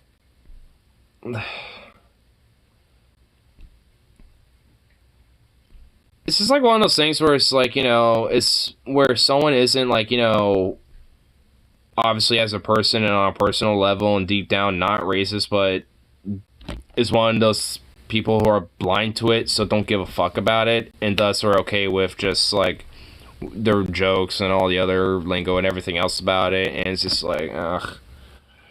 It's just one of those situations where it's just like they have this fucking wall where it's like, bruh. It's like you're so close to just being like complete chill and vibe, but yet, bruh, you're like, you got this like wall about as thick as the Great Wall of China, stopping you from being 100%. So you're at like more like 75%. It's like, bruh. Because even for my pops' quirky politics, I mean, those at least, when it comes to those conversations can be interesting and, in their own ways kind of, fun to have, even if they do get kind of heated.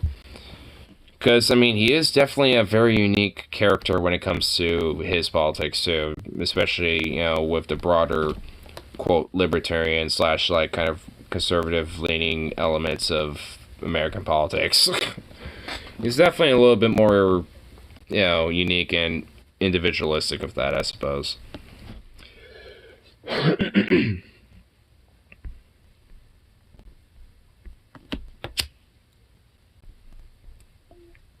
Whoa. Fire tornado has been captured on video at the Tenant Fire in Northern California.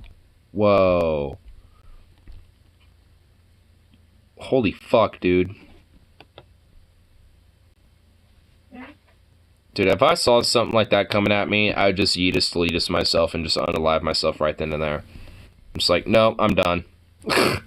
That's coming for me, and I'm done.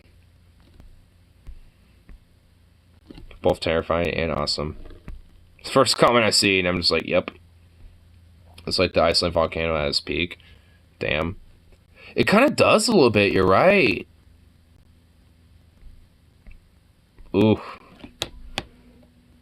Honestly, I know there's going to be some more volcanic formations and shit like that happening in Iceland, especially around that area where the current volcano is.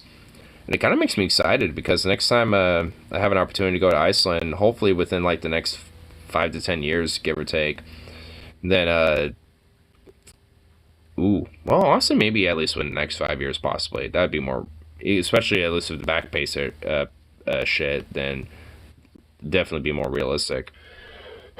But either way, it's just like, ooh, if so, I'm definitely taking a trip to see these volcanoes because that'd be so fucking cool. See volcanoes, you know, that up close and watching them fucking do their shit. Oh my fucking god, that'd be experience. I've never seen something like that, so that'd be so cool. Oh. I mean, watching the live feeds of them were just really cool in themselves, but to be there in person and watch how big and, you know, and all that, and really see the size and the scope of it, it's like, oh, that would be something.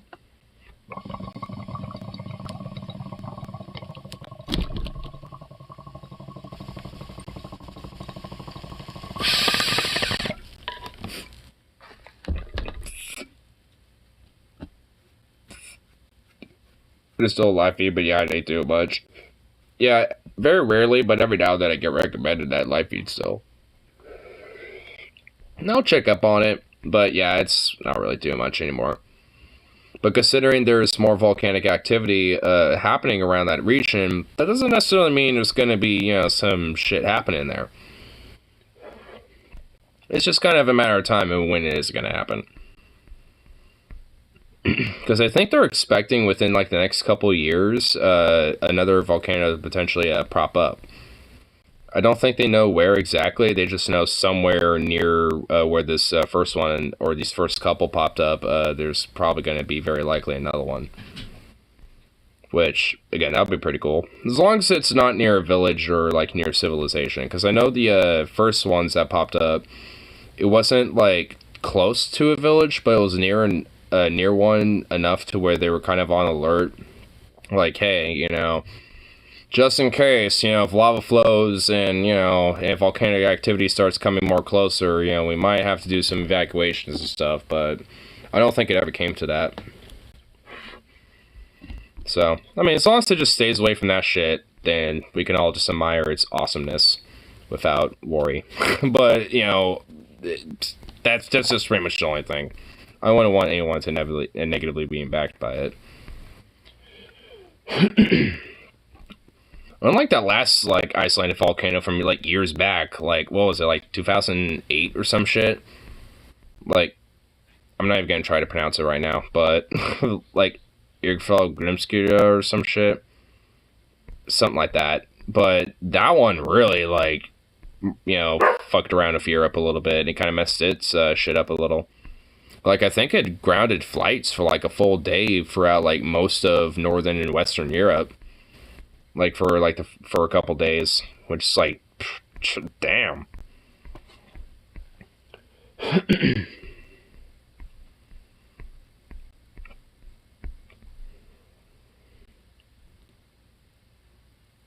So, cough really needs to chill out. Ilya Fiala. See, I mean,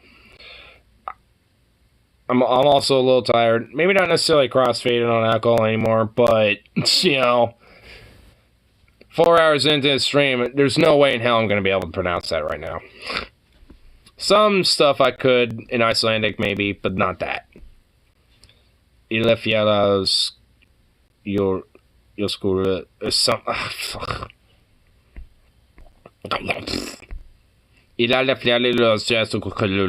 There you go.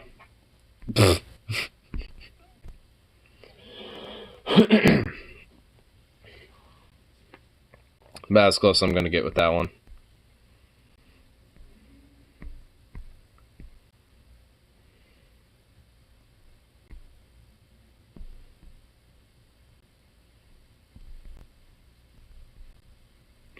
Moms for Liberty wants to create separate classrooms. Oh my god. I've heard these fucking weirdo psycho bitches. Like, they basically want to create separate classrooms for, like, autistic people or, like, queer folk and trans people, basically because they basically see them as the same as, like, kids with Down syndrome or some shit. And it's like, what? Like, excuse me?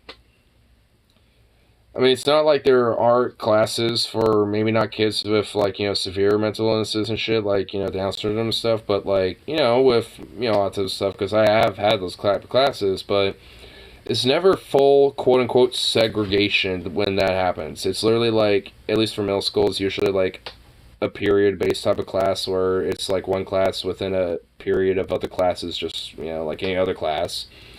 And at least for elementary school, it was, like, you know, an hour or two taken out of the day where you're, you know, in a more specialized learning environment, that type of shit.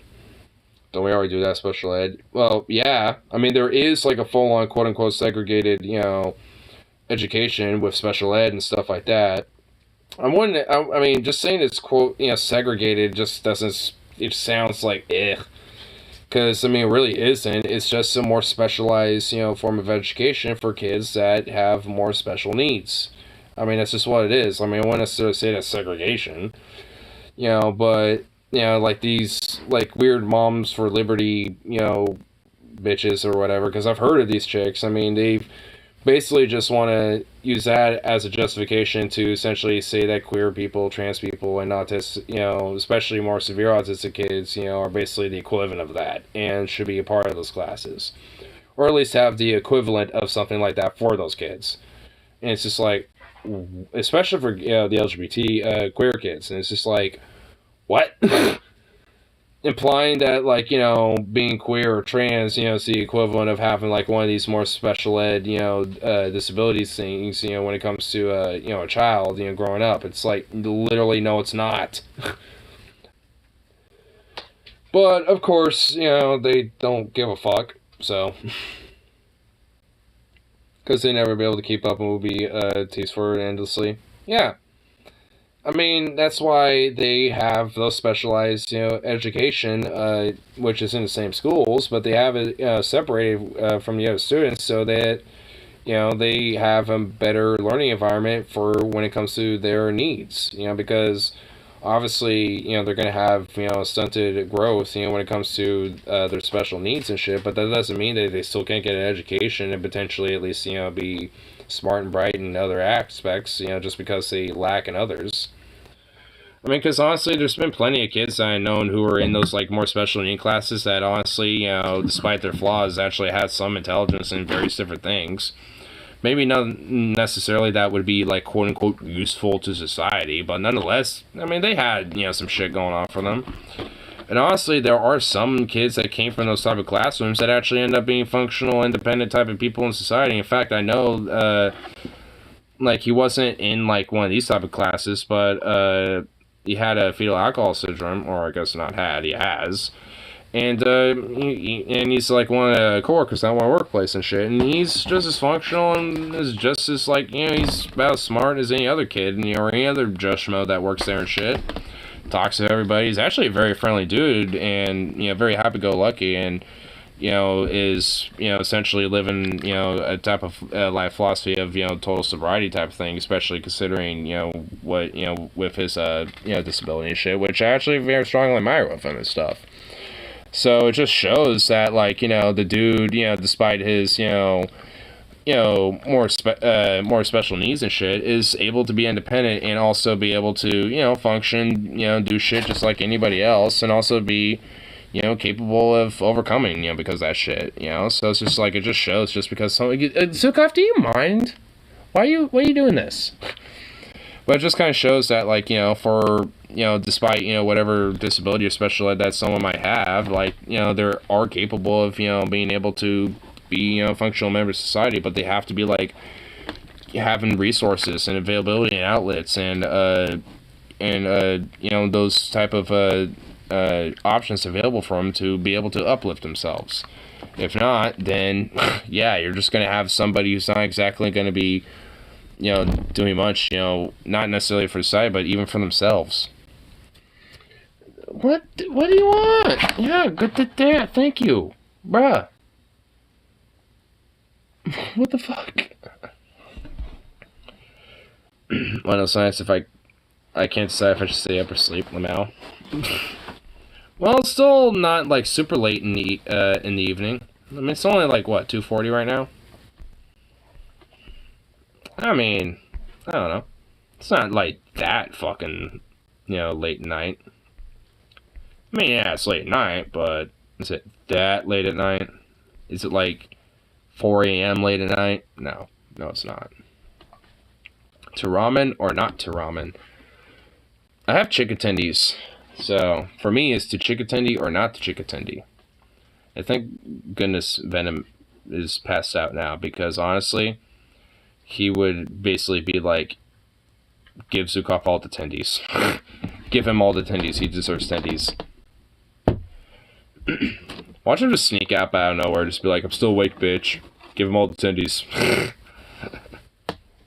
And then on nice even number 3 a.m. What, the 20-minute mark? Ooh, that actually wouldn't be too bad because it's almost the 4:20 mark right now on stream, so that actually would even up to like the 4:40 about. Ooh, yeah, that actually would kind of right up here. Yeah. I mean, it's not exact, but hey, it'll work.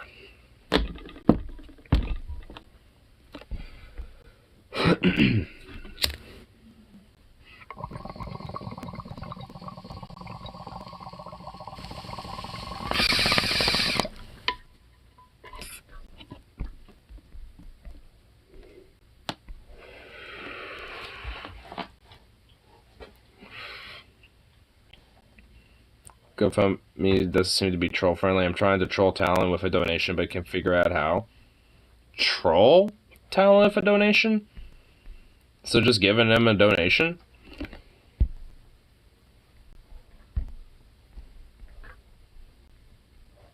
I mean, should work. Actually, I've been wanting to make sure, kind of flex a little bit of a dollarinos for him too.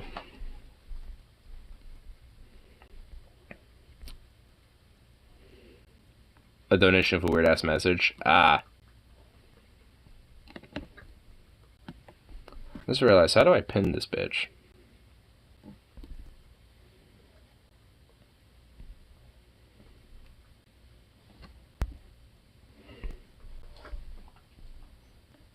How do I pin this bitch? I did that to him once.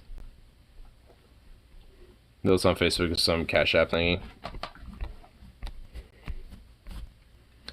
Yeah, I'm hoping... I'm gonna try to get this to the DFF subreddit too when it comes to my homeboy's thingamaboop.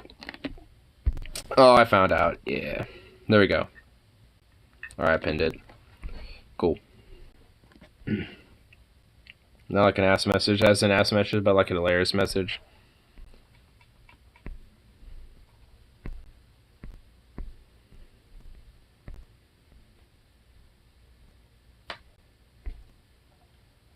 You know what?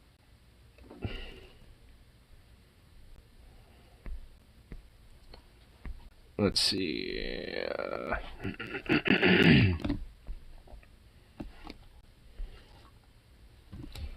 I'll do this. Well, let me do pennies. It won't let me do pennies. Let me do a custom, bitch.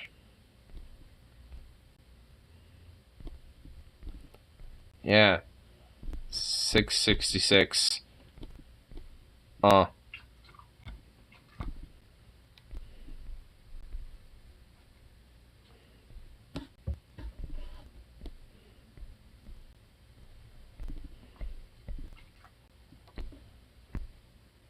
Yeah. PayPal. What? It won't let me. No. Oh wait. Huh? Must be at least 5. It's 666.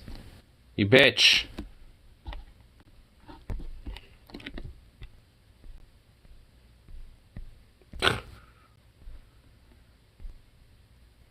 Oh, it's a tip.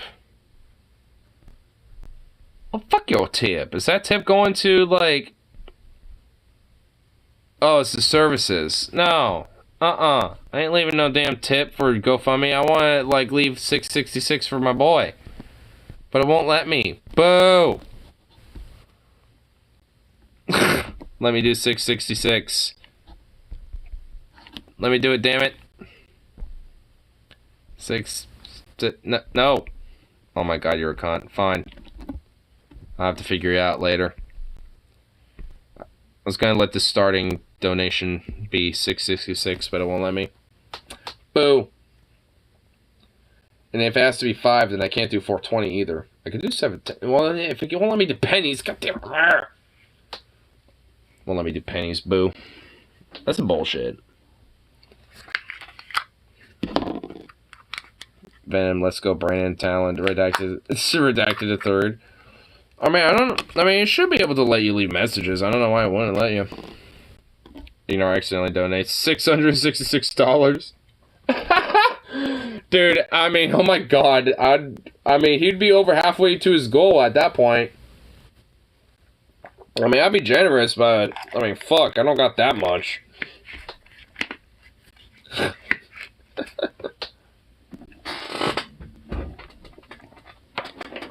I mean, I suppose over time, I mean, added up, it'd probably, end up being like that, with financially helping them out. But that's what I'm hoping, I could get to, like, DFF subreddit and, kind of spread it around a little bit and hope that, people can kind of push that up a little bit, because he definitely fucking needs it. Next semester we need to do that with his fucking abortion, too. Get him out of fucking Carolinas, for fuck's sake.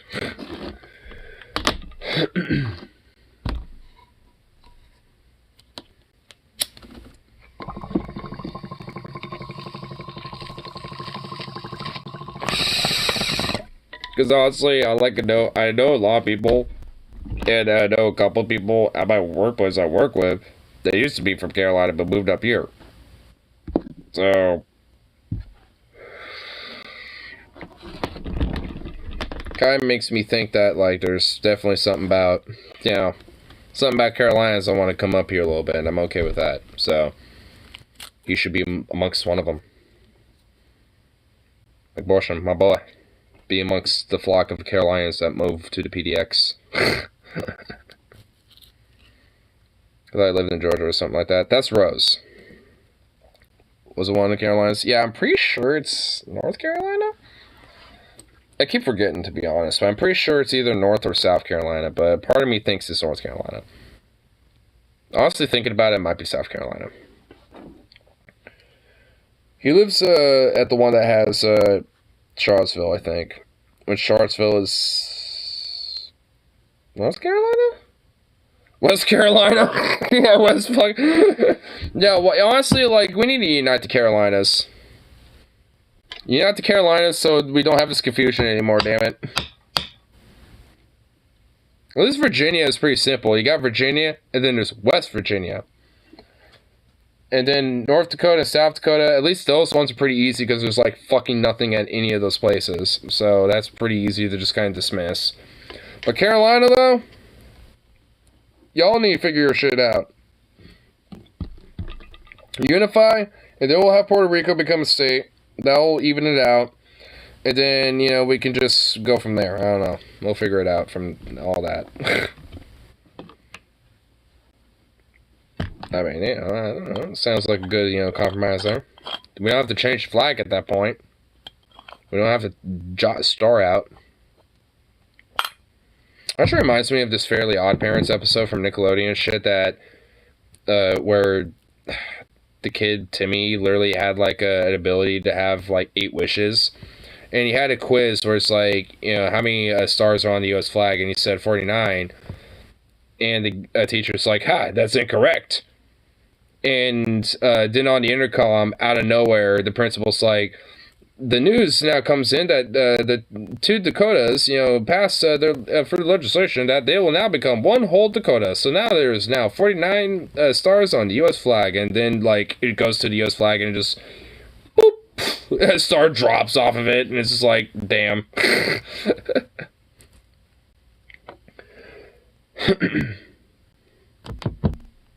Honestly, it would look really weird. Because it would be uneven as fuck. It's just like, because you got this odd just row that has like one less than the rest. And it's going to stand out. It's like, ugh. At that point, you might as well just have like one big one and then like the rest of them, you know, like surrounding it or something. Like, because goddamn, I mean, I don't know what you're going to do about that.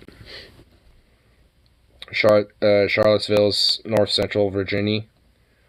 North Central Virginia. I'm not taking a word anymore of the chat on that one. Didn't make adopt in Puerto Rico or DC state more sense. Yeah. It definitely would at that point. To maintain 50 states, so, like so many people seem to have a hard on about. Which I don't fucking get, but... Because America's only had 50 states since 1959. As I just found out literally at the beginning of the stream. So, I mean, like, it's not even like it's not even like a recent thing that we've had 50 states. It's not like since the get-go. It's like, why is there such a weird bent about that? Like, if anything, I want to districtify the fucking states, if anything. It's like, maybe some of these states deserve to have their statehood taken away. Like, that's how I'm starting to feel at this point. I mean, maybe the Supremacy Clause needs to have a little few amendments attached to it.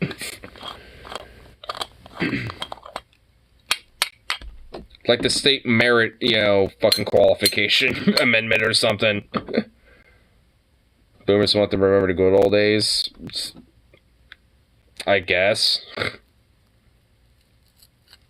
Don't make with the history. While we proceed to fucking literally alter history for our weird fucking personal aggrandizement. I still need to get a fucking a people's history. Ours in.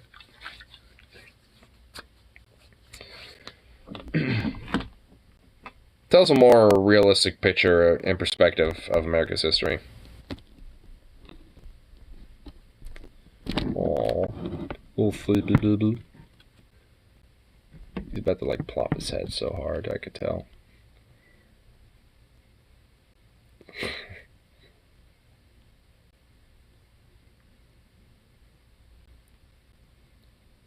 Gonna plop?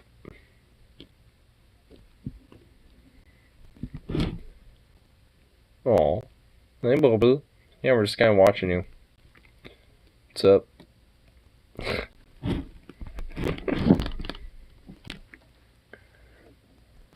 Oh, you're so blah blah.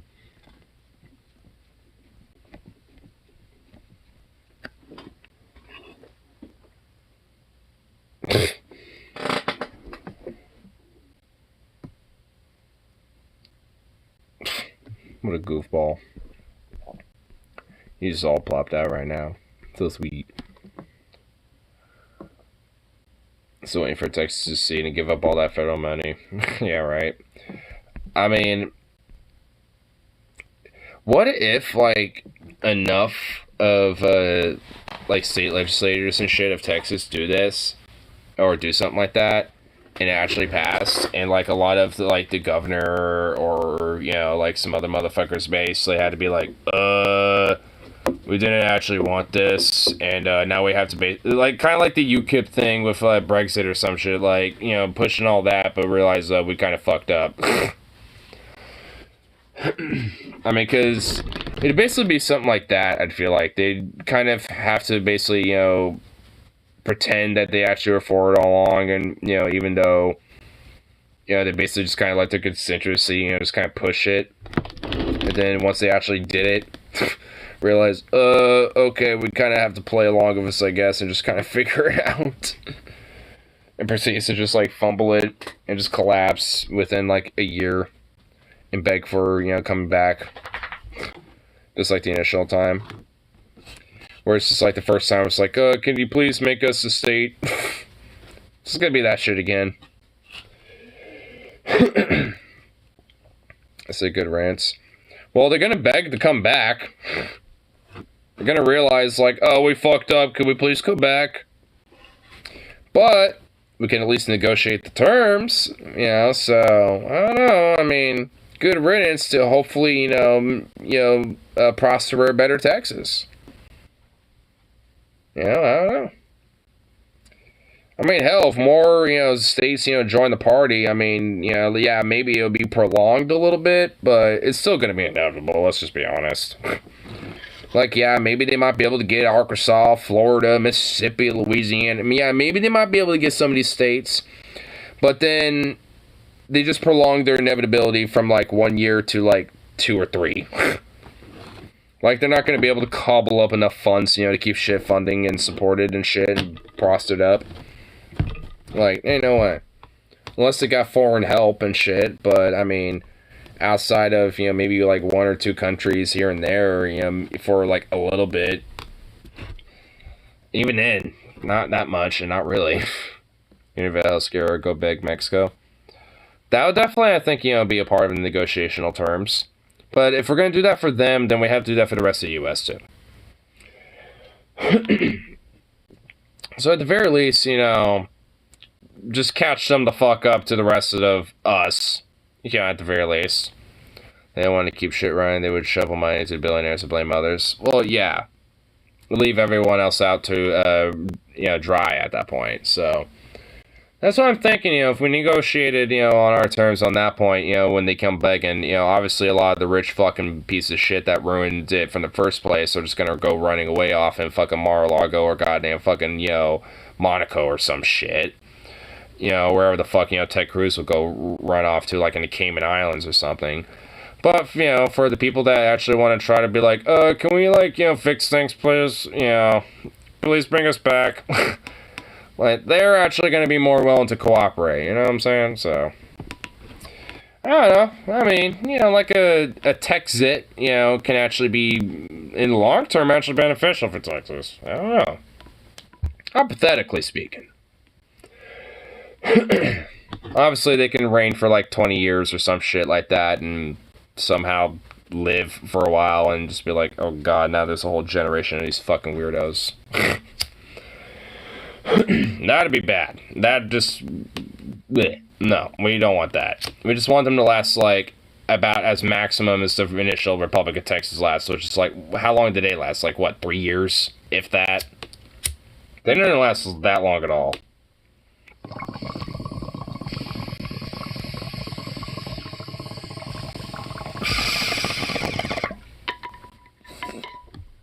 I think unironically it lasted shorter.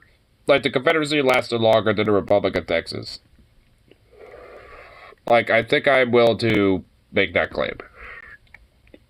Because I don't think the Republic of Texas lasted that long. I mean, I could be wrong. Legit. We also have to remember the Confederacy didn't necessarily start at the beginning of the Civil War either. So, I mean, there's about like a 4-year period, but at least when it came to the first state, up to the leading Civil War from there. So, hold on. I'm looking it up. We're going to confirm this.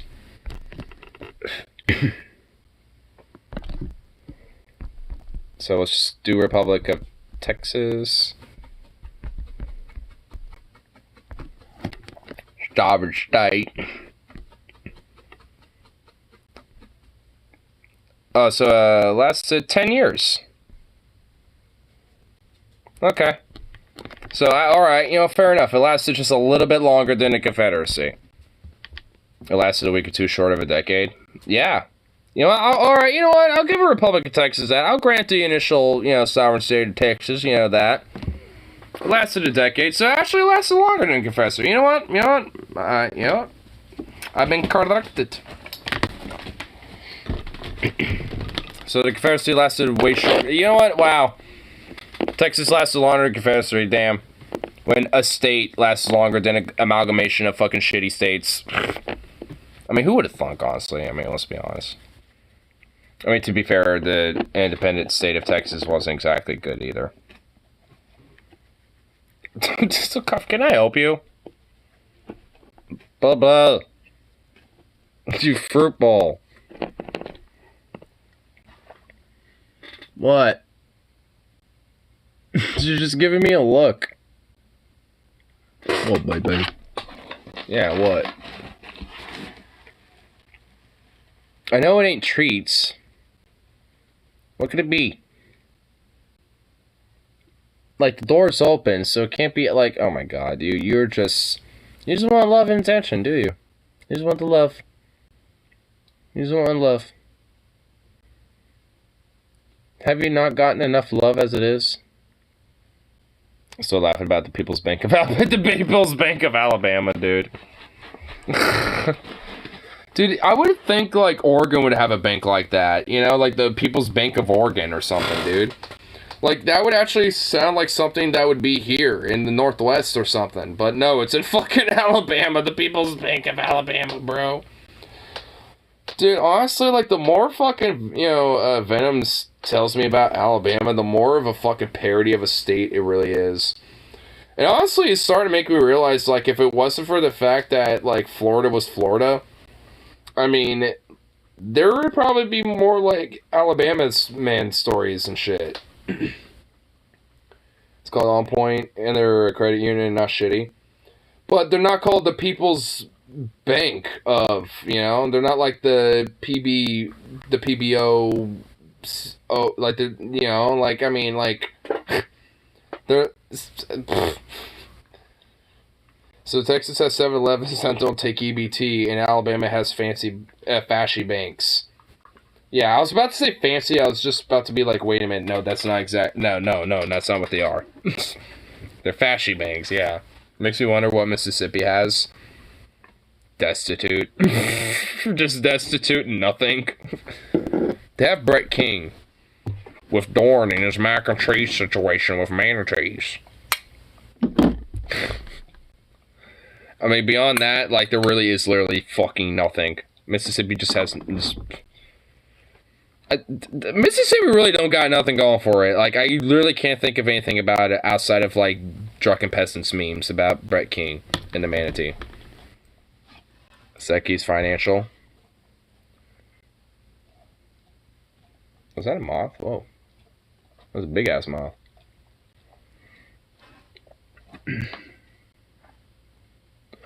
Boo-boo. What? What?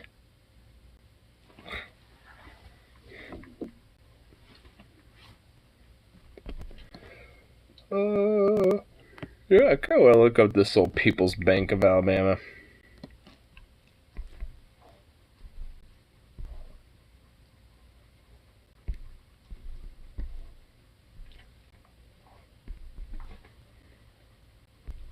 People's Bank of China. Clade is calling.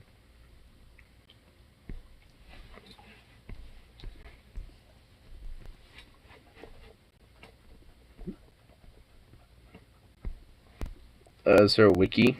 I want a Wikipedia page. I literally don't give a fuck about all these other websites. Wiki page! I want a history of it. Oh my god. Google, you're being a piece of shit.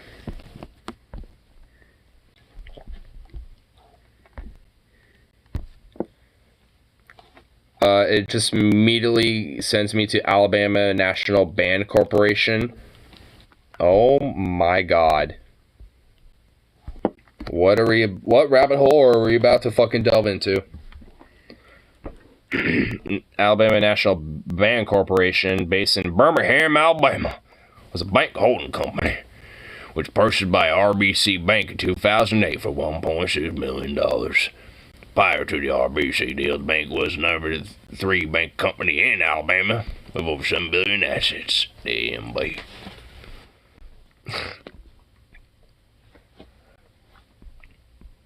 Ew.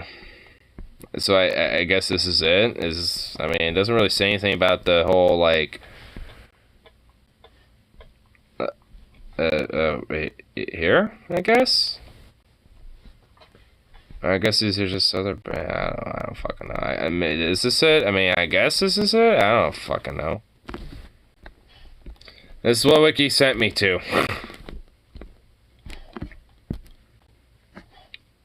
Husky Space Center. I don't know what Misty has advance-wise. I mean, I'm sure it probably has something. I mean, but at least as far as I'm concerned, nothing really of note that I'm aware of.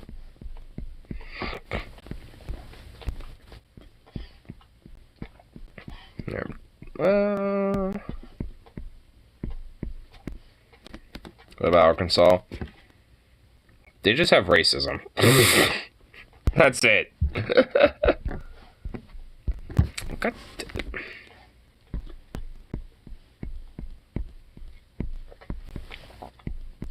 Man, motherfucking Streamlabs being a butt. Come on. Quit being a butt. They have Bill Clinton. Yeah, they have Bill Clinton and then just like pure, like bottled, embodied just racism. But then again, most of the South does. But I think Arkansas probably would. I mean, it just sounds like a state that would take the cake on that one. I mean, it definitely takes the cake for sheep shagging. I mean, if it wasn't for Alabama, we'd all just be fucking on whales. But we have, not Alabama, Arkansas. Like, if it wasn't for Arkansas, you know, we'd just all be fucking on whales. But we have something closer for ourselves. Arkansas.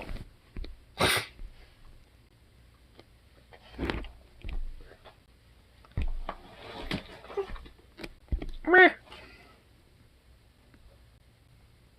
Me.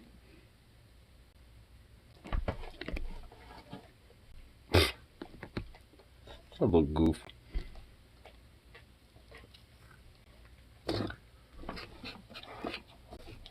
Yeah, get one bowl loaded up, hell. Actually, a little bit after the 3 hour mark, and I'm actually about to be at the 44444 mark. Whoa. Let's see if we can actually wrap it up at that like perfect little even mark. That'd be just like, whoa. Let's see. Let's do it.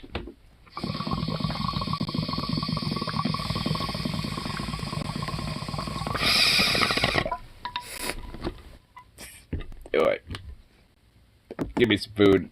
All that fun shit. So, peace out.